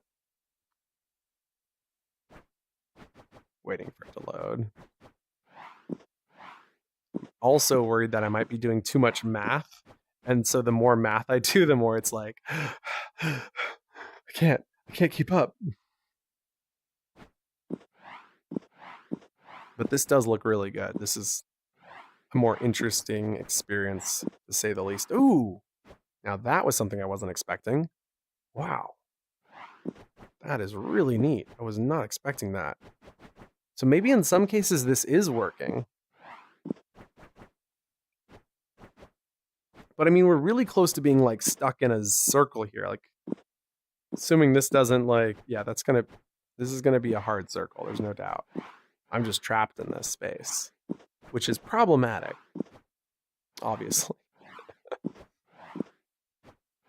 Someone be like, you can parkour that. No, I can't. I promise I can't.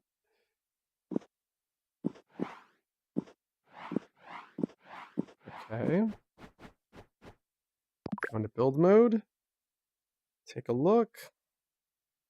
You know what? I don't think it's as good as I was thinking. I think this is a muddy plains, but because I lowered the Y, it looks more like that. And because we increased the max height, it's got some of this. And so this over here, I think, is the first real icy plains biome right here. Let's see this load in. Snowy plains, excuse me. And so this still has some pretty high heights. Oh, I just crashed. Don't you love it when you crash out of Horizon Worlds? No, I don't.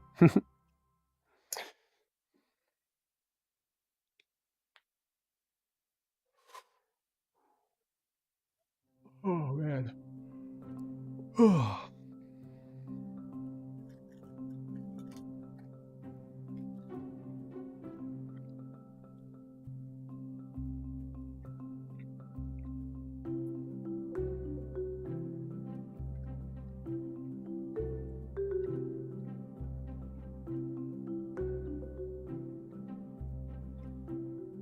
Okay, we're loading back in. Here we go.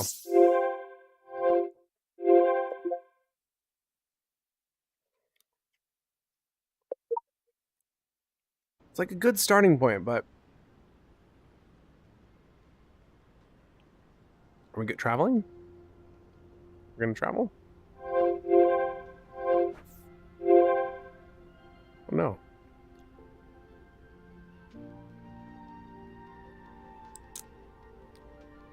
I saw this number of 26 people were here the other day, and I was like, oh man, I gotta check out Arena Clash. There's 26 people. And I was so disappointed when I found out it was a 6-player mini game. I was like playing with 1v1 most of the time because, you know, people are coming and going. And then you got at least like 1 or 2 kids who are not there to play the game. Well, that was disappointing. Okay, so we're back here inside where we left off. And, you know, it's coming along nice, but gotta somehow blend these. I don't know what the math is. I feel like I'm like on the edge. But this is much more enjoyable in terms of climbing experience. I'm shocked with how well that went. But I do think that that is the snowy region, like butting up. Yeah, there it is. That is the snowy region butting up against the mountain region. And the mountain region just so happens to have some snow in it, which is great, but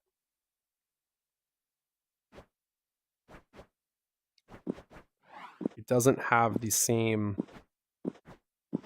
sort of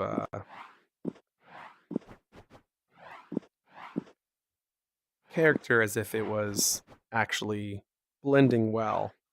Not to mention, it's really bad that you can't climb out of this, you know, mudlands, flatland area and get out of it. Like you're just trapped there, which we might find we're completely surrounded by snow. I mean, I don't think so, but it's building up around us, that's for sure. How many? We've loaded 600 cubes so far. I also really appreciate that somehow we're in build mode and it's just like functioning really well despite that we were gone. We came back. That makes me really happy. Okay, wait for that to load and see what we get.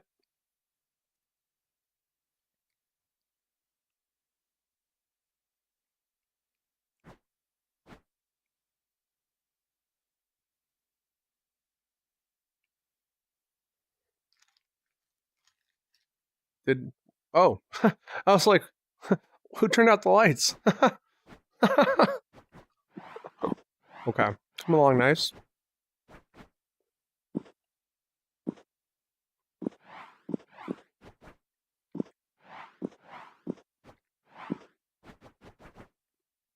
It does feel like we're about to get trapped inside of a snow biome.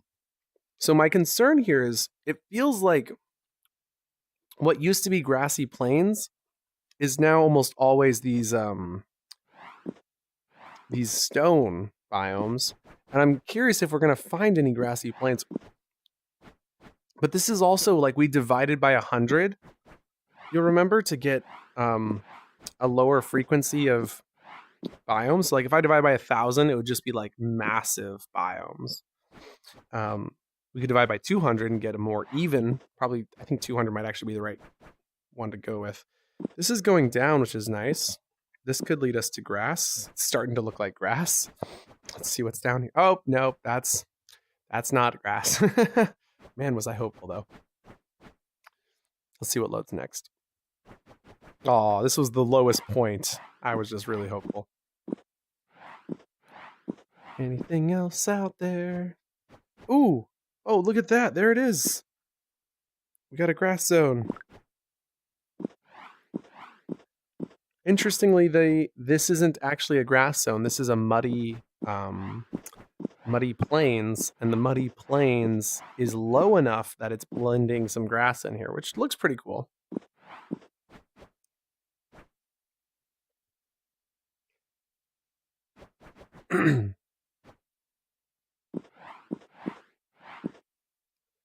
I'm debating. Like, I'm really not sure. So, what is the math? I think is the question I got to ask myself, and so just bear with me. Oh, Cody says, Lakes, I took a selfie in the asset showroom. Is that what I'm supposed to do? The world's been broken, unfortunately. A few months ago, Meta set the limit to 149 collaborators, so you can't actually access the world, and I can't access it or edit it either.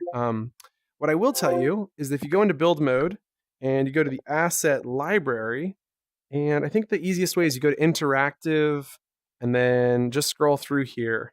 You're going to find some video assets. Like here's the teleport script from the video asset pack. Here's the display text list, the welcome sign, the OP trigger, and the simple counter. You've got the transparent window there, mega text. We've got the sprite cycler, resizable clothing. Not to mention, there's some really good ones from Meta, that like the space slugs. I really like some of those games. So I encourage you to check those out. The environment wheel, which has been broken recently. The timer with buttons, delayed hard reset is awesome. Welcome pop-up. And then you got object return script, text formatting. Here we got some more, like the flickering torch, the HSV remote control lamp, the HSV flashlight, geometric complexity chart, stage microphone, and audio space. There should be a whole nother set in here that I'm hoping to find. I'm not seeing it. Oh, there's the video microphone. There's the playing card pack, the hyper pencils, the table cup party, random teleporter, energy swords, flying broomstick, drivable physics cars, digital clock, which tells you the time in 5-6 different locations of the world. You got maze generator, mystic staff.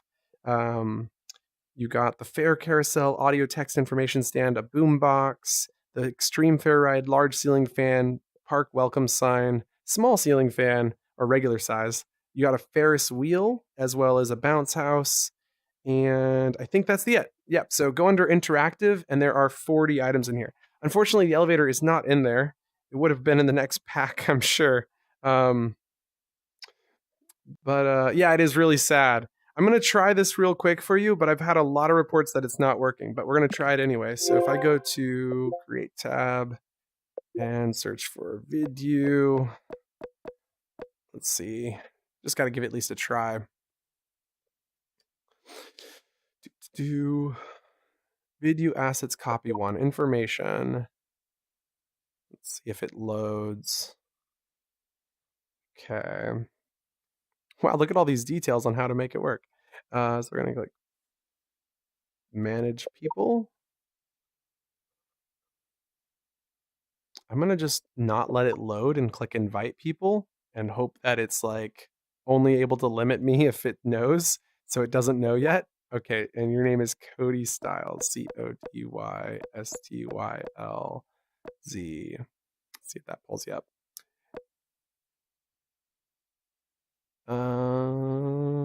Can't tell if that's your name or not. Oh, it's so laggy. That doesn't. Oh, there you are, Cody Styles. Invite as editor. Did it just work? I don't know. I'll send it a couple times. Check that. If you have access to that, you won't be able to access the world. But what you will be able to do is 3-dot icon import the world. And so try that out. And good luck. Hopefully that works. Yeah. Okay, so we're trying to solve this like biome blending issue. And so I wanted to sit back and just take a minute to think about what allows us to blend these biomes. So we know that we've got a low and we've got a high, but the problem is our heights aren't based off these lows and highs. And we don't know when we're transitioning from one to the other. So that's the real problem. I mean, we could do some math to know when we were transitioning from one to the other, but that would potentially slow us down even more. And what we really want to do is make this more efficient and speed this up. So slowing it down is not what I want to do.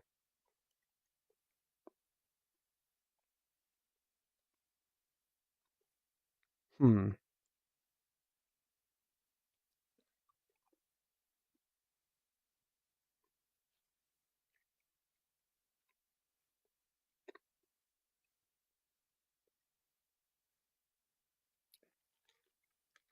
Kind of wondering if we can just overlap these in such a way. Huh.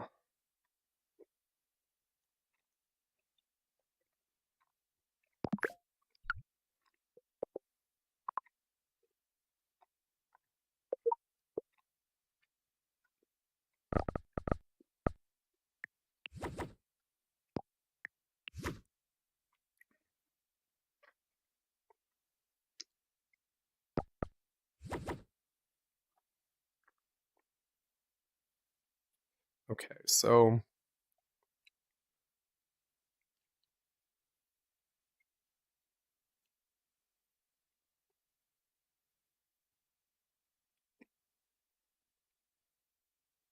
when we're setting the current height, we set minimum to 0 or -7. What if we set max to max +7?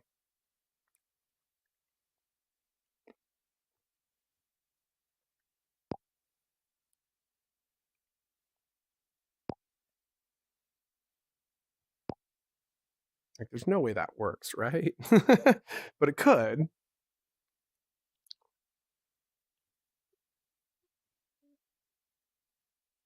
So we'll give it a try and see what happens. Oh, and it worked. Unbelievable.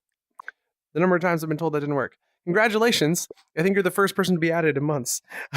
So I'm going to have to do some more research because that's exciting. Oh, this looks really cool. Wow, that turned out really nice. Let's go and stand on the top of this. I can make it to the top, which is something I'm really a huge fan of. And man, we are so high up in the air. I mean, we're right next to this. We got to go down. We got to go down. Which way's down? Okay, low points. Let's go low.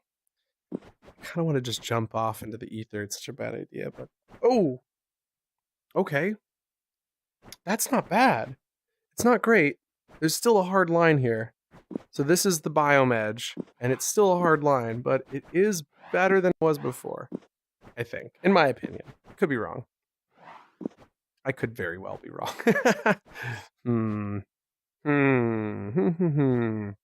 We subtract by 14. Let's try subtracting by 14 rather than adding. And it's interesting to me that we're always in the snow biomes. I have a bad feeling about that fact.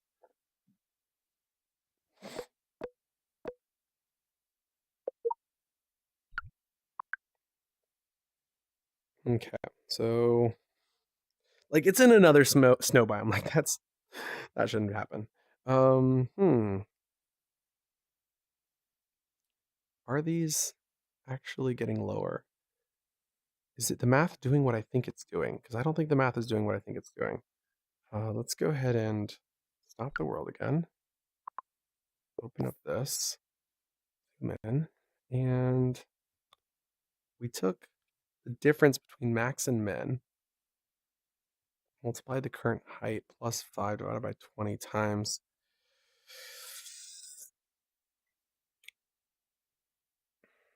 min y plus max minus min.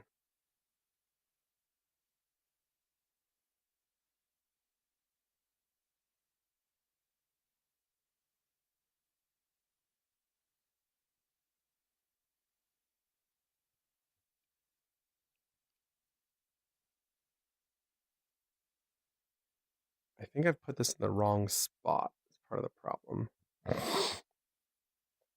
So what I'm thinking of doing is taking max Y, putting it here, delete this,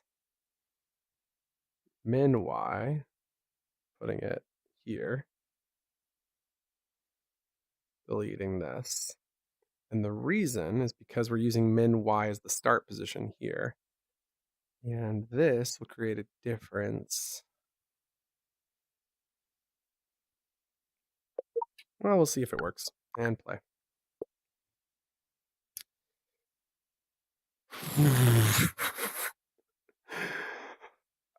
Either this is the coolest biome ever, or I made a massive mistake. I spawned inside of the map. That's never happened before. Okay, let's go. There's no way to get back up. For sure, this is a one-way trip. This is so massive. Like, that looks so cool, though. Okay, we're going this way. Let's keep going.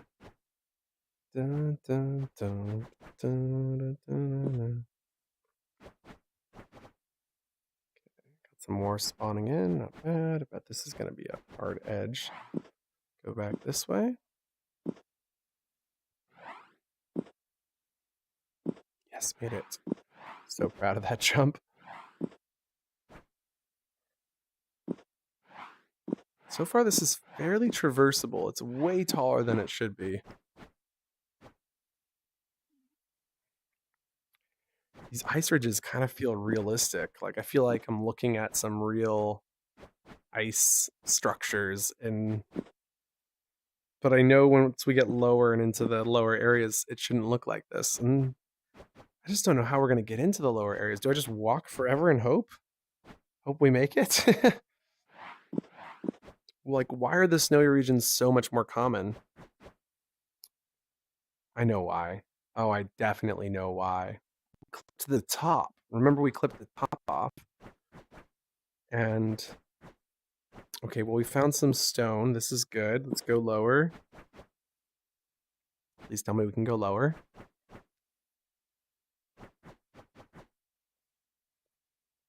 And I really want to go find a way to make this script more efficient so that we can spawn this faster. Yeah, this is not bad. This is looking kind of good. The way this blends together is nice. Beautiful in its own way. Oh, and I'm up against a wall. Never mind. Well, that's not great. Anything this way?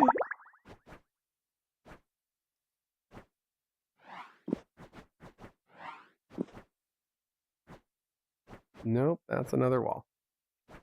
Okay, we'll try this way.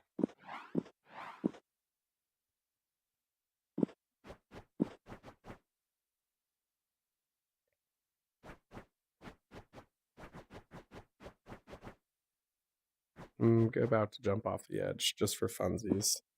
Oh no, there's something here. What the heck? Wait, what the heck? I'm standing on something. But nothing's loaded, so I don't know what I'm standing on. That's great. Waiting.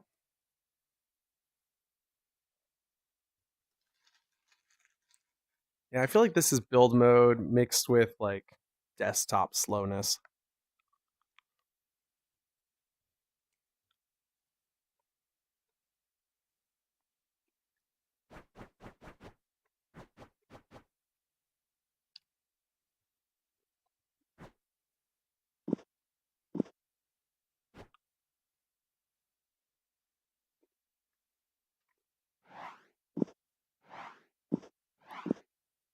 Oh, whoa. There we go.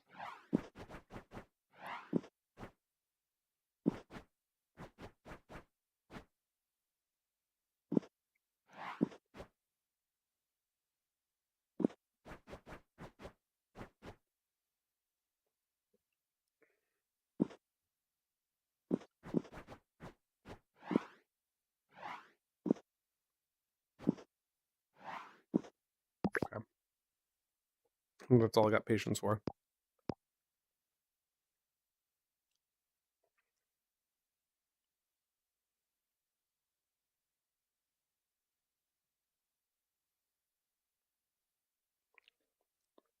Very cool, but not exactly what I was looking for. Stop the world.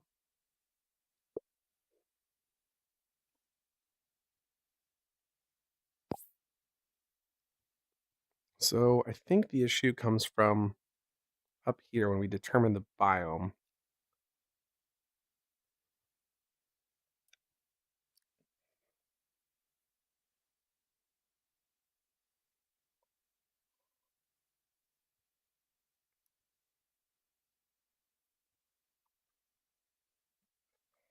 Yeah, we're clamping it by 1.45, which is fine, but we're adding 0.75. Let's add 0.5.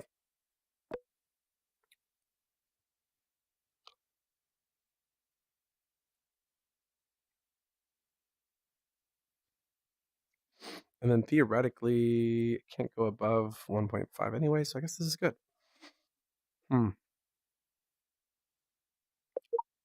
Let's see what happens when I just load the first world. Still snow. Not great. Still snow. Stop and play. Still snow. I feel like this is a math error. There's a definite math error here.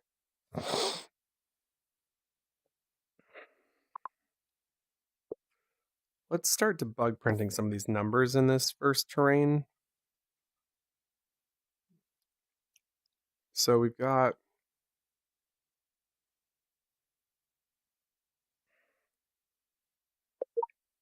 debug print, current biome position. And actually, we can actually use current biome position to get from our list function, we can get an item from the list to tell us in English which biome it is. So get item from this at the current biome position and play. And let's make sure this says snow. So it is definitely snow. That thinks it's Muddy Hills. It thinks it's supposed to be in Muddy Hills, but it's very much not. Okay, so the issue is somewhere else in our script. Got it. Got it. So that's good to know. So we've determined we're in Muddy Hills, and then it sets current height to 2D Perlin Noise, Perlin Vector, Terrain Smoothing, and it goes through the previous one. And then here, we've determined our current height, and then we say if the current biome equals 0, which means it's in the ocean, we set minimum to 0. Otherwise, we set the minimum to the minimum from that list. And so we get the minimum from the biome height. And then we set the maximum to be the current items, so that's the current max. And then we set the current height to be y minimum plus the difference of the max. Let's go get the actual values proper. Max minus min, which should be the difference. And as long as this value we're creating here is between 0 and 1, it can't go outside of those parameters. And so if we take the current height, whatever it is, it should be between 0 and 40 is what those current heights. So let's actually debug print what the current height is. The debug print of the current height should be less than 40. And then we divide it by 20 and multiply it by that. Let's change this to 30 and see if that solves our problem. Hit play. That's better. Okay. So we loaded in the plains and the muddy hills. So we got plains and muddy hills here that we're building. And our height's at 7 and 6, which is well below the 30. And it looks good, except for it's really flat. And so the benefit of the 20 is that it was not as flat. It had more amplitude. But if we can actually get it to fill through the actual amplitude and not have these harsh edges, this could look a lot better. Because this is just something I can walk across, right? Like this is, yeah, this is bad. Okay. And stop. Clear. Okay, so we've got the current height working. We've got the biome working, which we're going to keep the biome printing out so we know which biomes we're printing. And then let's just load a couple more, see if they all look like that, because they should all look like that. So we just loaded a Muddy Hills biome and a Plains biome. Oh, and a Mountains biome, it says. Oh yeah, there they are. There's the 3 biomes. And they pretty much look the same. I mean, yeah, it's not great. It's not great. Stop, clear, and play.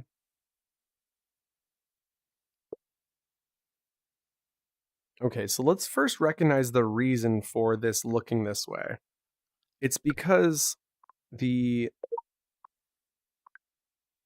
Perlin Noise function renders values between 0 or -1.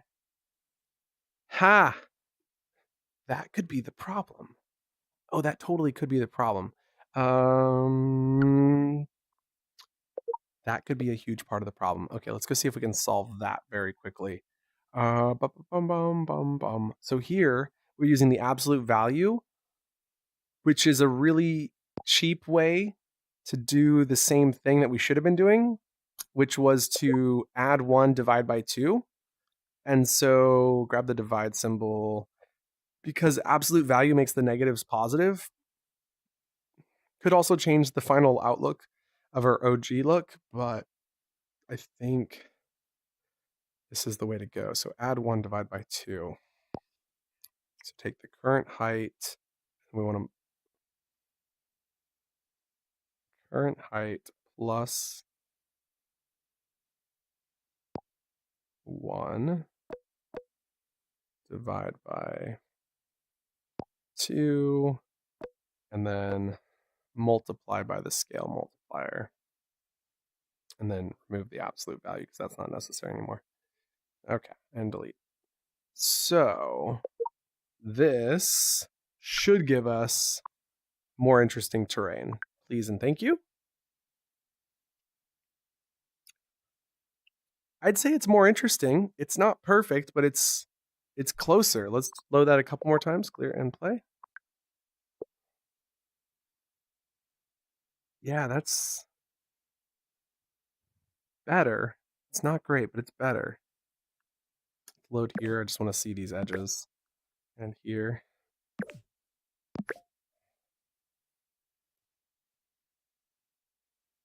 Yeah, it's not perfect.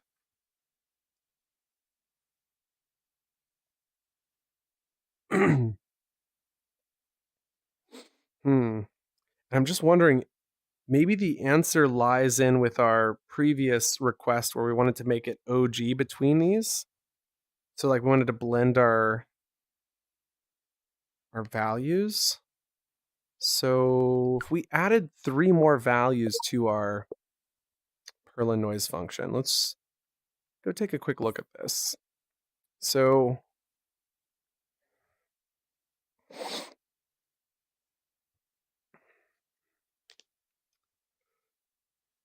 we set current biome to be between the length of biomes, but if we add 3 to the length, so grab the plus symbol,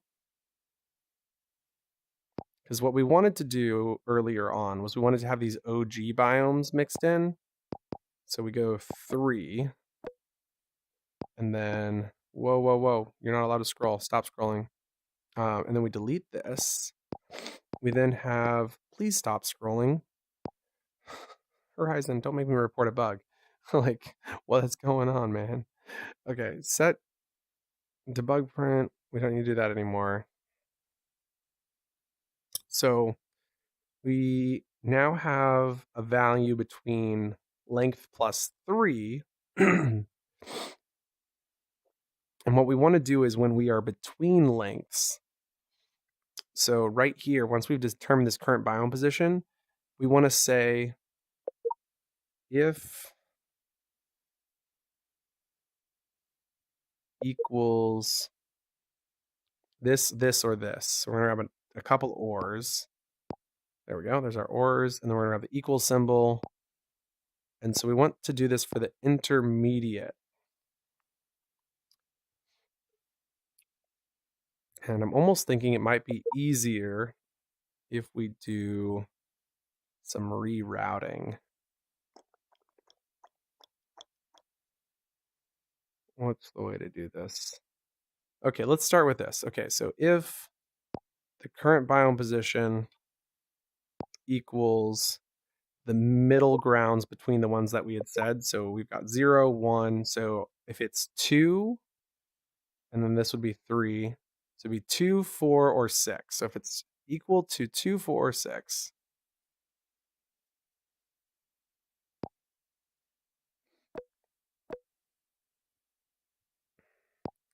I'll just quickly type in if equals 2 or 4, and here we put 6, and then we just throw this into here and here.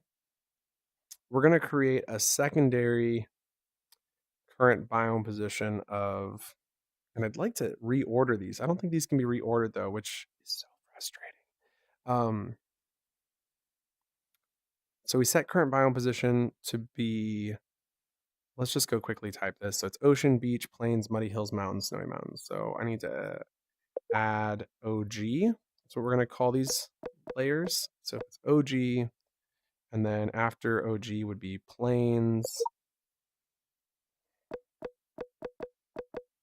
and then after plains would be another OG.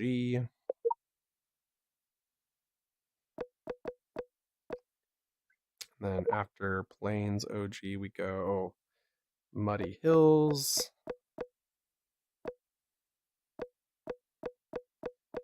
Okay. And then after muddy hills, we do one more OG.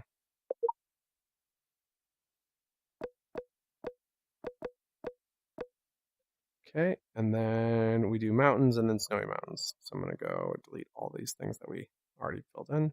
So delete, delete, mountains, snowy mountains. Let's go add mountains. And last, snowy mountains.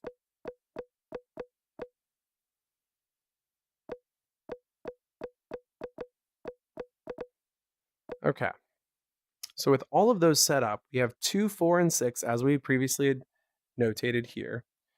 And so there's actually an even easier way to do this now that I'm looking at it, which is to grab a new if and then say equals, and then delete this. And then what we're checking isn't a number. We're checking to see if the string input equals OG. So we type in O and G. And so we say if get item from list.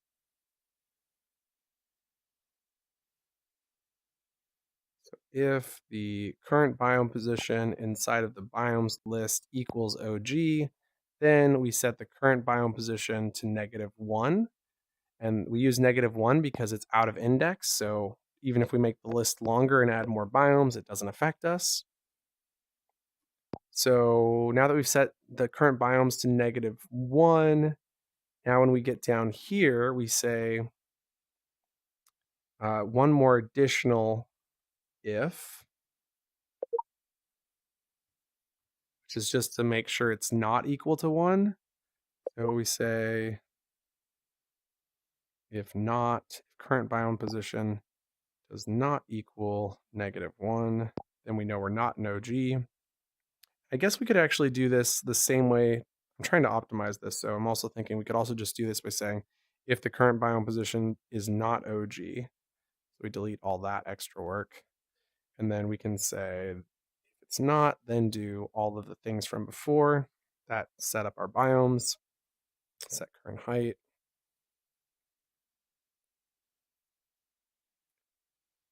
Okay. And so now we should have some mixing biomes happening. Let's take a look. Oh gosh, this is so bad. Can't get list item. Expected number 0 to 5. Got 7. Ah, that makes sense. Oh, I hate I hate that I have to retype all these numbers because you can't just add into the middle. So bad. Ba-bum, bum, bum, ba-bum.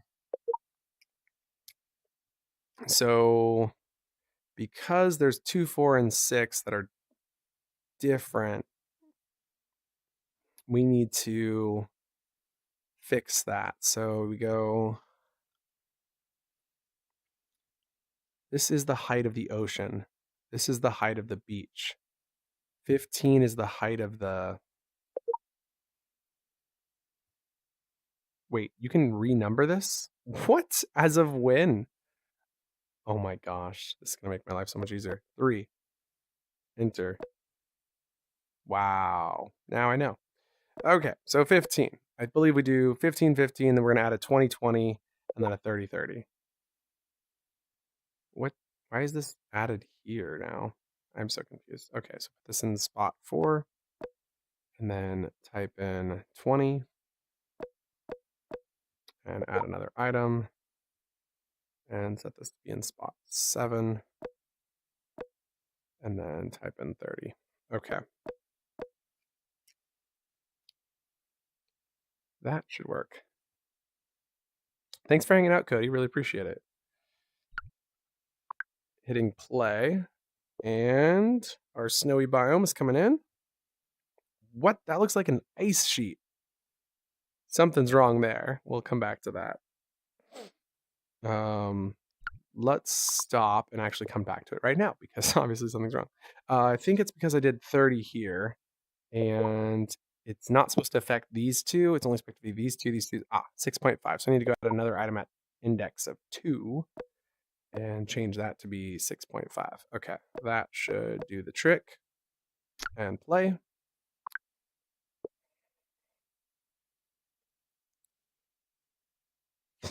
That looks like a mistake. What? Can't get list item. Expected item between 0 and 8 got 9. How are you getting 9?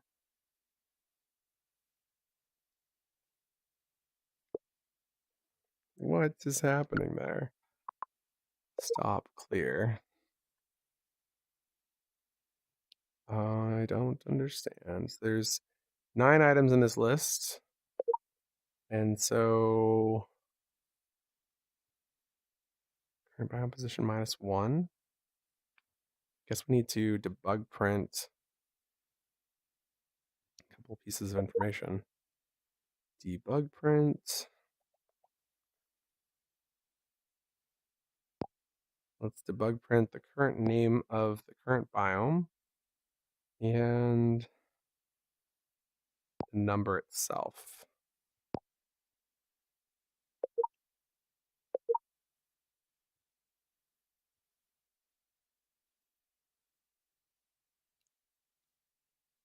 Okay, and go ahead and script play. Ooh, that's looking interesting. Not right, but interesting at least. Now this says it's in the mountains and the snowy mountains, and the mountains look like snowy mountains, which is interesting.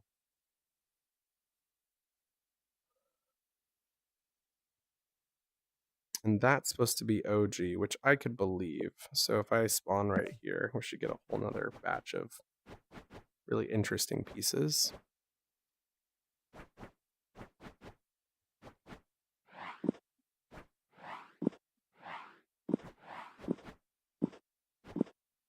But that doesn't even look that interesting. Though I suspect something's gone wrong somewhere. Like, this should be really quite fascinating to walk on.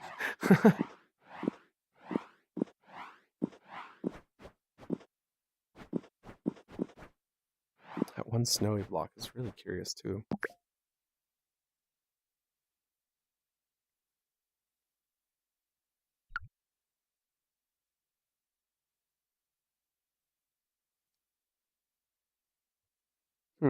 It really thinks that's the OG methodology, but that's not what OG would look like.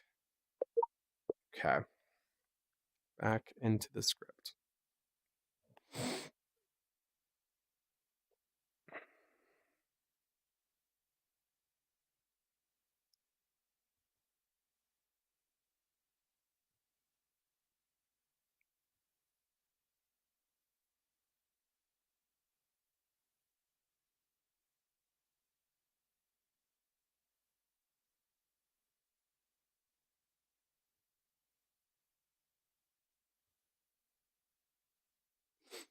Set current biome position. We do all of that, and then we don't use that anywhere else. We don't modify anything else either.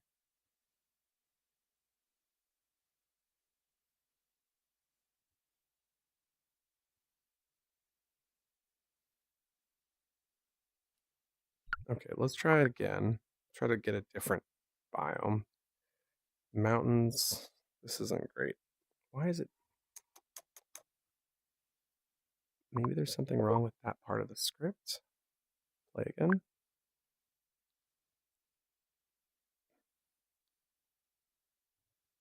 Okay, I will let this pass 5 times. If we get this 5 times in a row, it's not a coincidence.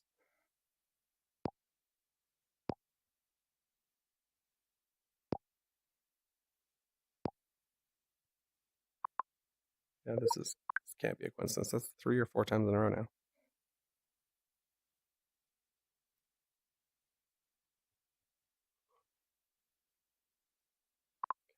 Stop. And last chance. Why is it so far out of index? There's got to be something going wrong here. So setting current biome position to be this, and then current biome position plus 0.5 keeps it between 0 and 1.45. Then we divide by 1.5 and multiply it by the length. We never fixed that after. Got it. Delete this. Duplicate this. Duplicate. Delete this. Wow. I feel quite embarrassed by that. And go ahead and hit play.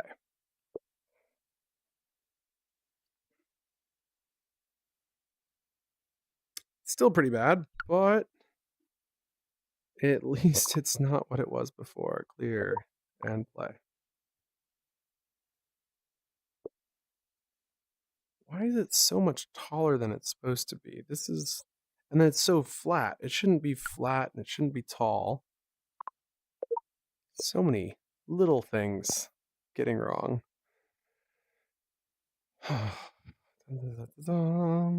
I have been going for like 7 hours though, so I think this is the point where you're supposed to stop because it's fatigue at a certain point, and you're like just make small mistakes and you don't even intend to. So that might be part of the problem. Thought for sure I'd get this.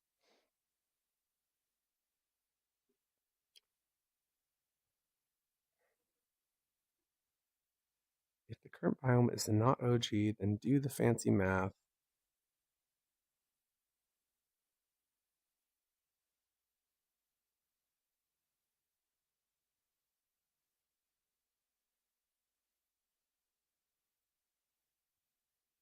Is it possible that by subtracting 1 is not always the case?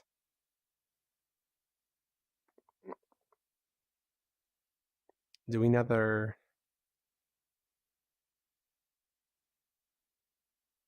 Hmm. That would make sense, though, that would not be the case.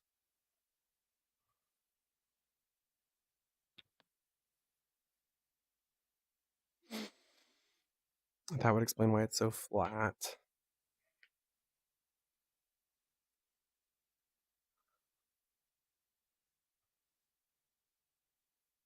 But it can't be the same as max y, so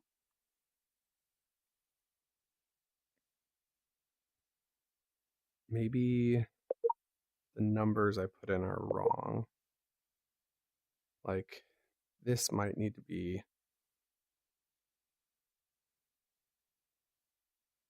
4.5. And this one might need to be 6.5. And this one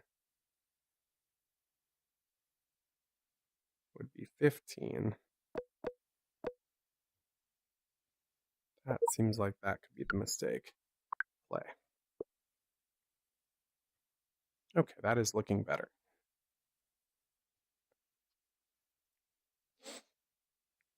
Scripts. Now this says it's supposed to be Muddy Hills, but that is not Muddy Hills. Why is it so snowy still, despite not being in the mountains? And some of it says it's supposed to be OG, but it's definitely not spawning an OG aesthetic.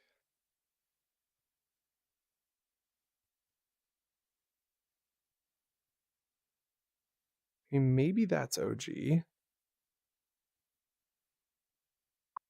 Stop, clear, and play.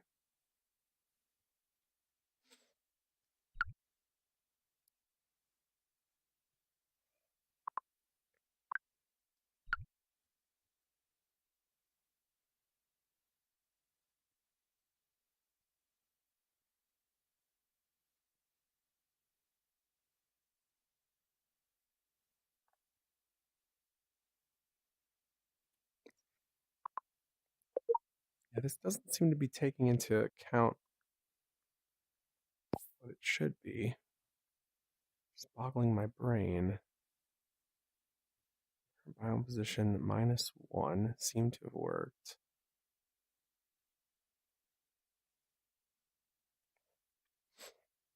So let's just walk through this mathematically real quick.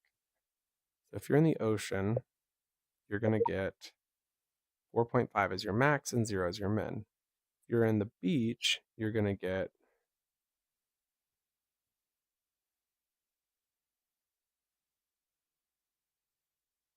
for some reason that's wrong. So let's delete 4.5. So now if you're at the beach, you're going to get 6.5 and 4.5 as your min. Now if you're on OG, nothing's going to happen for 2. But then when you get to 3, you're in plains again. And in plains, you're going to get 6.5 as your min, 15 as your max. And you go up to OG for 4, so we don't use that one. Then we go to Muddy Hills, and Muddy Hills, we're using min, max. And then go to another OG, which is where we should be doing another 20. This 20 goes in the 5 slot. Okay. And then for mountains, we're in 7, so we get that as the min, that as the max. Okay.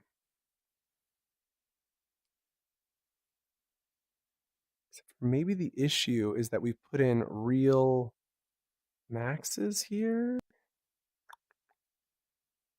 Yeah. And it's getting amplified by a power function, right? No. No, this is fine because the power function isn't running here. It's running up there. Okay, go ahead and hit play and see if that solves some of the issues. Ah, that does look better. Okay, much better. Stop and clear and play. Now the question is, how do we get it to load some of our these? We want these to be less frequent. So I need some sort of formula to change how frequent these are. Don't know why it thinks that's OG. It's not what OG used to look like. I think I should put an if boolean in and just turn that off for a second and just completely generate an OG terrain. So drop this into here and then drop a boolean false.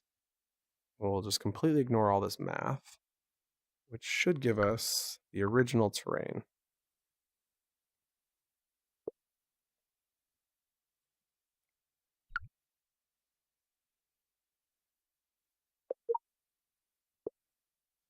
So remove the biome debug print.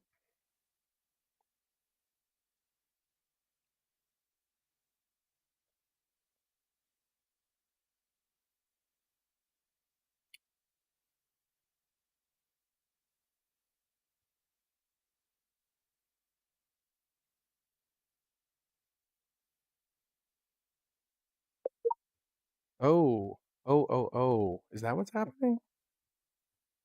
Get item 0 from biome height for ocean, then get item 1.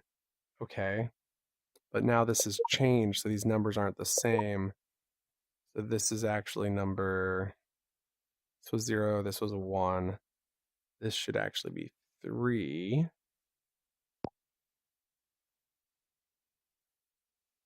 This one should be 5. And then this one should be,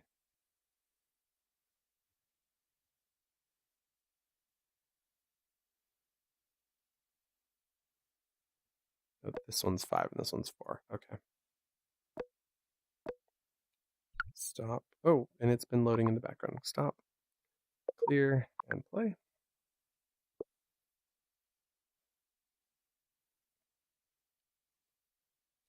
Okay, but why is it so smooth? It shouldn't be this smooth. That's what's bizarre, because we're not running any of the smoothing functions. Nope, not creating an asset. Go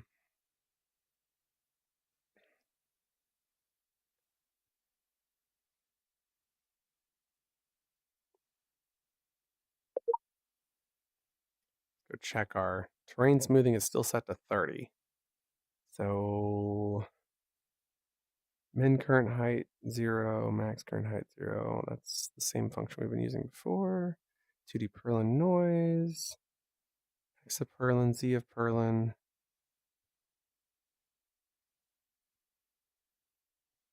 We're not adjusting our Perlin vector after we set it.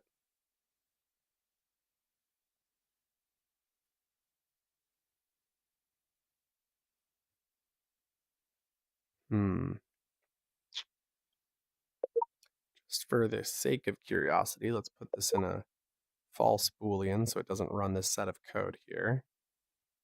All of these, even though we're not using it.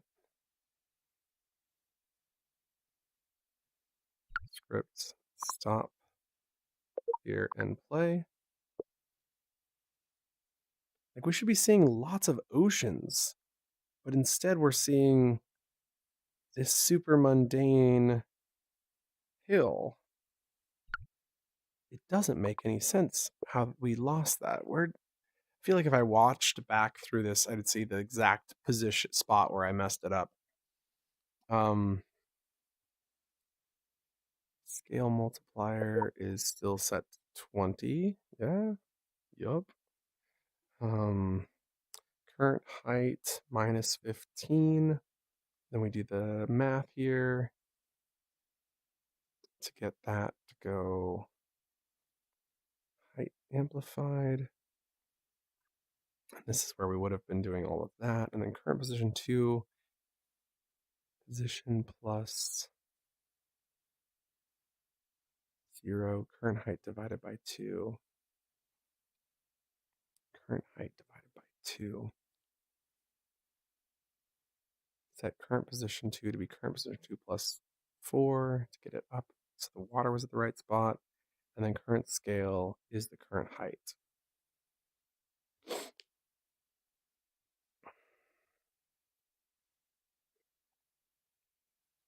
Then here we're responding to asset.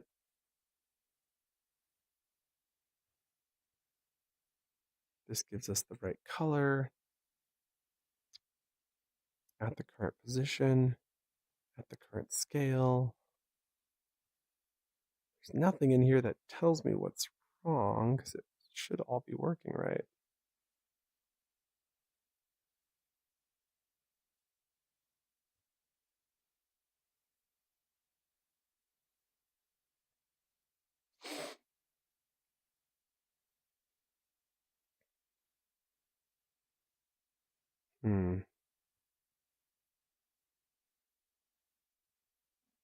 Since this is multiplying by itself, we're going to just do that here.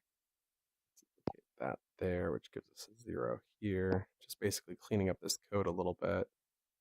Now this one's going to be a 3.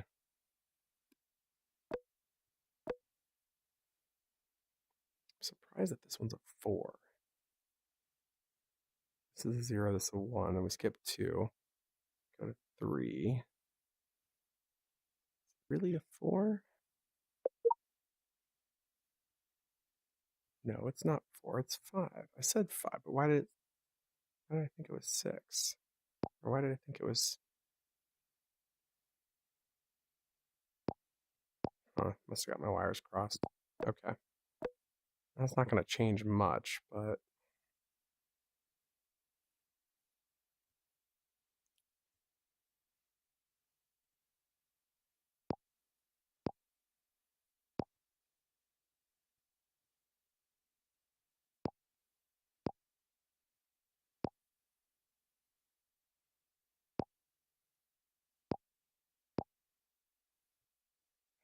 Oh, remember here we were working on current height plus 1 divided by 2 multiplied by scale multiplier. How different is this from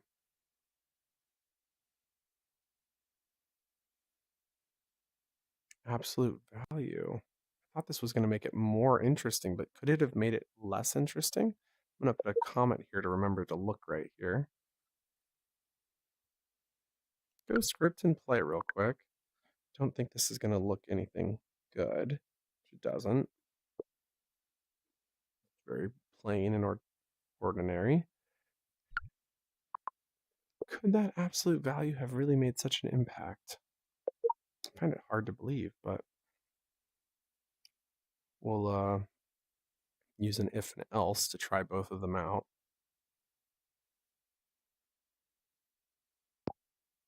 Put a Boolean in here.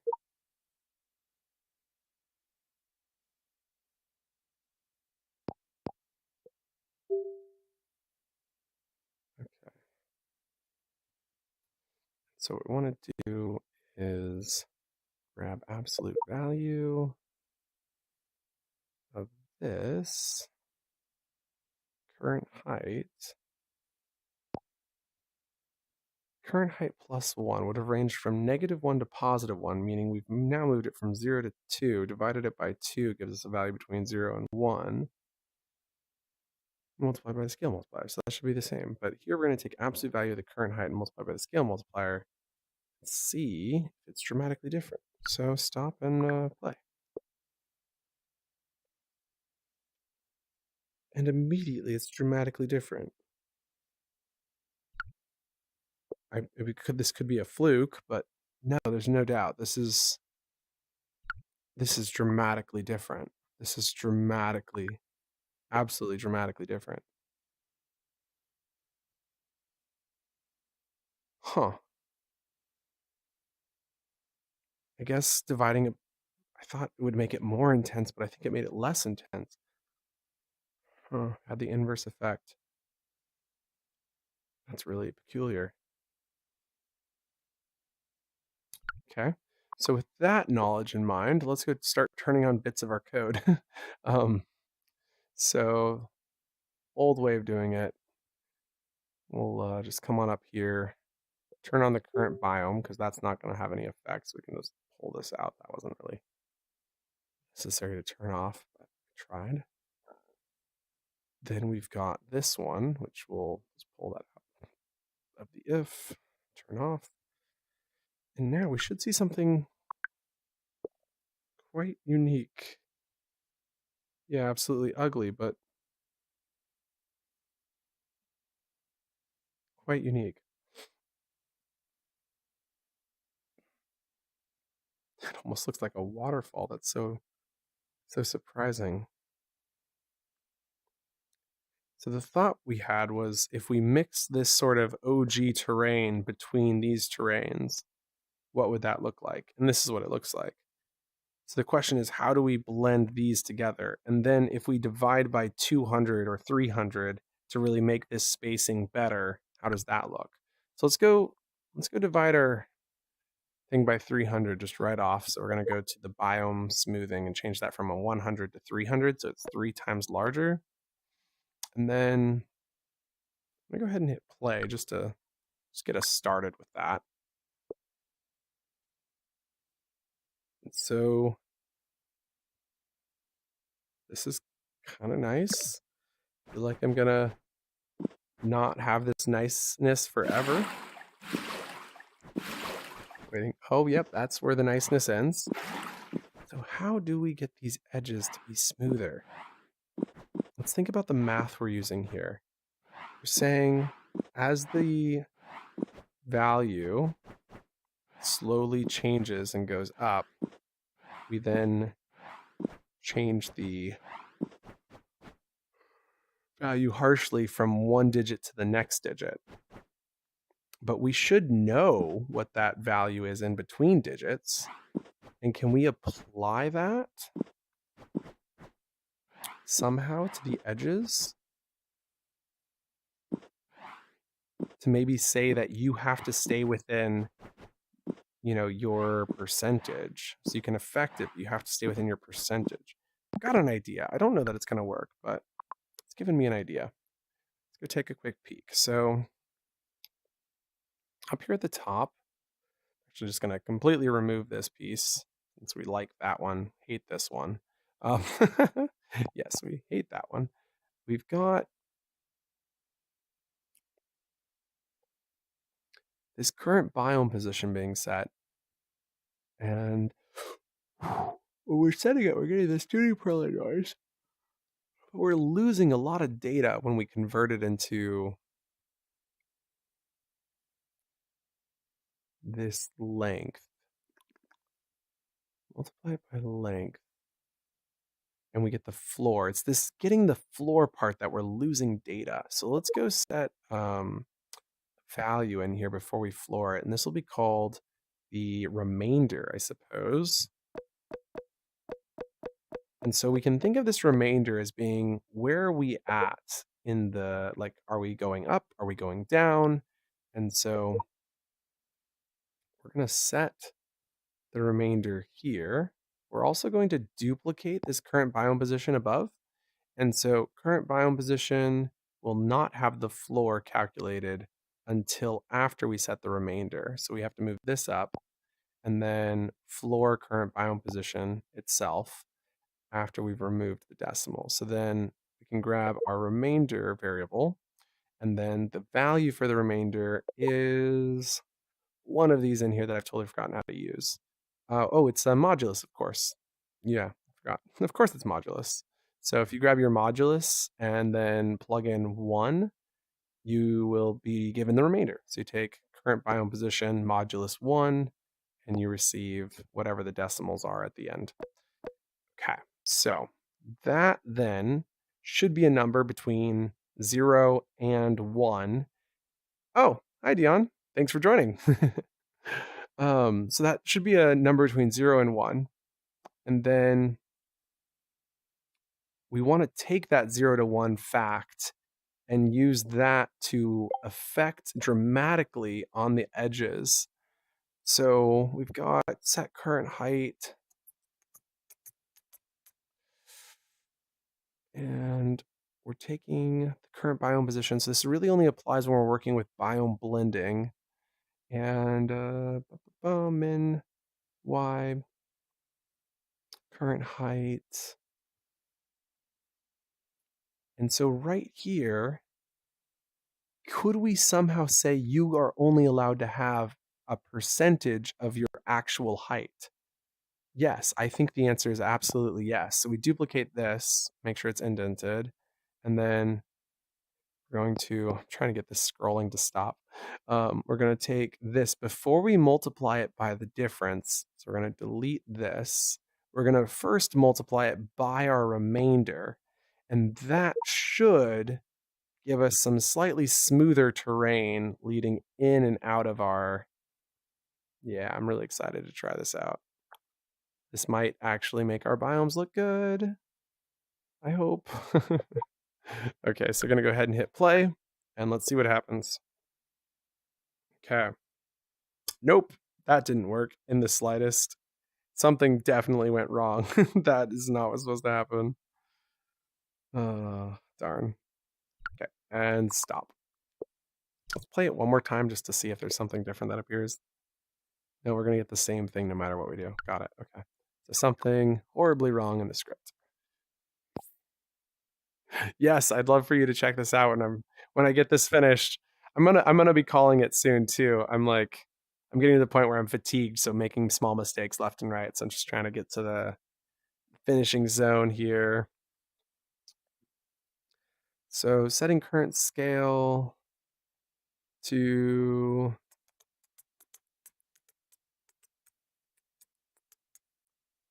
where was it? We were looking at the remainder here. So the idea was that we were multiplied by the remainder. Maybe the remainder is not as much as I would expect it to be. How? Let's debug print it. That's the easy answer. Let's just see what number are we getting for our remainder, and then use that and play. 0.24, 0.29, 0.39, 0.45, 0.79, 0.25, 0.61. I mean, I've seen quite a variety. Like this biome turned out great. That looks good. So this, I think, is what we're calling the OG layer. And so here is where we've got a non-OG layer. This is the Muddy Hills. And we can see that it's 0.3, 0.28, 0.4, 0.2, 0.35, 0.4. It's just constantly this 0.4 value. So it's not really getting enough. We're like losing it. It's got to be like only if you're on the edge do you affect that. And even when we're on the edge, when we're at 0.9, we actually want it to be higher. So I think I know what we want to do is debug print is deleted. Scroll down to here where we're using that value. And we're going to do some ifs and else ifs. So we say if, else if, else. And then this is going to ask 3 questions is what we're going to be asking here. And then what we're doing is we're setting the value. And so we're going to set remainder to 0.1 if it is on the edge. So we say if the remainder is less than, say, 0.15, set it to 0.1. If the remainder is less than, so then the next else if is if the remainder is less than 0.85, we set it to 1. And if it is greater than 0.85, so else, we then set it to 1.1, which should make it slightly taller. So it amplifies it just a little bit more.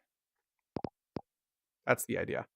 And my scrolling is out of whack. I'm literally not scrolling. It's scrolling for me. Like, I'm really concerned I got controller drift from all the greasy food I've been eating. So, yikes.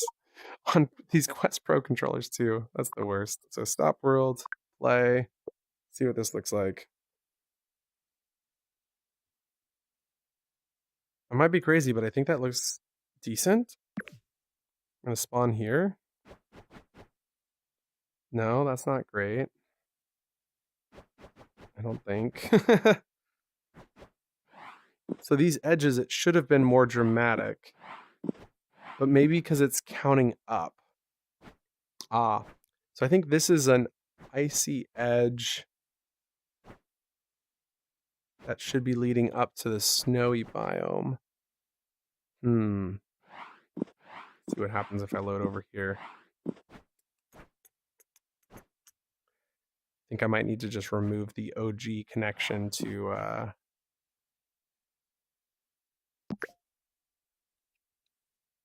we'll load right here just to see what this looks like.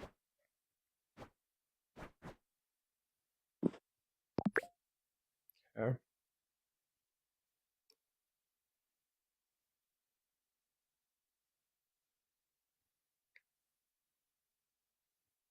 It's interesting. There's this kind of connection point here that's almost good.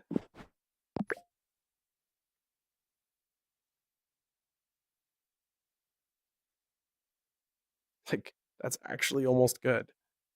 I'm shocked by that. I'm doubly shocked by what I'm seeing here, which seems to be a lacking of anything That makes sense. Do love that though. That was the best. That shouldn't be possible, but I love that. We'll try it one more time just for kicks. Yeah, that was great. That was great. What? How am I going so high? Okay, I'm gonna have to try that in publish mode and see if it does that. So let's see. I don't know what to do. I mean, it's a starting point, at the very least. That's a normal looking spot. Let's go and find scripts. Open up. Let's debug print which biome we're in. I kind of want to change the biome size down to 100 so it's a little more interesting to look at. And then did kind of want to keep debug printing which biome we're in just so I can read it out while we're looking at it. And then I'm also thinking, even if we're in the OG biome, we still want to do this remainder for height amplification.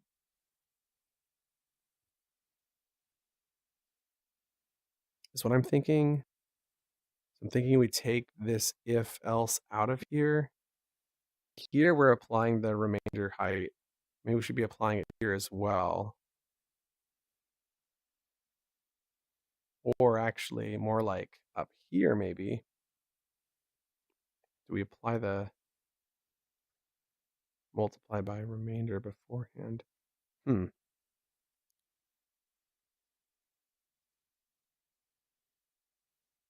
Let's see, I think let's go ahead and give it a play and see what happens. Okay. So we are in Muddy Hills and OG. So we're getting good mix. Honestly, it looks more like Muddy Mountains. We're not really getting any definition to this hill, which is so bizarre to me because I would have expected to have some definition.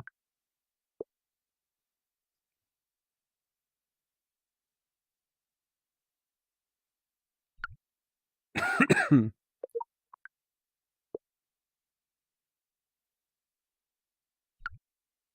the other concern is that we're only rendering this one type of biome. We're not seeing any of the other biomes right now. Oh, there we go. Okay, now we got mountain biomes spawning. Strangely, there's no stone section to this mountain biome. Like, this should be a big section of stone right here. I think I should go look at that. Go stop, clear, and back onto the script block. Let's go take a look at why our stone isn't being selected. So for our stone, it goes to 6. And over here, under biome height, we can see that the height is actually meant to be 7. That explains why there's no stone. That was supposed to be 7. 3, 5, 7. Got it. That makes more sense. 1, 3, 5, 7. 1, 3, 5, 7. Got it. Okay. That should solve the stone problem.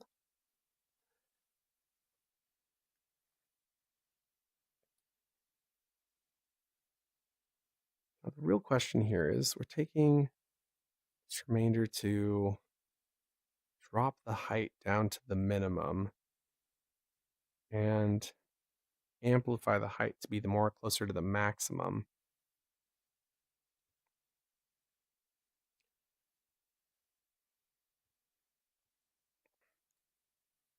Current height plus 5 divided by 30.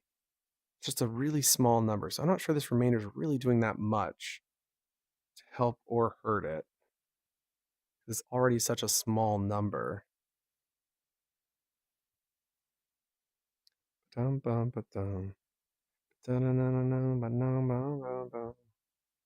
just set remainder to 1 and see if that has a positive impact on our aesthetic.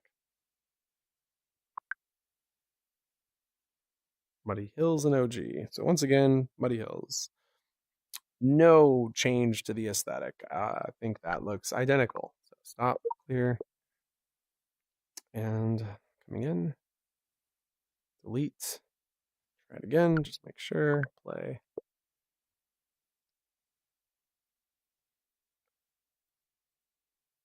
Say that looks better, but we haven't actually loaded any of these terrains here.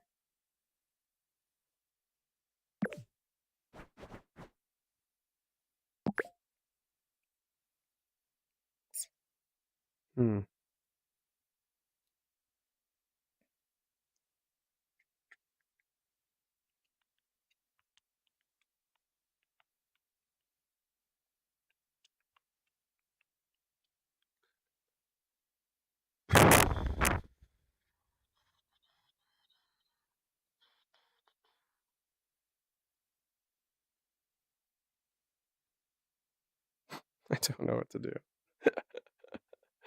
Oh, man. Oh, glad to hear that worked well. You're very welcome. Thanks, Cody. So I'm pretty sure I have to stop here. I'm recognizing this is the fatigue point, and I encourage you, if you ever get to this point, to stop. It's a good thing to be able to check it. You're right. It is coming along nice. It's just like this is just more plateauing than I want it to, and I'm thinking maybe I'm missing the height element because I'm trying to restrict it to a smaller gap. You can kind of see it getting lower here. I think this is that 0.1 being blanket applied right here.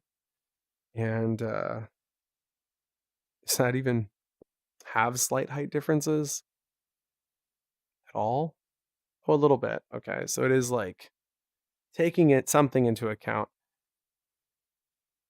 There's just a lot missing here.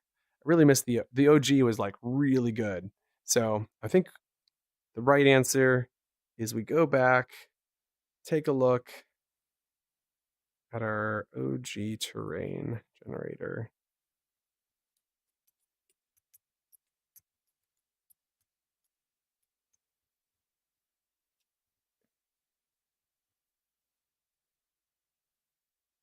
Okay. And then for now, put an if statement in here. Drop this here, drop this there, drop this there. Then else set current biome position to be 2, because that will be an OG. And so this will just render everything as OG.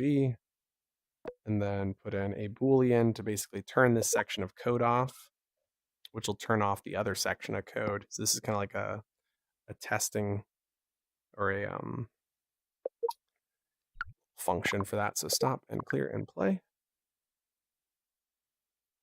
There we go. And now we're just loading OG terrain the way it's meant to look. Looks pretty good, really. I wanted to spawn there. Then I was going to go and spawn over there. Then I was going to go spawn maybe there. And right here. There we go. Yeah, that looks nice.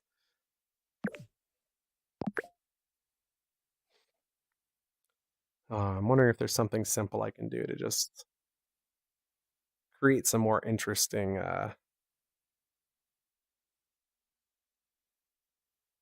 aesthetics in this. It's not far. It doesn't look much different. So the big difference, Dion, I believe you're King Chief. Like confirm that for me, just so I'm like not confused. But the big difference between yesterday and today is that this will know, like before it was 500 blocks.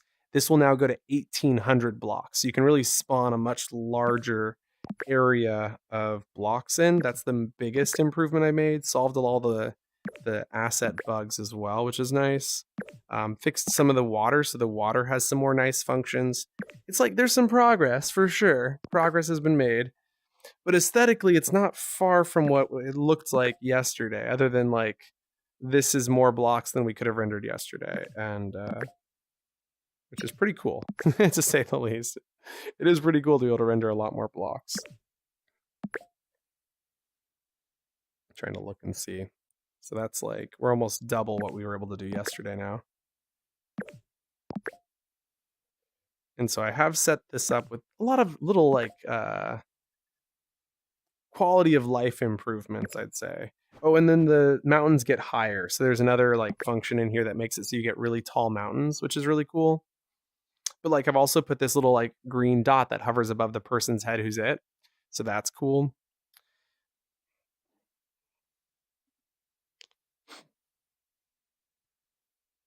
And then the water, you have a swimming like you can swim in the water now.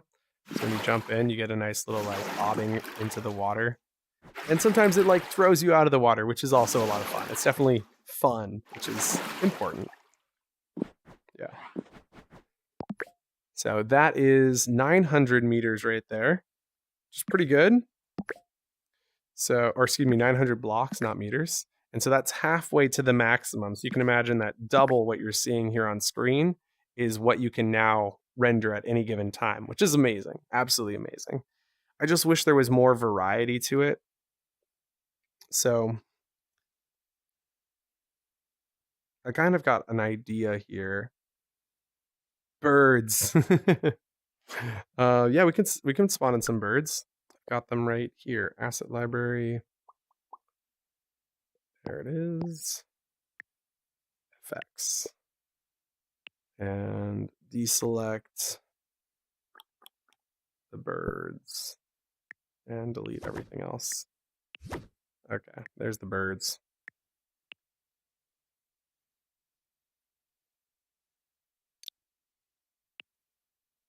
So then we could duplicate this way. Duplicate, excuse me. And then we'll array tool that and array tool that. And then we'll select, duplicate slide, array tool, then hey KO. I'm pretty much done, yeah. You showing us some baby. Taking over the camera screen. Okay, we'll place this over here. Deselect this one, this one, this one, and this one. Oops, I deselected the wrong ones. Deselect this one, this one, this one, and this one. And slide that over to here. There we go. Now there's tons of birds in this area, so if I spawn in, we should see birds off flying around. I like the tall mountain. Ah, yes you are, King Chief. Good, good, good. Glad to hear it. Thanks for confirming that for me, Dion. So we should see birds somewhere. I don't see them. They should be out there somewhere. Though maybe that's the specialness of the birds, that you can't always see them.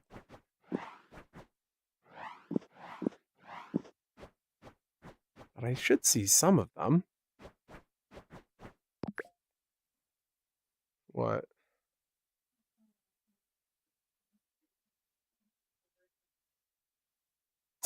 You're silly. Okay. I think these aren't set up correctly because I previously had them scripted and I deleted the script. So I think that's the reason the birds aren't playing, but I can quickly fix that by just selecting them all, which does take a quick minute, but it's a quick minute. Boop. Boop. And last 4. There we go. Got them all. Just double checking as they open up properties panel, play on start on, looping on. And now we should see flocks of birds all over the place. Yep, there's some birds. That's kind of nice. You like look around and you see little flocks of birds here and there. And then you can go out and visit them, which is kind of a neat little add-on. Great suggestion. And now he says make it sunset. I know ya. You just threw that on the ground, baby girl. Me eat a fishtail. Okay. Oh, that's hard. I'm gonna have to suck on that. That is really hard.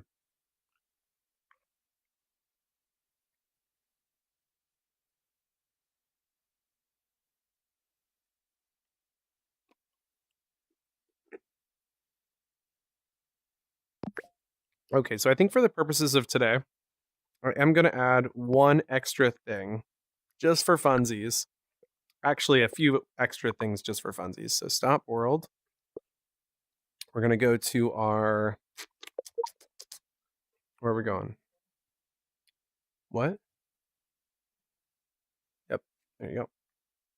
Oh, I thought that's what you wanted. We have the power function, which multiplies it exponentially right here. So that's fine at 2, but let's drop this down to 13. So it starts applying this power function even earlier, which should give us crazier peaks and mountains. So I'm not sure how insane that's going to look, but we'll give it a look. Yeah, she's getting really big now, isn't she? Oh, did I say it was going to get big? My goodness, look at these mountains. You know, maybe I exponentially made that too exponential. That's exponential. My goodness. You can't even like get that high. Look at this thing. It's insane. Okay. Well, I'm going to publish this. We're going to hang out here for like 15:30 and then I'll come out and make dinner.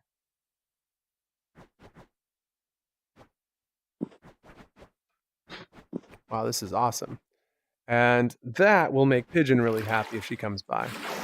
What if that's like super rare and like we don't get another one of those? Let me stop and play again. Just in case. Just in case that's a super rare one.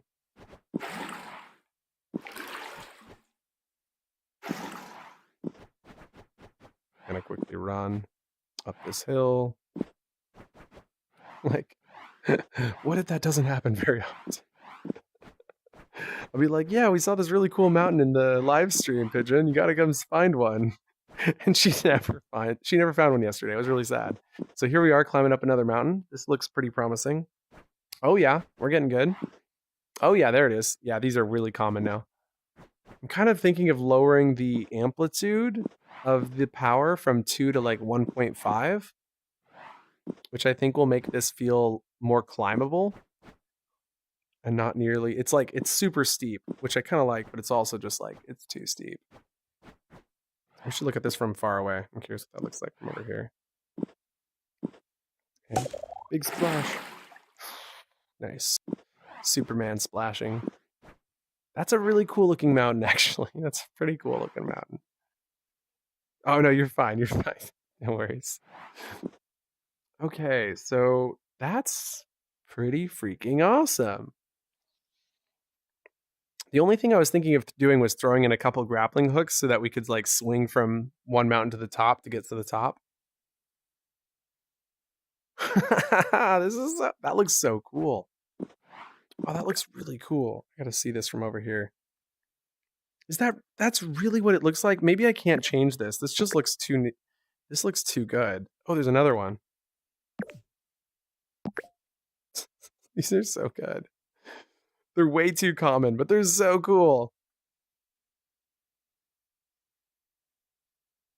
Okay, I'm gonna go change the amplitude down to 1.5. I feel like I have to. These gotta be random. They gotta feel special. This frequency, they're just not special enough, unfortunately. Okay, so I've reset that to 1.5. I need to stop the world, clear, and play. There we go. Okay, so we're gonna climb to the top highest mountain. And for some reason, all of these corners are going up. So any corner could be the right corner. Let's see. Oh, snap. I just lowered the amplitude to 1.5 and this thing's already like bonkers tall. That one looks a little more normal, but like this thing's bonkers. Okay, this is good though. That's great. I think this is getting in the zone of we can publish. I'm definitely going to need that time to think about it and come back. I need to slide these off a little bit to the left so we get some more less these things are so not naturally placed, so they really need to be more spread out even. And I think they actually really need to be rotated too, because all of the birds in this world are running in the same direction, which is kind of hysterical. So I'm gonna rotate these like that and slide this one off this way.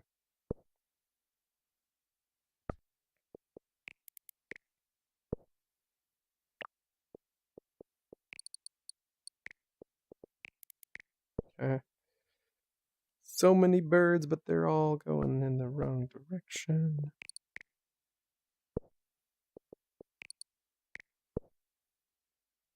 Okay.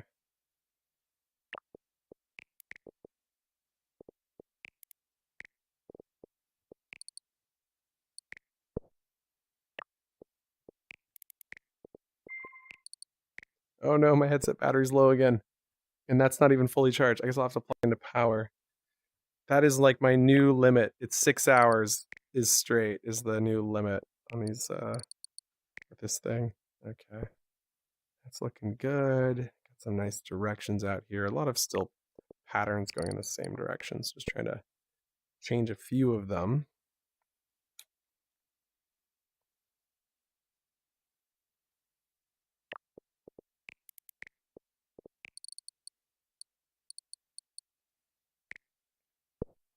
Okay, and I'm going to take this off. Put that in there. Okay, looking good. Go ahead and maybe turn this around and face this the other direction. There we go. Okay, so stop the world. And as much as I'd really like to add some grappling hooks, I'm worried about the capacity cost taking us over the threshold. So what I'm thinking of instead doing is... Yeah, that's the right answer. Of course that's the right answer. Duh. Go into your asset library and search for broom. Brooms, right there. Those are terrible brooms. This is the one you want. I love how they like probably saw that we made a broomstick video and somebody was like, yeah, we should make broomsticks. That's something people want. And then they built broomsticks, not like flying broomsticks. That gets me. It's too funny. Okay, so let's go ahead and play and see what the normal height of the world is. Okay, it's pretty low. So the only broomstick we want is the simple broomstick. It's definitely the best of all the broomsticks. It's super simple, it's easy to use, and hopefully we can just do that. And these will be, oh shit, excuse me. Well, array tool. This is problematic because I'm afraid that sometimes the height might be like that, where it's just higher and these are in the wall. So I don't think it'll always work.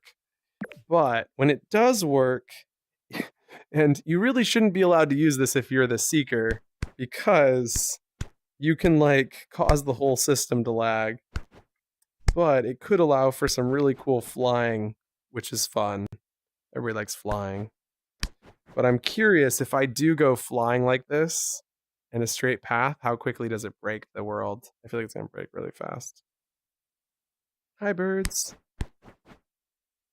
I'll fly back. We're at 477, 500. Pretty cool way to add terrain to the world. Interestingly, we haven't seen any of those super large mountains like we saw the other day. Or just like, you know, the other load.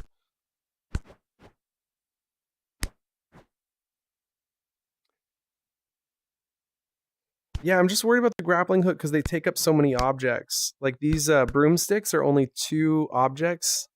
So they're really low capacity. They're not going to take up our geometric. And earlier today, I ran out of geometric, even with just cubes, which cubes are the most geometrically efficient. But because the player count was set to 32 yesterday, so that's why I'm thinking this is the right option, because this is only 2 objects, which isn't going to take up that much geo. This will take up 2, 4, 6, 8, 10, 12, 13, 14, 17, 18. This is the equivalent of 18 cubes. So until we get a better solution, this is my current solution to that. But yeah, there we go. I think that's the right answer. So go ahead and click. Script ran over execution count, yeah. So running around on one of these can definitely break the world and then cause the whole thing to reset. But fortunately, we have that hard reset in that I can always run. So I think we're ready to publish. So let's go for it. World and publish. I do want a new picture now that I think about it. I should have got a picture of that one mountain we saw. And now that that's published, let's get a new picture. So we'll hit script and play. Oh, perfect. It's exactly what I needed. Of course, we lost half of the broomsticks, but hey, yo, it's okay. Okay, so here we are. This is what we wanted to get in our picture, a nice little mountain. That's perfect mountain. Perfect mountain. And we're going up. We're going to go around, get some more beaches in here.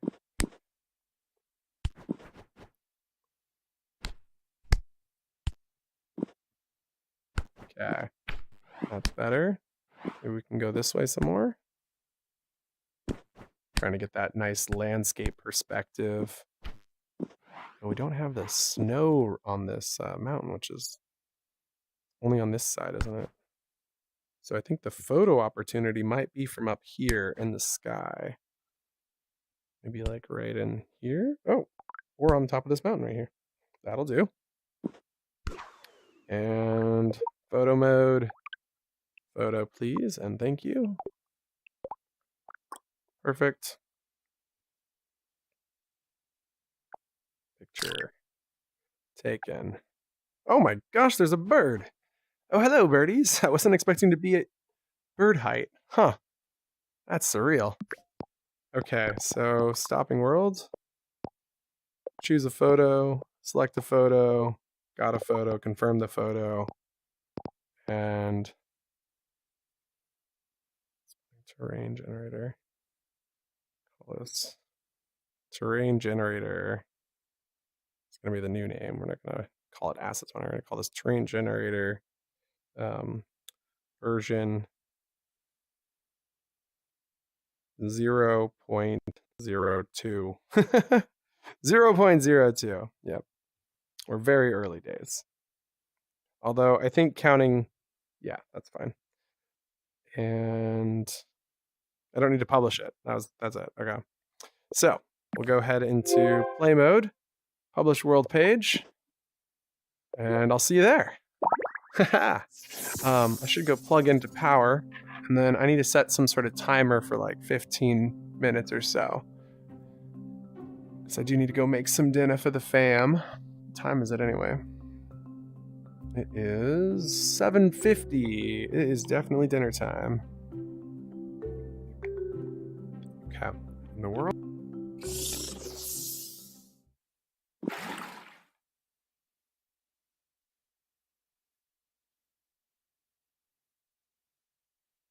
I accidentally hit the power button. Oh, I'm in the water.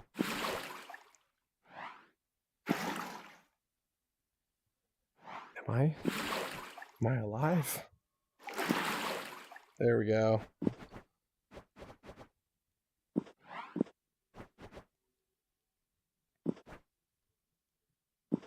I'm getting some like crazy jitter from desktop, but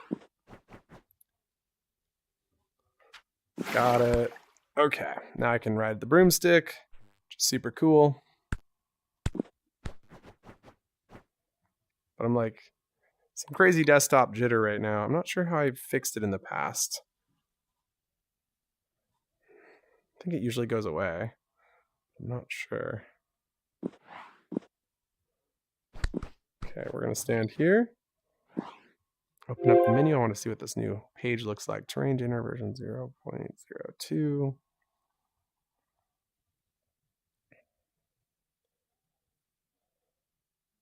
Six likes. You guys did me a solid yesterday. Thanks for that. Wasn't expecting there to be so many likes on this. Appreciate that.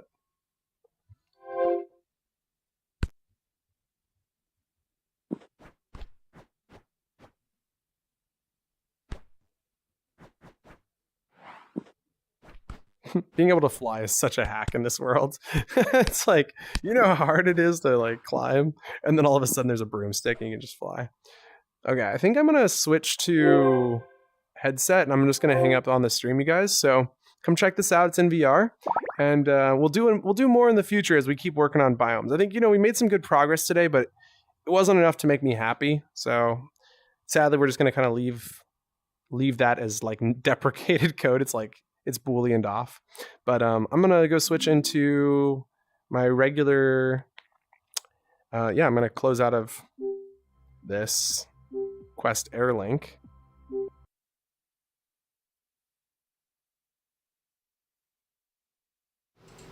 So you can see me over here. Hello.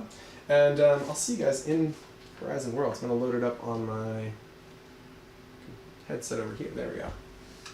Okay. Time to start closing this down. Okay. Chat.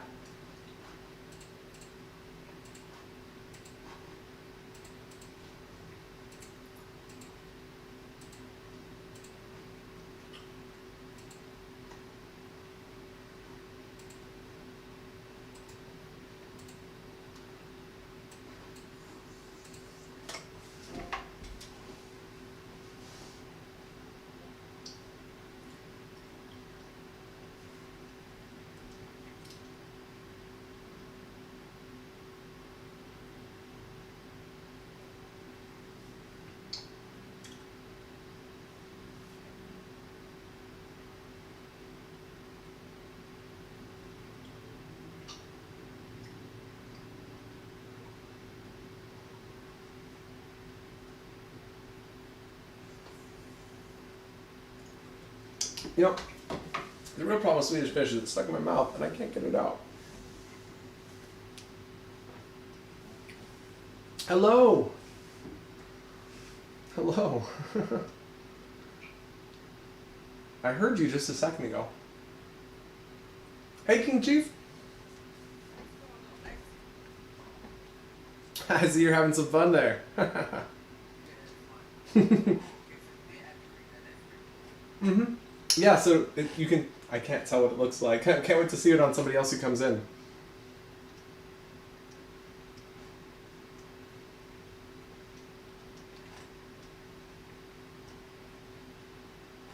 Thank you. Yeah, I love it.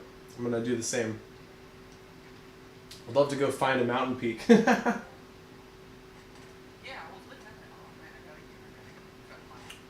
Mm-hmm. It's kind of fun that we didn't get one right here on the first load in. Oh, Cody's coming in. Yeah, I heard him just fall. There he is, way up there. Hey, Cody!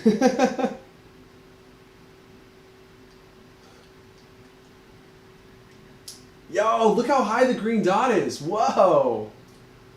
You're like, you can only see it if you break your neck.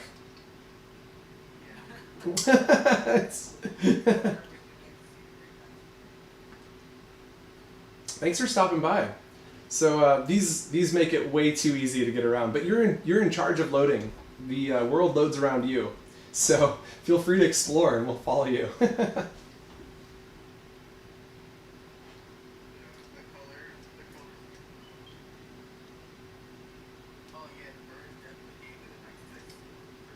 Mm-hmm. Thank you. I know, I'm still, I'm like, my next thought is if I group a tree into one of these grass objects, or, I don't know, I'm just so excited for the next steps. It's just like, we're so close to doing so much more. Yeah. Yeah, that's true.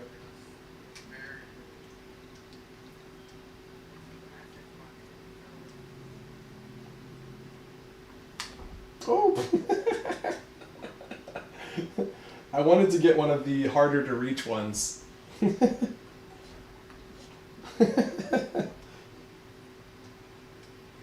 Right? Yeah. Hop on my broomstick. Got it. Oh no, I missed it.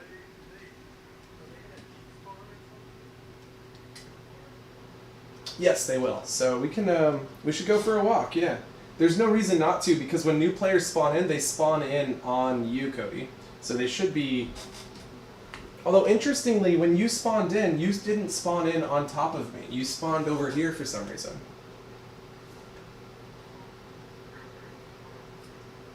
So maybe it doesn't work in publish mode. Maybe it only works in build mode. Have to try that out some more. So we'll, I realize now I'm not in charge, you are. Follow you.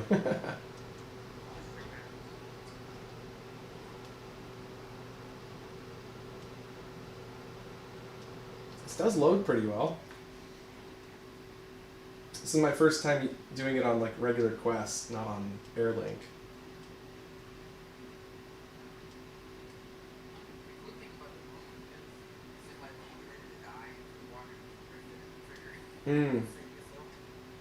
Yeah. Although, it's kind of fun to get into the water now. So like...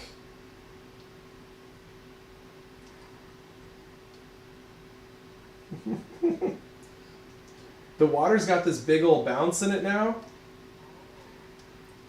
Although I just dropped my broomstick, so hopefully we don't have to climb any massive mountains. Yeah, so I created this kind of like swimming it thing, so it kind of feels like you're bobbing up and down as you're walking through the water.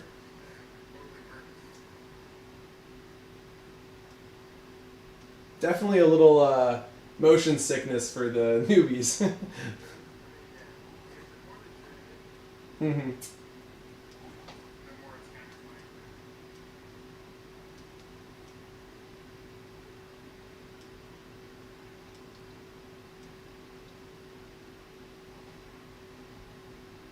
I can't read the number of spawns. It's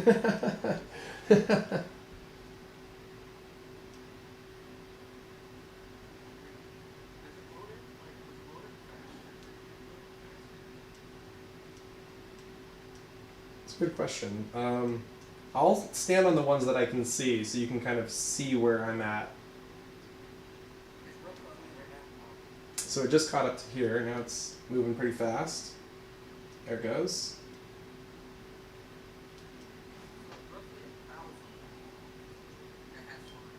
Wow.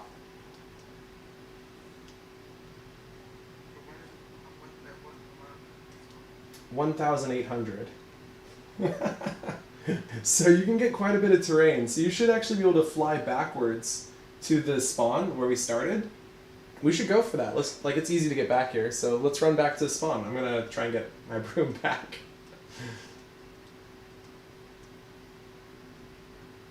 Oh, there's a whole ocean here. Look at that. Well, unloaded terrain, really.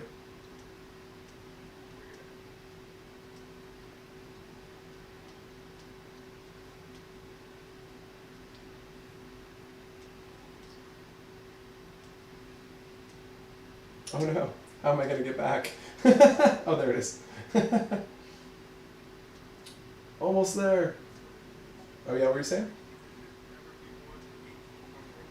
Correct. Yeah, it can actually get closer to like 1850, but 1800 is supposed to be the max.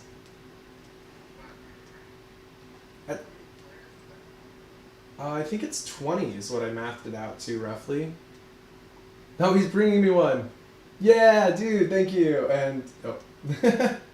No, you're good? So they're really hard to...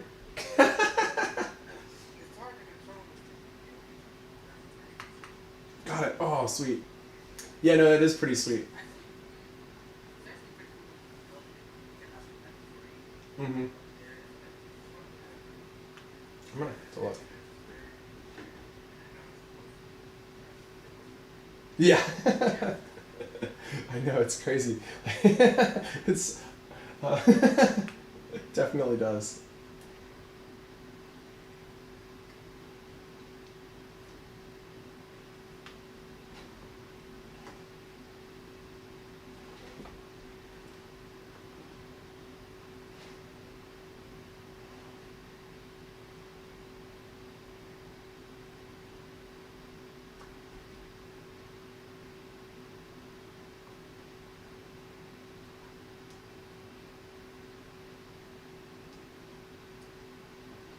Welcome, Bone, and welcome, Bunny Bone.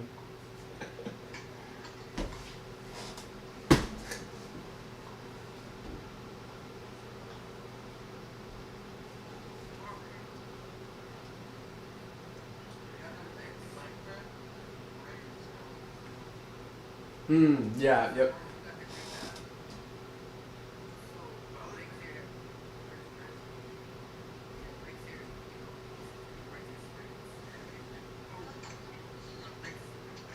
Hi.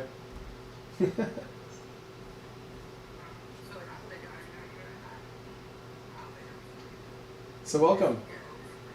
I've spent about 12 hours so far working on this. This is terrain generation. And so it's all programmatically generated. Assets are spawned in, and you can have infinite, you can walk forever. And so we got some broomsticks. We've currently spawned in 1,500 objects. Once you spawn in more than 1,800, it starts despawning the ones behind you. And yeah, it's pretty neat. It's a good starting point.